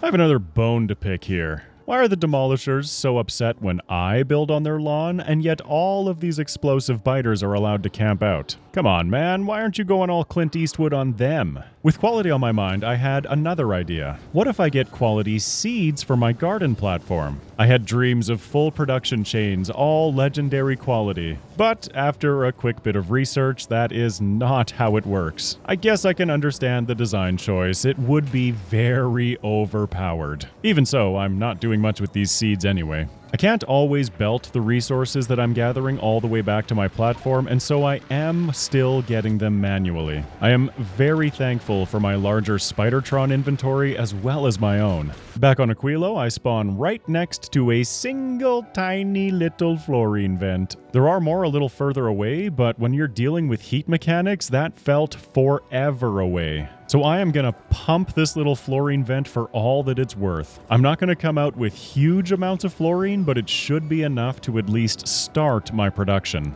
I'm just accumulating it here in the bottom corner of my factory. Once I'm away from Aquilo and everything thaws, I can pipe it over to where I'll actually be using the fluorine. Of course, once it's time to bail from the planet, I collect absolutely everything. Even the ice platforms. I'm not letting anything go to waste. Then I'll scoot around picking up even more ice platforms. I'm also gathering some lithium, so this feels very worth it. Before shoving off, I find another lootable platform and confirm that I can get cryogenic science from looting these platforms now. It looks like I filled about half of my fluorine buffer, which, like I said, should be enough to get things started. Now to try and remember how exactly I Aquilo. Once again, I'm relying on a lot of productivity modules in the buildings themselves, with beacons spread everywhere. Using a wire, I've hooked up my hot fluoroketone to a tank. Aquilo has a really nifty loop of cooling fluoroketone and then heating it back up, and I don't want to produce any more unless I absolutely need to. I ran away to Vulcanus, and this time I am very much encroaching on somebody's property line. To give myself some room to fight the Demolisher, I went out with Spidertron and almost end up destroying it. I gotta remember I can't be too overzealous with this thing. While I wait for him to get closer, I might as well use the time to continue mocking up my Aquilo production. I, however, get very impatient and decide to encourage him towards my platform. After all, I don't want him sneaking up on me when I'm in the middle of a menu or something. I once again kite him to the point where more of my rocket turrets are able to shoot at him. Even so, he does manage to take out a few buildings, but it's nothing like if he had been going straight into a corner. I find some more cryogenic science, but unfortunately these platforms can spawn in the middle of biter nests. This is going to be another loot platform where I just rush to grab as much as I can before the biters blow it all up. I make it back to Aquilo for the sole purpose of setting all of these recipes. I really wish that I could set these on other planets. I'm sure that that's a setting somewhere. I do know that there's a setting that will disable these recipes when they're active on a planet that they're not supposed to be. I am not skilled enough to take that on. I don't need any of this production running when I'm on Aquilo itself, so once I get away from the planet and everything thaws, I am producing my first cryogenic science. Instantly, I queue up all of the technologies, quantum processors, railguns. These open up the ability to upgrade to the final ground platform 8, and obviously I'll be queuing up the next factory platform upgrade as well. I am eyeing up legendary quality, but there's no point in getting it until I upgrade my factory platform 2 more times. My research falls off of a cliff, and I thought for sure that electromagnetic science was short because of holmium. As it turns out, I'm out of accumulators because I don't have batteries being built anywhere on the platform. Yes, I have been processing that much scrap that I am only now noticing this problem. I have to do a little bit of shimmying with my concrete production, which isn't too much of an issue. This opens up enough space that I can start producing batteries inside of a cryogenic plant. Then I can load it with 8 Productivity 3 modules.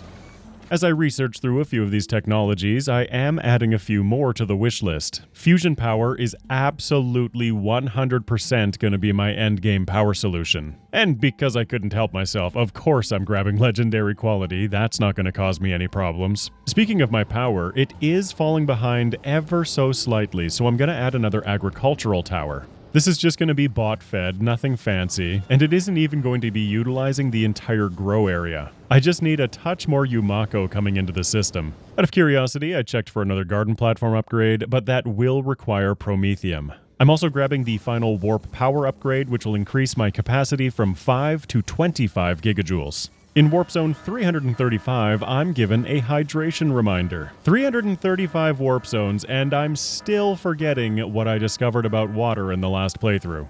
I land back on Aquilo with a terrible spawn, so I can't gather any more resources, but I can set my quantum processor recipes. As I've been researching away, I've finally hit some serious bottlenecks, and red science, of all things, is what's holding me back. For the life of me, I could not figure out how to get a beacon in here, so they're just going to be running with a little less productivity. Of course, the fluid mixing in the lines is a problem here as well, so I have to add another pump for the cold fluoroketone. The good news is, with these filtered pumps integrated, it is no longer an issue.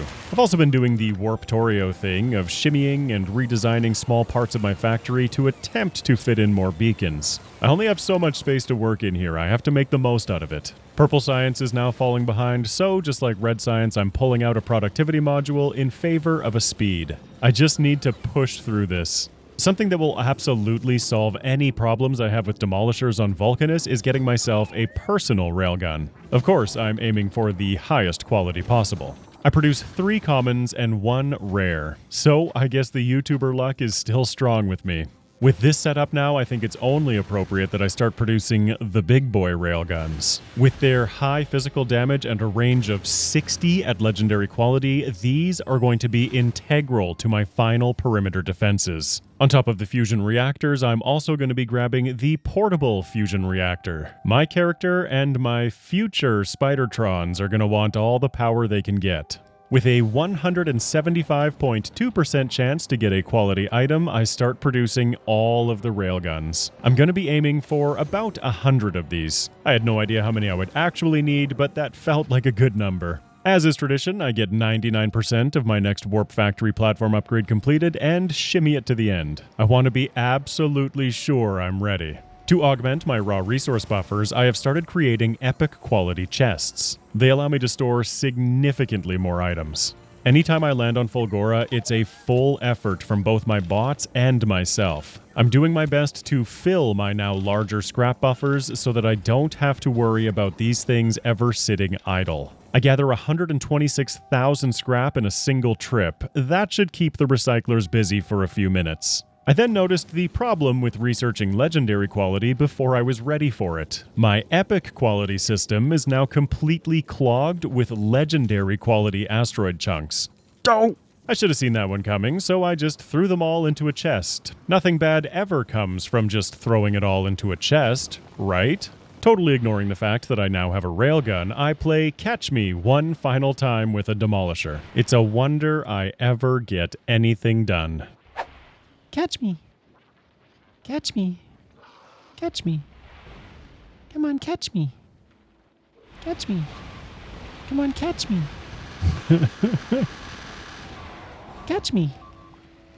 I had pretty much run out of tungsten entirely, but one short trip later, and I'm coming away with over 30,000. Sweet, while all of that was harvesting, I took this electrolyte line and dragged it all the way around the perimeter of my factory. I wanted this in place so that once I finish producing all of the railguns I need, I can start producing Tesla turrets. Speaking of railguns, I've now produced just over half of my goal amount. I have continued getting more of the infinite technologies, more plastic productivity, explosive damage, low-density structure productivity, and I'm now also getting the railgun damage and reload speed upgrades. I have halted both the next factory platform upgrade and the next ground platform upgrade at 99%. I had a bit of a funny idea with the ground platform upgrade, so we'll see how that plans out once I'm ready to commit to it.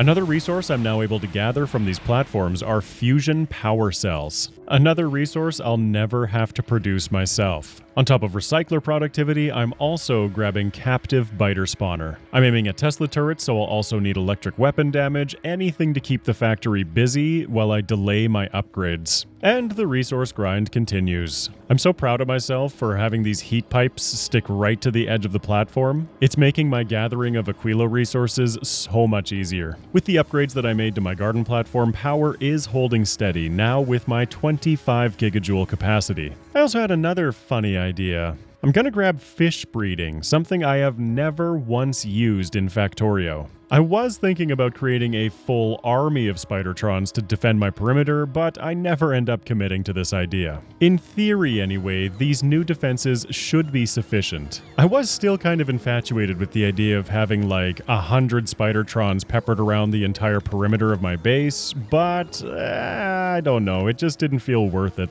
It would be a huge amount of convenient firepower, but I can't filter their targets. Felt like a good way to run myself out of rockets. I was satisfied with the amount of railguns I had, so I hook up the electrolyte and I start producing quality Tesla turrets. As much fun as I had playing Catch Me with Demolishers, this proves that railguns are the way to go. Demolishers will never be an issue again. Amazingly, only 16 warp zones after my last scrap trip, I've pretty much run out. My solution, of course, was to create even larger buffers. This also helps spread a few more chests around my platform for my next cheeky idea. I want to slap down as many chests as I possibly can. This time I managed to collect 250,000 scrap. We'll see how long that actually ends up lasting. But anyway, like I mentioned, I want to spread as many chests as I possibly can into every open space on my platform. Now, this has been patched by the mod author, but like I mentioned, I'm playing on an outdated version. More chests equals more loot when I upgrade to the next ground platform. I almost ended up regretting this decision because the platforms are going to be so filled with loot that it's almost overwhelming. I make it to the void, and it's time to commit to these upgrades. On top of the next factory platform upgrade, I'll also grab the final upgrade for my factory platform and the final 2 warp timer extensions. Once both of those are researched, I'll be able to stay in each warp zone for a total of 1 hour. That's going to leave me only a couple of technologies away from the win condition, but I am still many hours from completing this playthrough.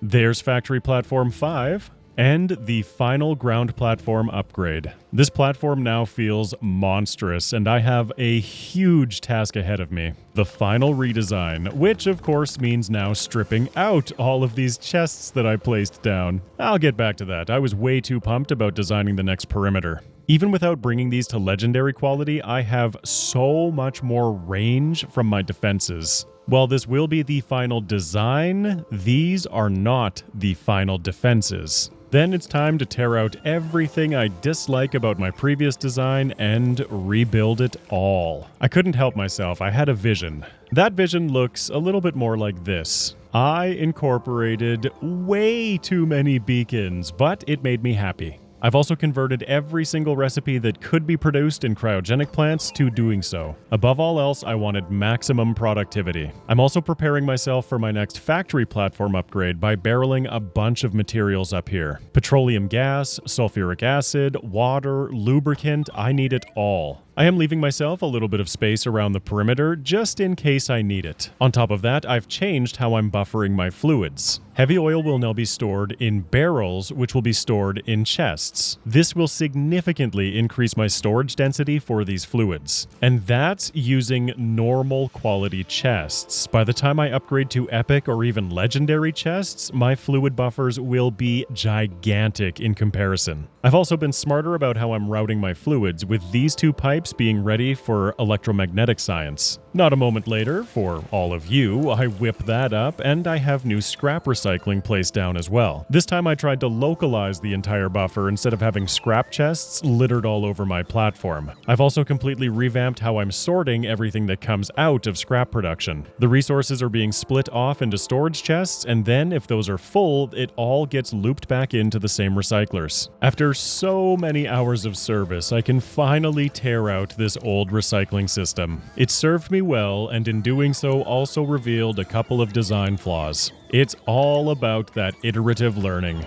I took a moment to rethink my agricultural science. It's essentially the exact same as the previous design, just with space for beacons and better belt routing. I've learned my lesson with spoilage, for the most part anyway.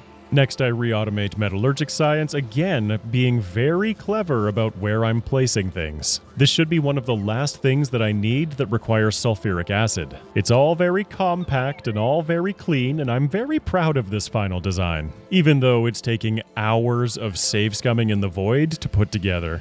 As with everything else on this platform, I have much larger buffers installed, and they're all local to the tungsten. Since disco science is no longer an option, I started coloring a bunch of the lamps around this platform. The pretty colors make me happy, what can I say? Before upgrading to the final factory floor, I decided to revamp all of my asteroid processing. I had an idea for the final iteration, but I wasn't quite ready to commit to that. I wanted to rebuild this system once more before the final build, just in case there are any more not-so-obvious mistakes that I've made. In doing so, I'm going to start amassing legendary materials. I've pretty much ripped out everything that was running off of my epic supplies. I don't know what I'm going to do with all of those yet. But with the knowledge I gained from processing those asteroid chunks, hopefully this system works a little bit better with the legendary chunks. All of this old infrastructure can pretty much be ripped out. As I start clearing through my backlog of asteroid chunks, I am now producing legendary resources. I've never done this in Factorio before, and it is so exciting. While that's doing its thing, I aim to set my science back up. This time on top of the beacons between each pair of labs, I'm surrounding it with even more beacons. Overkill? Who knows, but of anything on the base that I want to be as fast and efficient as possible,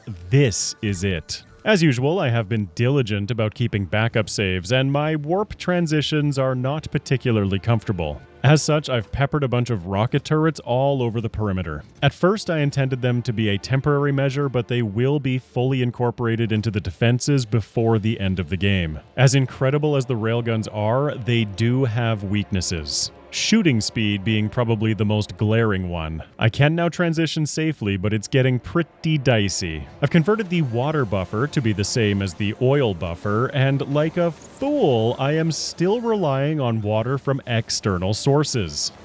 Don't worry, I realize my mistakes soon. I get my new agricultural science build online, and I can finally begin research once more. My new scrap system is working exactly as intended. It's great to see. And with my deficiencies against asteroids addressed, these new defenses prove to be very effective. For the final time, I find myself unprotected on Fulgora. It never fails.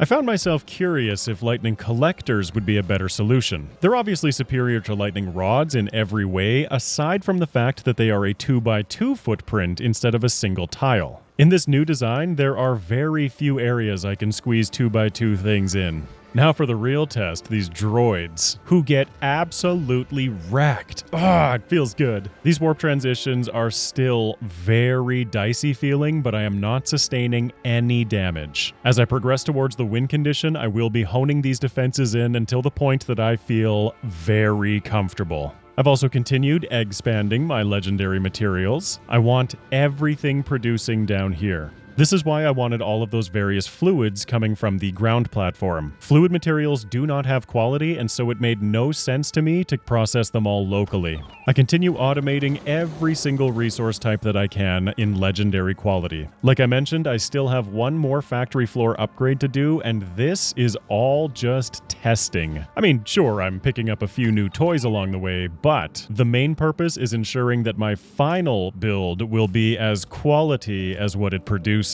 Among the new toys I'm getting, legendary beacons at last. What's holding the majority of this production back is legendary copper. Since I can get so much from scrapping LDS, I've added both regular quality copper and calcite to the sushi belt going downstairs. That way, I'm effectively transforming regular quality copper into legendary copper. I melt down the normal quality inside of a foundry, which then feeds the legendary LDS build, which only requires legendary plastic. The legendary LDS then gets flown across the factory platform and converted into legendary steel, more legendary plastic, and all the legendary copper I need. I start the production chain on getting legendary bots, along with legendary crushers for the upcoming rebuild. It became clear to me that while handling all of these asteroid chunks on a single belt is more compact, I will likely want independent input and output lines. Doing everything on a single belt is simply adding too much potential for things to clutter, despite my best efforts. Another key improvement will be upgrading everything to legendary quality. These crushers will go from a crafting speed of 1 to a crafting speed of 2.5. That's, of course, on top of spreading out legendary beacons across everything. These quality chances are continuing to increase 127%, 140%. Quality beacons are crazy good. At legendary quality, I get 7 module slots with a distribution efficiency of 2.75. Somehow even better, they only cost 80 kilowatts to run. What's less exciting is that I can prove that you can lead an egg to water, but you can't make him think. Watching back my own footage can be so frustrating sometimes. As I've been continuing to upgrade my production, I am keeping an eye on my power, which is holding steady. All I kept hoping was that it was going to hold out until I could upgrade to a full fusion setup. The upgrading is paying dividends because this system down here is completely backlogged with legendary asteroid chunks. This gives me the perfect opportunity to explore where these backlogs are coming from. It's all learning for the next build iteration. I have been using the legendary components I'm making to craft things like legendary chests. Quickly reviewing a normal chest compared to an epic chest, I wonder what a legendary chest looks like. A lot. A lot is the answer. I can fit 120 stacks of materials in each chest. Okay, these buffers now feel like they're of an acceptable size. I find one of the new lootable platforms, and holy spam, Batman. I actually went into my graphics settings to try and figure out if I could turn off all of these flashing symbols. I didn't figure it out, but maybe the option exists. I'm just gonna have to deal with it. These platforms have so much loot on them. While hunting around for tungsten, I found some absolutely absurd calcite patches. 1.7 G? Did we skip billion entirely? What is G? I would have thought like T for trillion? G? Gigillion? I don't know. Anyway, with my buffers upgraded to legendary, I should have plenty of tungsten to carry me forward. While gathering the tungsten, my final factory floor upgrade finishes. This is now the total amount of space I have to work with. So, with all of this extra space, it's time to design the final factory floor, while hoping beyond hope that my idea actually works. In the meantime, I'll just continue to keep the base busy by researching more infinite technologies. More damage, more scrap productivity, whatever tickles my fancy in the moment. Alright, it's time to redesign this, but this time, I do it even better. Ha ha ha ha ha ha. So things are looking a little different down here. Learning from my last design, I've decided to go with 2 completely independent belts. With hindsight, having both of those belts join onto a single belt kind of defeats the purpose, but hey, this still works. I wish I'd gone with like 1 less row of crushers to accommodate more belts. But this is what I went with. 1 full block for common asteroids coming in, which leads to a second block entirely dedicated to uncommon asteroids, with the 3rd full block in the bottom being split, half for rare and half for epic quality. It's the same basic principle as before, with anything that's legendary quality coming over for processing, while everything else gets looped back into the system. I'm also looping the legendary asteroids back into themselves, using a priority input splitter to hopefully avoid any future backlogging. That was the theory anyway. Then I busy myself setting up all of my production for the final time. This time I will be incorporating lava to the build, so at long last I will have to finally check out the updated warp trains. Venka has completely overhauled them since the last time I played, so they should work.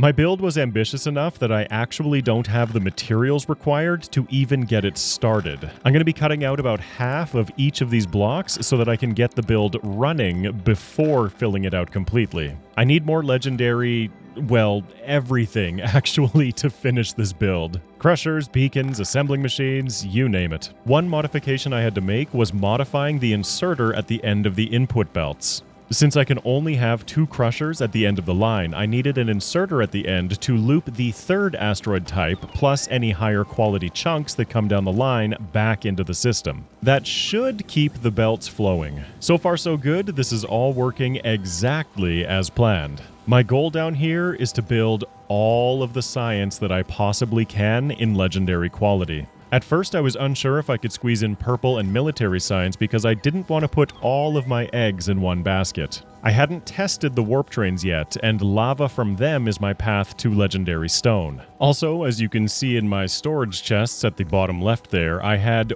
way too many epic materials sitting around. I decided to just recycle them all. If I could convert some of them to legendary quality, super, but mostly I just wanted them to go away. I now have a couple of legendary seeds on my garden platform. This is the moment when I looked it up on the wiki, and no, this will not give me a full legendary production chain. So these are pretty much useless. As my warp railroad technology continues to research, I decided to build up my lava buffer. This buffer takes up a massive portion of my platform. And in order to accommodate the warp train, I'm going to have to rethink this whole mess. After all, with the factory floor producing all legendary items itself, I shouldn't need this sushi belt anymore. My perimeter defense has been holding strong, but just in case the latest evolution increase is a little bit too much for it, I did fill in a bunch of additional laser turrets. Just being cautious here.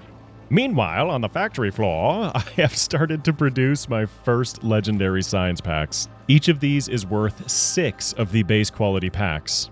The legendary chemical science couldn't have come any sooner. I completely ran out of blue science, so I'll just hand feed these into my labs for the time being. I shouldn't need too many to finish off Warp Railway, which is proven by the fact that before I even finish distributing them, the technology finishes. With the technology completed, it's time to set up my warp train. I have it set with 2 stops, Warp Ground to go to the ground platform, and Warp Factory to go to the factory platform. The important part to mention here is to make sure that the stops and rail is exactly aligned between the ground platform and factory platform. To do this, I've put 2 chests right next to my accumulator so that I can then line it up perfectly on the floor below. So long as everything is perfectly aligned and the stops are named properly, the train will warp. Now that I've confirmed the train is working, I can set up my lava pumps to feed my legendary system. This is the confirmation I was waiting for before setting up my military and purple sciences down here.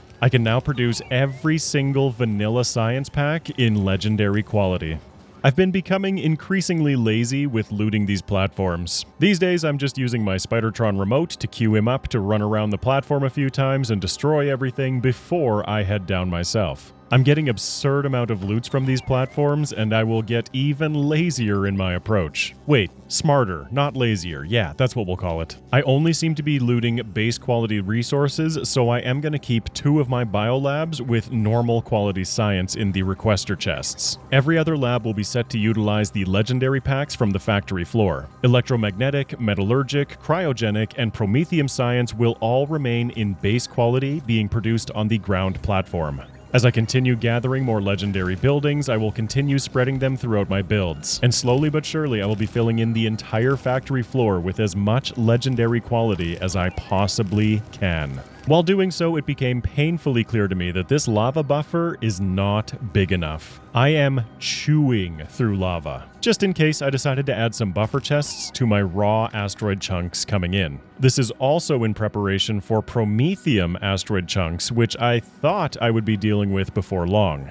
Just for fun, I figured why not have a legendary asteroid collector as well? It does have slightly more space and therefore more throughput? I don't know, sure. After rebuilding the factory floor though, a new problem has come up. I am completely capped on power. So, as is tradition, I'm just going to spread a bunch of Efficiency 3 modules around the entire factory floor.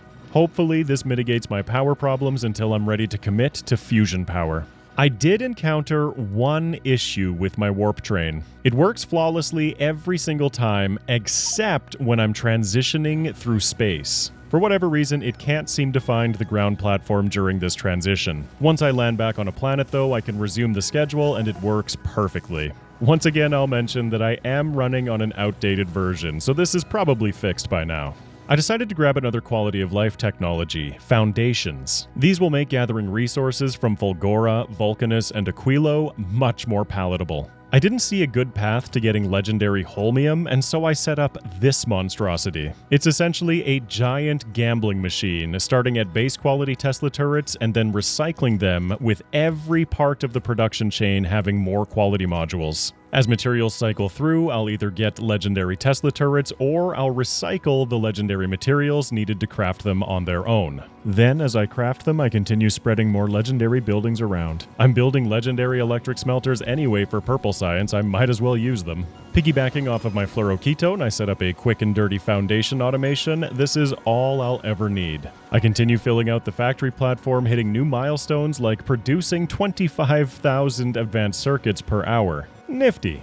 I filled in the last of the legendary beacons on the factory platform, which means I can now take these upstairs to start filling in the new quality upscaling machine. I'm still working on filling in all the module slots, but one step at a time. With all of that filling in and my lava train fully automated, I'm now able to start pulling legendary science from the factory platform. I'm once again doing it all with a sushi belt, and finally, I got this system put together. Using my warp chest, I am barreling my infinite water from the garden platform and sending it upstairs. There's absolutely no reason to ever gather water from external sources once I have the garden floor unlocked.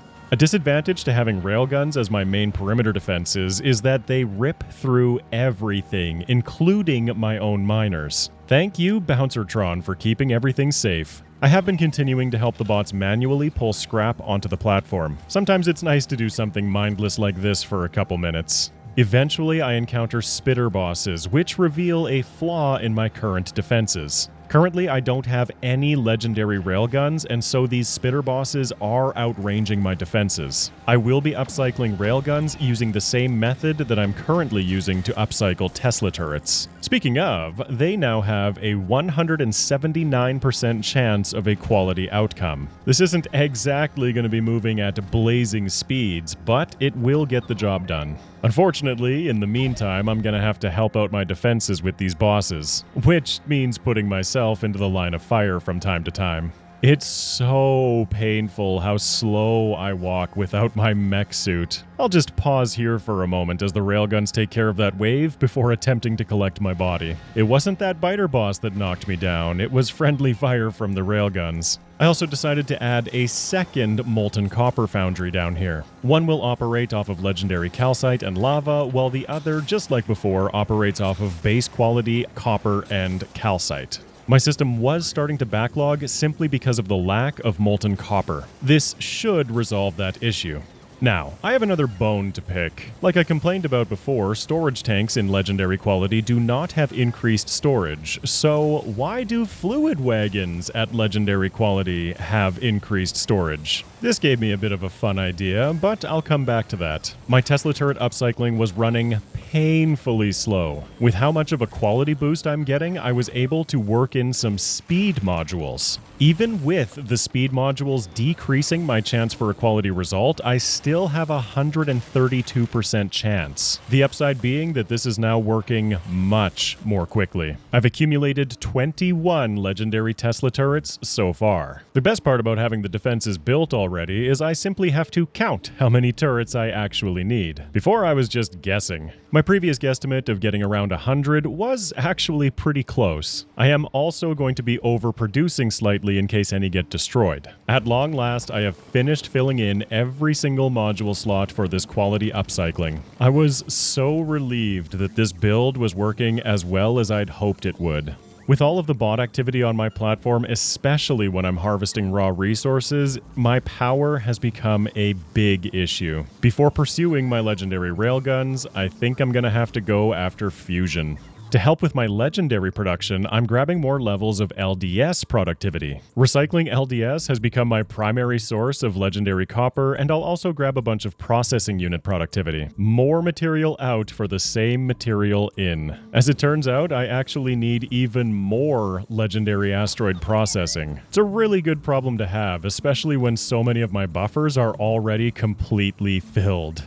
On a single trip to Fulgora, I'm now collecting around 300,000 scrap. As long as I'm not encountering these spitter bosses, my defenses have no problem handling all of these waves. During the transition to Warp Zone 403, I get another warp engine malfunction. Oh no, I'm gonna have to sit here and gather legendary resources. I'm also using the factory floor to craft legendary laser turrets. Because why not? This process up here is so slow. I am up to 75. That upcycling process has absolutely tanked my supply of holmium, even with the amount of scrap that I've been gathering.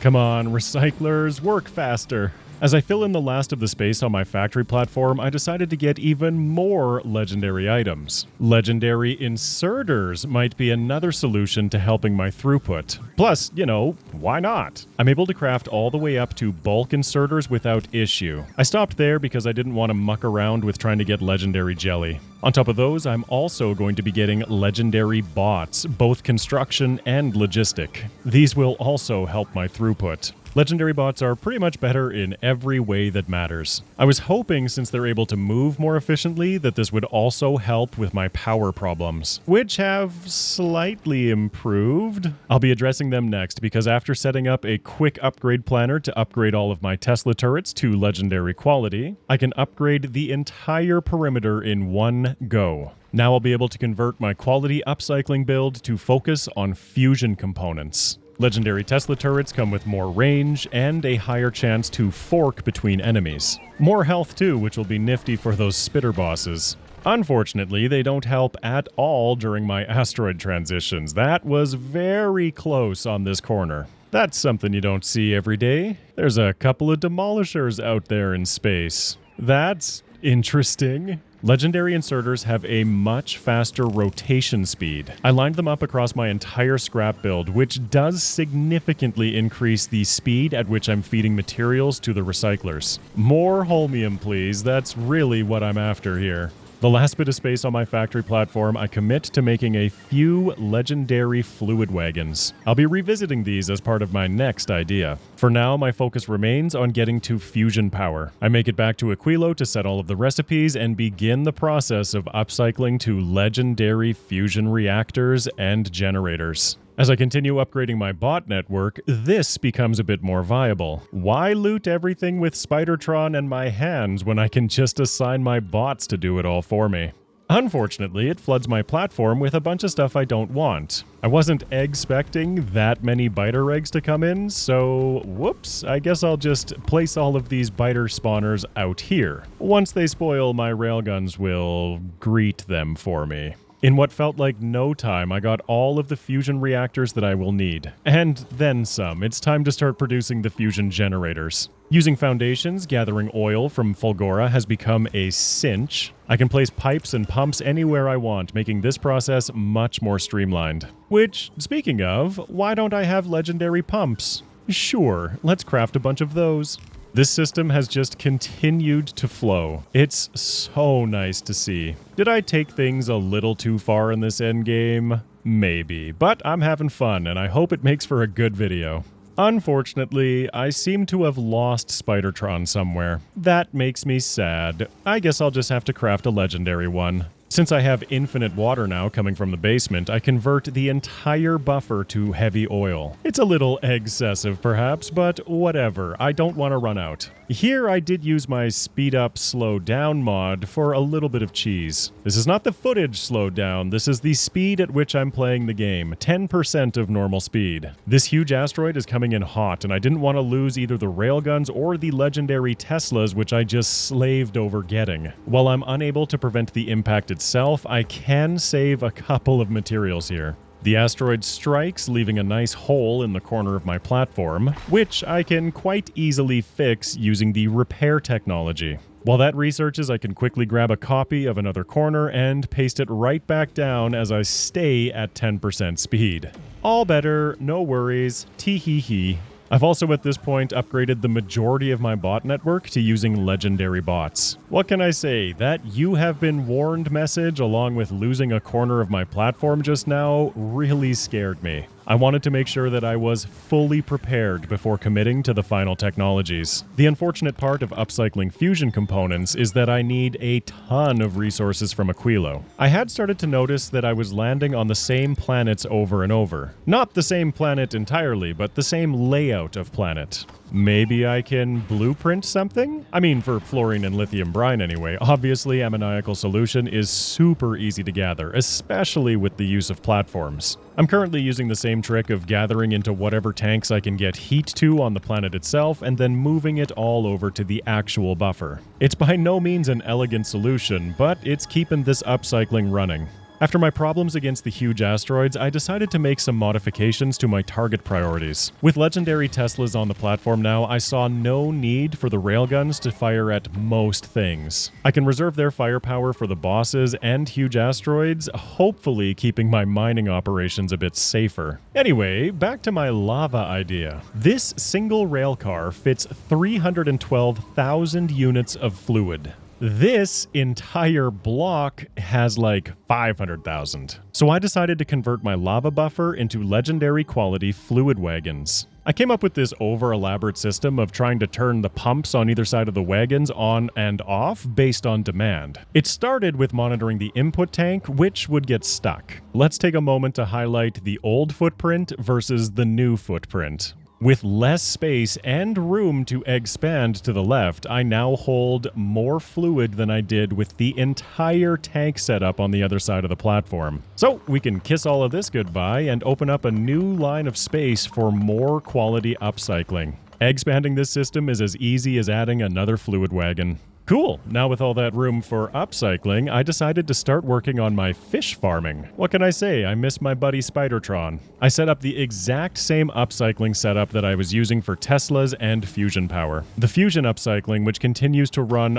arduously slow because I'm perpetually out of holmium. The good news is that with legendary bots, I no longer need to assist them when gathering scrap. Gathering resources is so easy now. And check this out, I've already got my first legendary Spidertron. That's right, I said first. While I was at it, I also crafted some legendary radars. These reveal an absolutely absurd amount of area around my platform. I don't think I need to be scouting for platforms anymore. When they appear, I'll be able to see them. While my admittedly slightly over-engineered solution for my lava buffer didn't need to be this complicated, it sure looks cool when the pumps flip over. I didn't mention it, but I've also been crafting a bunch of legendary equipment on my factory platform. Again, I'm not going with anything that requires legendary holmium or tungsten, anything like that. Just the, I guess, vanilla materials, which I am getting in abundance down there. This feels like a perfectly adequate grid for Spidertron. Just look at the speed on this thing. I can rip around so quickly. Nothing like increasing the speed at which I can scout the world around me after eliminating the need to scout the world around me. But whatever, at this point, I'm just having fun with legendary quality. I decided against upgrading my mech armor to legendary quality. This is fine. Then the resource grind continues. With legendary beacons full of speed module 3s around these pump jacks, they are producing some serious lithium brine for me. And yet, it still doesn't feel anywhere near enough to be running this upcycling consistently. A single trip nearly fills up my buffers as I continue producing more fusion generators. With the use of platforms, I also don't need to worry at all about getting tungsten. I can simply belt it all back within range of my bot network. This endgame has definitely become a resource grind for me, but I am trying to make it as easy on myself as I can. 'Cause, you know, automation game or whatever. My efforts pay off, and I now have everything that I need to upgrade to a full fusion setup. At legendary quality, these guys are going to produce more power than I will ever need. Excuse me for a moment as I get over the dread of deconstructing my current power system. I figured I'd only need these 2 rightmost blocks of space. And I totally forgot that I'm going to need barreled fluoroketone to get this reactor kicked off. That's as simple as getting a few barrels of it from the ground platform. Once it's up and running, the fusion generators are a closed loop that will run forever. I feed the barrels into the new system, and I watch my fusion power spark to life. I'm using a ratio of 4 reactors to 28 generators. Since I'm building this on my garden platform, I don't care about heat pipes. Once I fill up the fluoroketone within the system, this will run forever. I've looted enough fusion power cells at this point that I'll never need to produce one. And there it is. I can officially deconstruct this power system, which has supplied my base for so many hours. Thank you for your service. Get out of my way. With the first reactor up and running, I prepped the area beneath it for the second reactor. Just like my defenses, I think I might have overdone things slightly. A quick copy and paste later, and I now have 2 fully functioning fusion reactors at legendary quality. So the real question, how's my power doing? With 7 gigawatts, I'm good. Since I need the Umako production, I will be putting down this second agricultural tower. This is pretty straightforward, as I can just run everything on my existing belts. Right on. With that out of the way, I can now set up for my final quality upcycling. Well, the last major thing anyway. It's time to upgrade all of my railguns to legendary quality. They will definitely have more range than my current defenses. Another bit of upcycling that I want to do is upgrading all of my rocket turrets. As such, I'm running dreadfully low on carbon, so I set up a cheeky little setup hoping that enough productivity would be better than the existing carbon setup. I don't know, thinking got really hard at a certain point, and I'm just doing whatever I can to stay busy. Before converting the upcycling to legendary rocket turrets, I did construct 5 more legendary quality Spidertrons. The original one will now be my Battletron, while these will be my Lootatrons. I can copy and paste the settings and the grid from the first one to the other 4. These guys are going to have a bunch of roboports on them. You'll never guess what they're going to help me do. I decided to go for broke the next time I landed on Fulgora. I slapped down pretty much as many miners as I could fit on that little patch of scrap, and I'm definitely going to be shuttling scrap towards the buffers myself. I'm walking away with 400,000 scrap from a single trip. I go to the Void to process all of it, and let's have some fun with my new Spidertrons. I, of course, spearhead the charge with my brand new Battletron. I then bring in the Lootatrons and deconstruct everything that I can from the lootable platform. This allows me to prevent all of those eggs from flooding my storage. Of course, I have to maintain some kind of manual intervention. After looting the platform, I grab all of the eggs, the nuclear fuel rods, anything I don't want out of their inventories. I do not want all of these to be spoiling in the center of my platform. I then take a few minutes to create trash slots for my Lootatrons. That way, when I send them back to the platform, all of these materials that I loot will be automatically taken out by the bots. I guess I could have sent them back to the platform first, leaving only eggs and items that I didn't want in their inventories. Hindsight's 20/20, as usual. With such robust defenses, I discovered that at a certain point on Aquilo, the waves just kinda stopped spawning for me. This was the case every single time I came here to harvest resources. The biters came at me for a little while, and then I had around 30 minutes of free harvesting time. My Lootatrons are also going to help me collect remote resources. Maybe it was just laziness, but it felt like belting all of this all the way back to the platform was unnecessary. Funny enough, this little outpost is far enough away that it actually seems to be right next to where the biters are spawning. Nothing I can't handle. I then tear everything up, and with 6 fully loaded Spidertrons, I make my way back to the base. Easy peasy. That was 116,000 tungsten in a single trip. Like I mentioned, filling up my buffers is very easy now. Unfortunately, the upcycling continues to be very slow. My bottleneck is these quantum processors. I can squeeze in a couple more electromagnetic plants, but I'm getting pretty tight for space here. I have managed to produce 21 legendary quality railguns. That's maybe 20% of what I need. I'm going to be at this for a little while longer. I decided I didn't need this additional space in the corner, so I extended my lava buffer all the way to the edge. I also started creating blueprints for every type of Aquilo warp zone that I would land on. That way I don't have to rebuild my remote harvesting every single time. I can just stamp down a blueprint and let the box work for me. It does speed up things a little bit, but mostly I was looking to reduce the cognitive load on myself. I don't know when it happened, but I was struck by another asteroid. At least I've used this repair technology so few times that it's very cheap to repair these platform holes. I've now accumulated 51 legendary railguns, and I'm gonna start distributing them now. My corners being my weakest points are definitely the first target. Just look at the additional range that I now have. While upcycling those, I've also been upcycling my rocket turrets. I will be fully incorporating these into the final build, I just haven't gotten there yet. They should be the missing part of the puzzle for my defenses in my warp transitions. Once I get to it, I'll just carve out a bunch of these laser turrets and fill in the empty areas with more rockets. At long last, I upgrade all of the beacons and modules in my science build. Let's see what that does to my SPM. It seems to have made a bit of a difference at any rate. Not once in all of the Factorio that I've played have I ever gone above 7,000 SPM. That's wild. I'm pretty sure I haven't even gotten close to that before. Even my last Warptorio playthrough was at like 2,000, something like that. I was starting to get a little nervous though. I was getting the occasional spitter boss that was breaking a Tesla turret or a railgun. With the effort required to build these things, I really didn't like the fact that they could blow them up. After all, once I'm done upcycling all of my defenses, I'm gonna need this space for Prometheum science.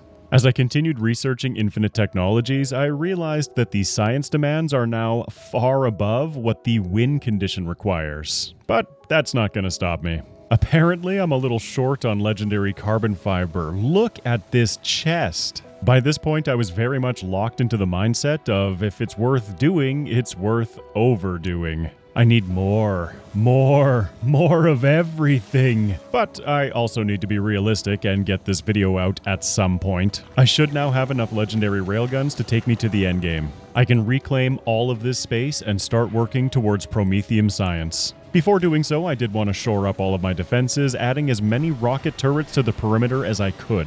Some of these areas got a little bit cramped, but I should be able to cram in a fair few. Speaking of extra space, I'm going to add some tool belt upgrades to all of my Lutatrons. Yeah, something like this looks perfect to me. At long last, I am ready to research Prometheum science packs. I figured I'd now start seeing Prometheum asteroids in my transitions between warp zones, which is why I kept this area beneath my asteroid collector free. I make a quick Prometheum buffer with all of these chunks being bound for the ground platform. This leaves me with 2 required technologies. Warptorio Synthetic Prometheum, which also comes with the final evolution increase, and the win condition itself. By the way, with fully legendary defenses, these droids stand no chance.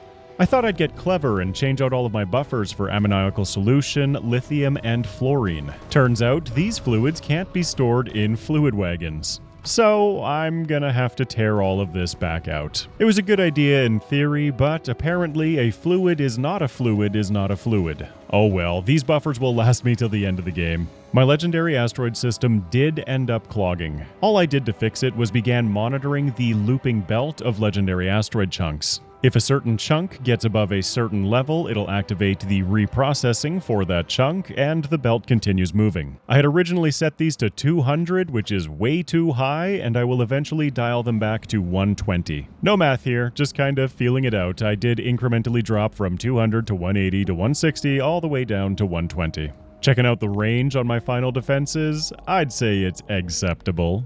It's time for the final resource grind, relying pretty much entirely on bots. I'm almost through producing all of my legendary rocket turrets, and for this final resource grind, I wanted to be more intelligent about how I bring fluorine onto my platform. I was finding that fluorine vents were always spawning to the southwest of my platform, and with this space opened up, I wanted dedicated input pipes to make things easier on myself. I can have heat worked in so I don't have to micromanage this as much. I add a second input line for lithium, which always seems to spawn on the east side of my platform, and this should make things quicker. The rest of this vertical strip is going to be entirely dedicated to promethium science, which is going to kind of mess up my lava system here. Lava is one of 3 fluids I'm going to need to produce the synthetic promethium. My second iteration of this system was configured to detect if there was a train present at the station. If the value T is equal to anything, the pumps will fire on. Unfortunately, this doesn't really work because I needed the lava downstream from the buffer, regardless of if my warp train was at the station. This was the best solution that I came up with if I didn't also need the lava for synthetic promethium. Slowly but surely, I'm figuring out these circuit conditions. Who knows, maybe by 2030 I'll actually be reasonably competent with them. I created new blueprints accommodating my new input lines, making my life so much easier. This layout just so happens to have nearby lithium as well, so I can stamp that down just as easily. After doing something smart, I had to do something not so smart, so here I am collecting more ice platforms. My defenses have absolutely no problem defending me from these Aquilo waves. I found that they were the easiest of the waves to deal with. Plus, as I mentioned earlier, after a set amount of time on the planet, they just kinda stop spawning by all appearances. This gives me plenty of opportunity to take my Lutatrons out to harvest more platforms. Unfortunately, I'm on Aquilo, and so my poor bots are just suffering out here. Give me a moment to manually deal with all of this. But with the promethium technology researched, I am now finding promethium science on these platforms. Before leaving the planet, I always have to pick up everything that I placed down. Ice platforms are precious, apparently. Like in my previous playthrough, I do keep an Aquilo Go box full of supplies ready for the next time I land here. I also keep losing my Battletron. Maybe black wasn't the best color. Surely I won't misplace a red Spidertron. From that one platform on Aquilo, I ended up getting 690 promethium science packs. Nice. I don't want my factory floor backlogging, and so I've continued increasing the buffer size of my legendary science packs. Now 24,000 for an effective science buffer of 144,000 science cycles. There are times that I forget that I'm supposed to be recording this stuff for an audience, and I just get lost in playing the game. I definitely went overboard, but it was a ton of fun exploring legendary quality for the first time. Outside of the promethium science, I already had everything I needed for the win condition, and then some. In my previous playthrough, I determined that researching 2 levels of research productivity was slightly more science efficient than only researching the win condition. So I'm just gonna blindly trust that math and do it again. Many thanks to the comment section in my previous video. I'm just going to recycle a couple of biochambers real quick to get a pentapod egg and restart agricultural science. Don't you love it when things just work? Ugh, I'm so proud of these builds. Once I felt my ducks were in a row, I queued up Warptorio synthetic promethium. I absolutely ripped through the research. These labs are not legendary quality, by the way. I was very tempted to do the same upcycling with them, but at this point it felt completely unnecessary. It's finally time to set up promethium science. The science packs themselves are super simple to produce. Like most things in this mod, the recipes are not altered at all. I tried once again to be a little clever with circuits, hoping not to overfill these machines with biter eggs. So long as the eggs stay in the spawners, they will not spoil. Something interesting happened with my promethium technology. Before it finished, it landed in the void, and suddenly it's back to 0% and not researching at all. I'd like to point out this message on screen. This research will not complete on this planet. As I warp to the next zone, another message appears. Warp with endgame research paused detected. Deleting progress. It seems like Vengo123 outsmarted me again. It also seems that I can't complete this research on Nauvis. As I head towards Warp Zone 460 on Vulcanus, I'm good to go again. The progress bar is actually moving. Once it finishes researching, I am left with a single technology. Well, a single required technology. The win condition itself. I add promethium chunks to the sushi belt, but those should only augment my promethium chunk production. The first fluid that I need to fight with is holmium. Only somewhat begrudgingly, I tear out a little bit of my scrap buffer in order to make room for the pipe. The other 2 fluids were much easier. I also need lava and ammonia, both of which were pretty much sitting right next to where I'm putting this production. Unfortunately, this completely invalidates my super duper awesome train automation. I also realized at the last moment that I overbuilt this because I need more uranium. 2 machines working on these promethium chunks should be adequate. It's not like I need that much. After so many hours, it's time to set up uranium processing once more. Unfortunately, I was not paying close enough attention, so I consumed all of my U-238. I'll also need to re-establish Kovarex enrichment. In the moment, this was, to say the least, a little frustrating, especially because I have yet to find a single promethium asteroid during a warp transition. When I transition now, I'm able to do it via the shattered planet, so you'd think that that would mean promethium chunks.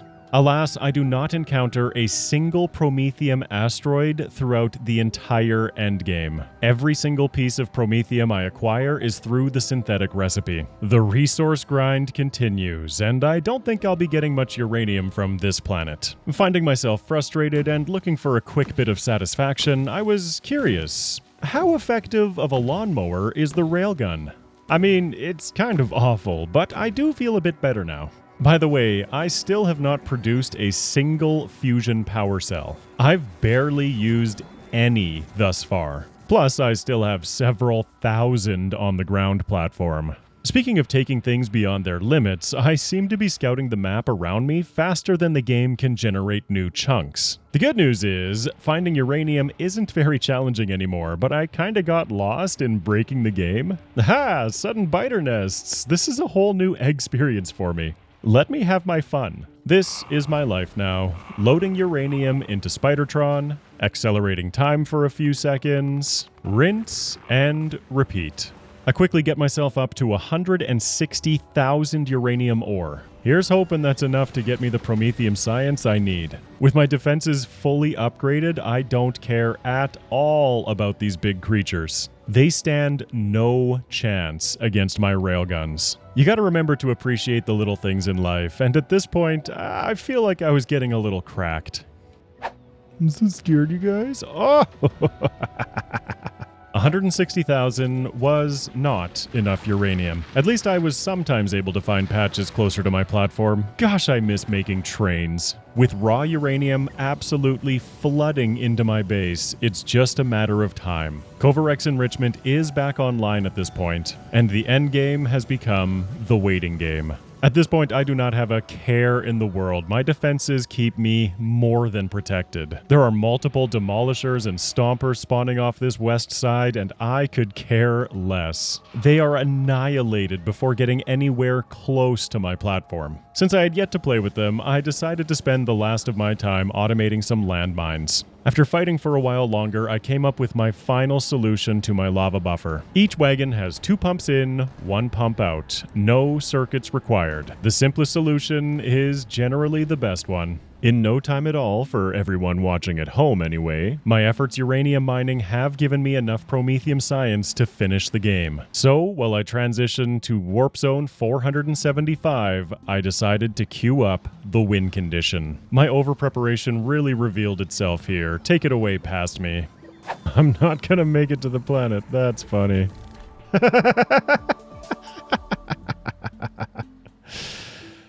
Oh, that's funny. Well, good for me. That was thoroughly unsatisfying, so I reloaded the save and actually landed on the planet before starting the final technology. Here we go, round 2, and I would like to spread out a bunch of mines all around my perimeter. This was a bit of a fatal flaw in logic. Remember, railguns shoot through everything in front of them. I think I'm blowing up more of my mines than they're being used by the enemies. Oh no. Yeah, I'm gonna win again real quick. Well, cool, there we go. That actually took me 15 hours more than last time, I think. Definitely 100% overdid it. I have no idea how this Galaxy of Fame thing works, but if you want the link, then it's here on screen. But this ending still felt incredibly anticlimactic. I decided to simply hang out on the planet for another 50 minutes just to see what happened. It seems that attempting this on a ribbon world was a terrible decision because demolishers are spawning right at the top edge of my platform. This more or less invalidates the range advantage I have from using legendary railguns. Even so, it doesn't matter. I have so much firepower that the enemies disintegrate before they so much as tickle my platform. I even gave up on the mines. They're doing nothing but costing me legendary bots as they're blown up by friendly fire. The worst damage I suffer is from an explosive spitter that happens to get a shot off on my northeast corner. It's the one and only manual intervention that I had to do. Meanwhile, on the south side, oh wow, that's a lot of Demolisher corpses. While I observe the carnage, I want to take a quick moment to thank those of you who support my channel directly. I can't emphasize enough how much it means to me. I couldn't make these monstrous projects without your support. If you feel like I've earned it, drop a like, subscribe, and leave your thoughts in the comment section. I always appreciate feedback, and I do read every single comment, though I'm not always the most prompt with it. After completing the playthrough during the process of putting together this video, Venka reached out to me and asked if I'd tried beating the game since the latest update. This time I make sure to not be on a ribbon world, nor will I be using landmines, but what I did not expect is how much more difficult this final technology is with the updated version. I tried getting a really nice, no overlay capture this time, but I actually have to manually intervene. I can't believe I'm saying this, but my defenses are being overwhelmed right now. In my first attempt at it, I actually fail because they destroyed my warp accumulator at 94% completion. Are you kidding me? I can't end the video like this, no! I tried again and decided to do it without manually intervening, and thankfully, barely, I make it through. Way to continue throwing everything you can at the players, Venka. I highly recommend trying out this mod. It's been a ton of fun. Thanks for watching, everyone.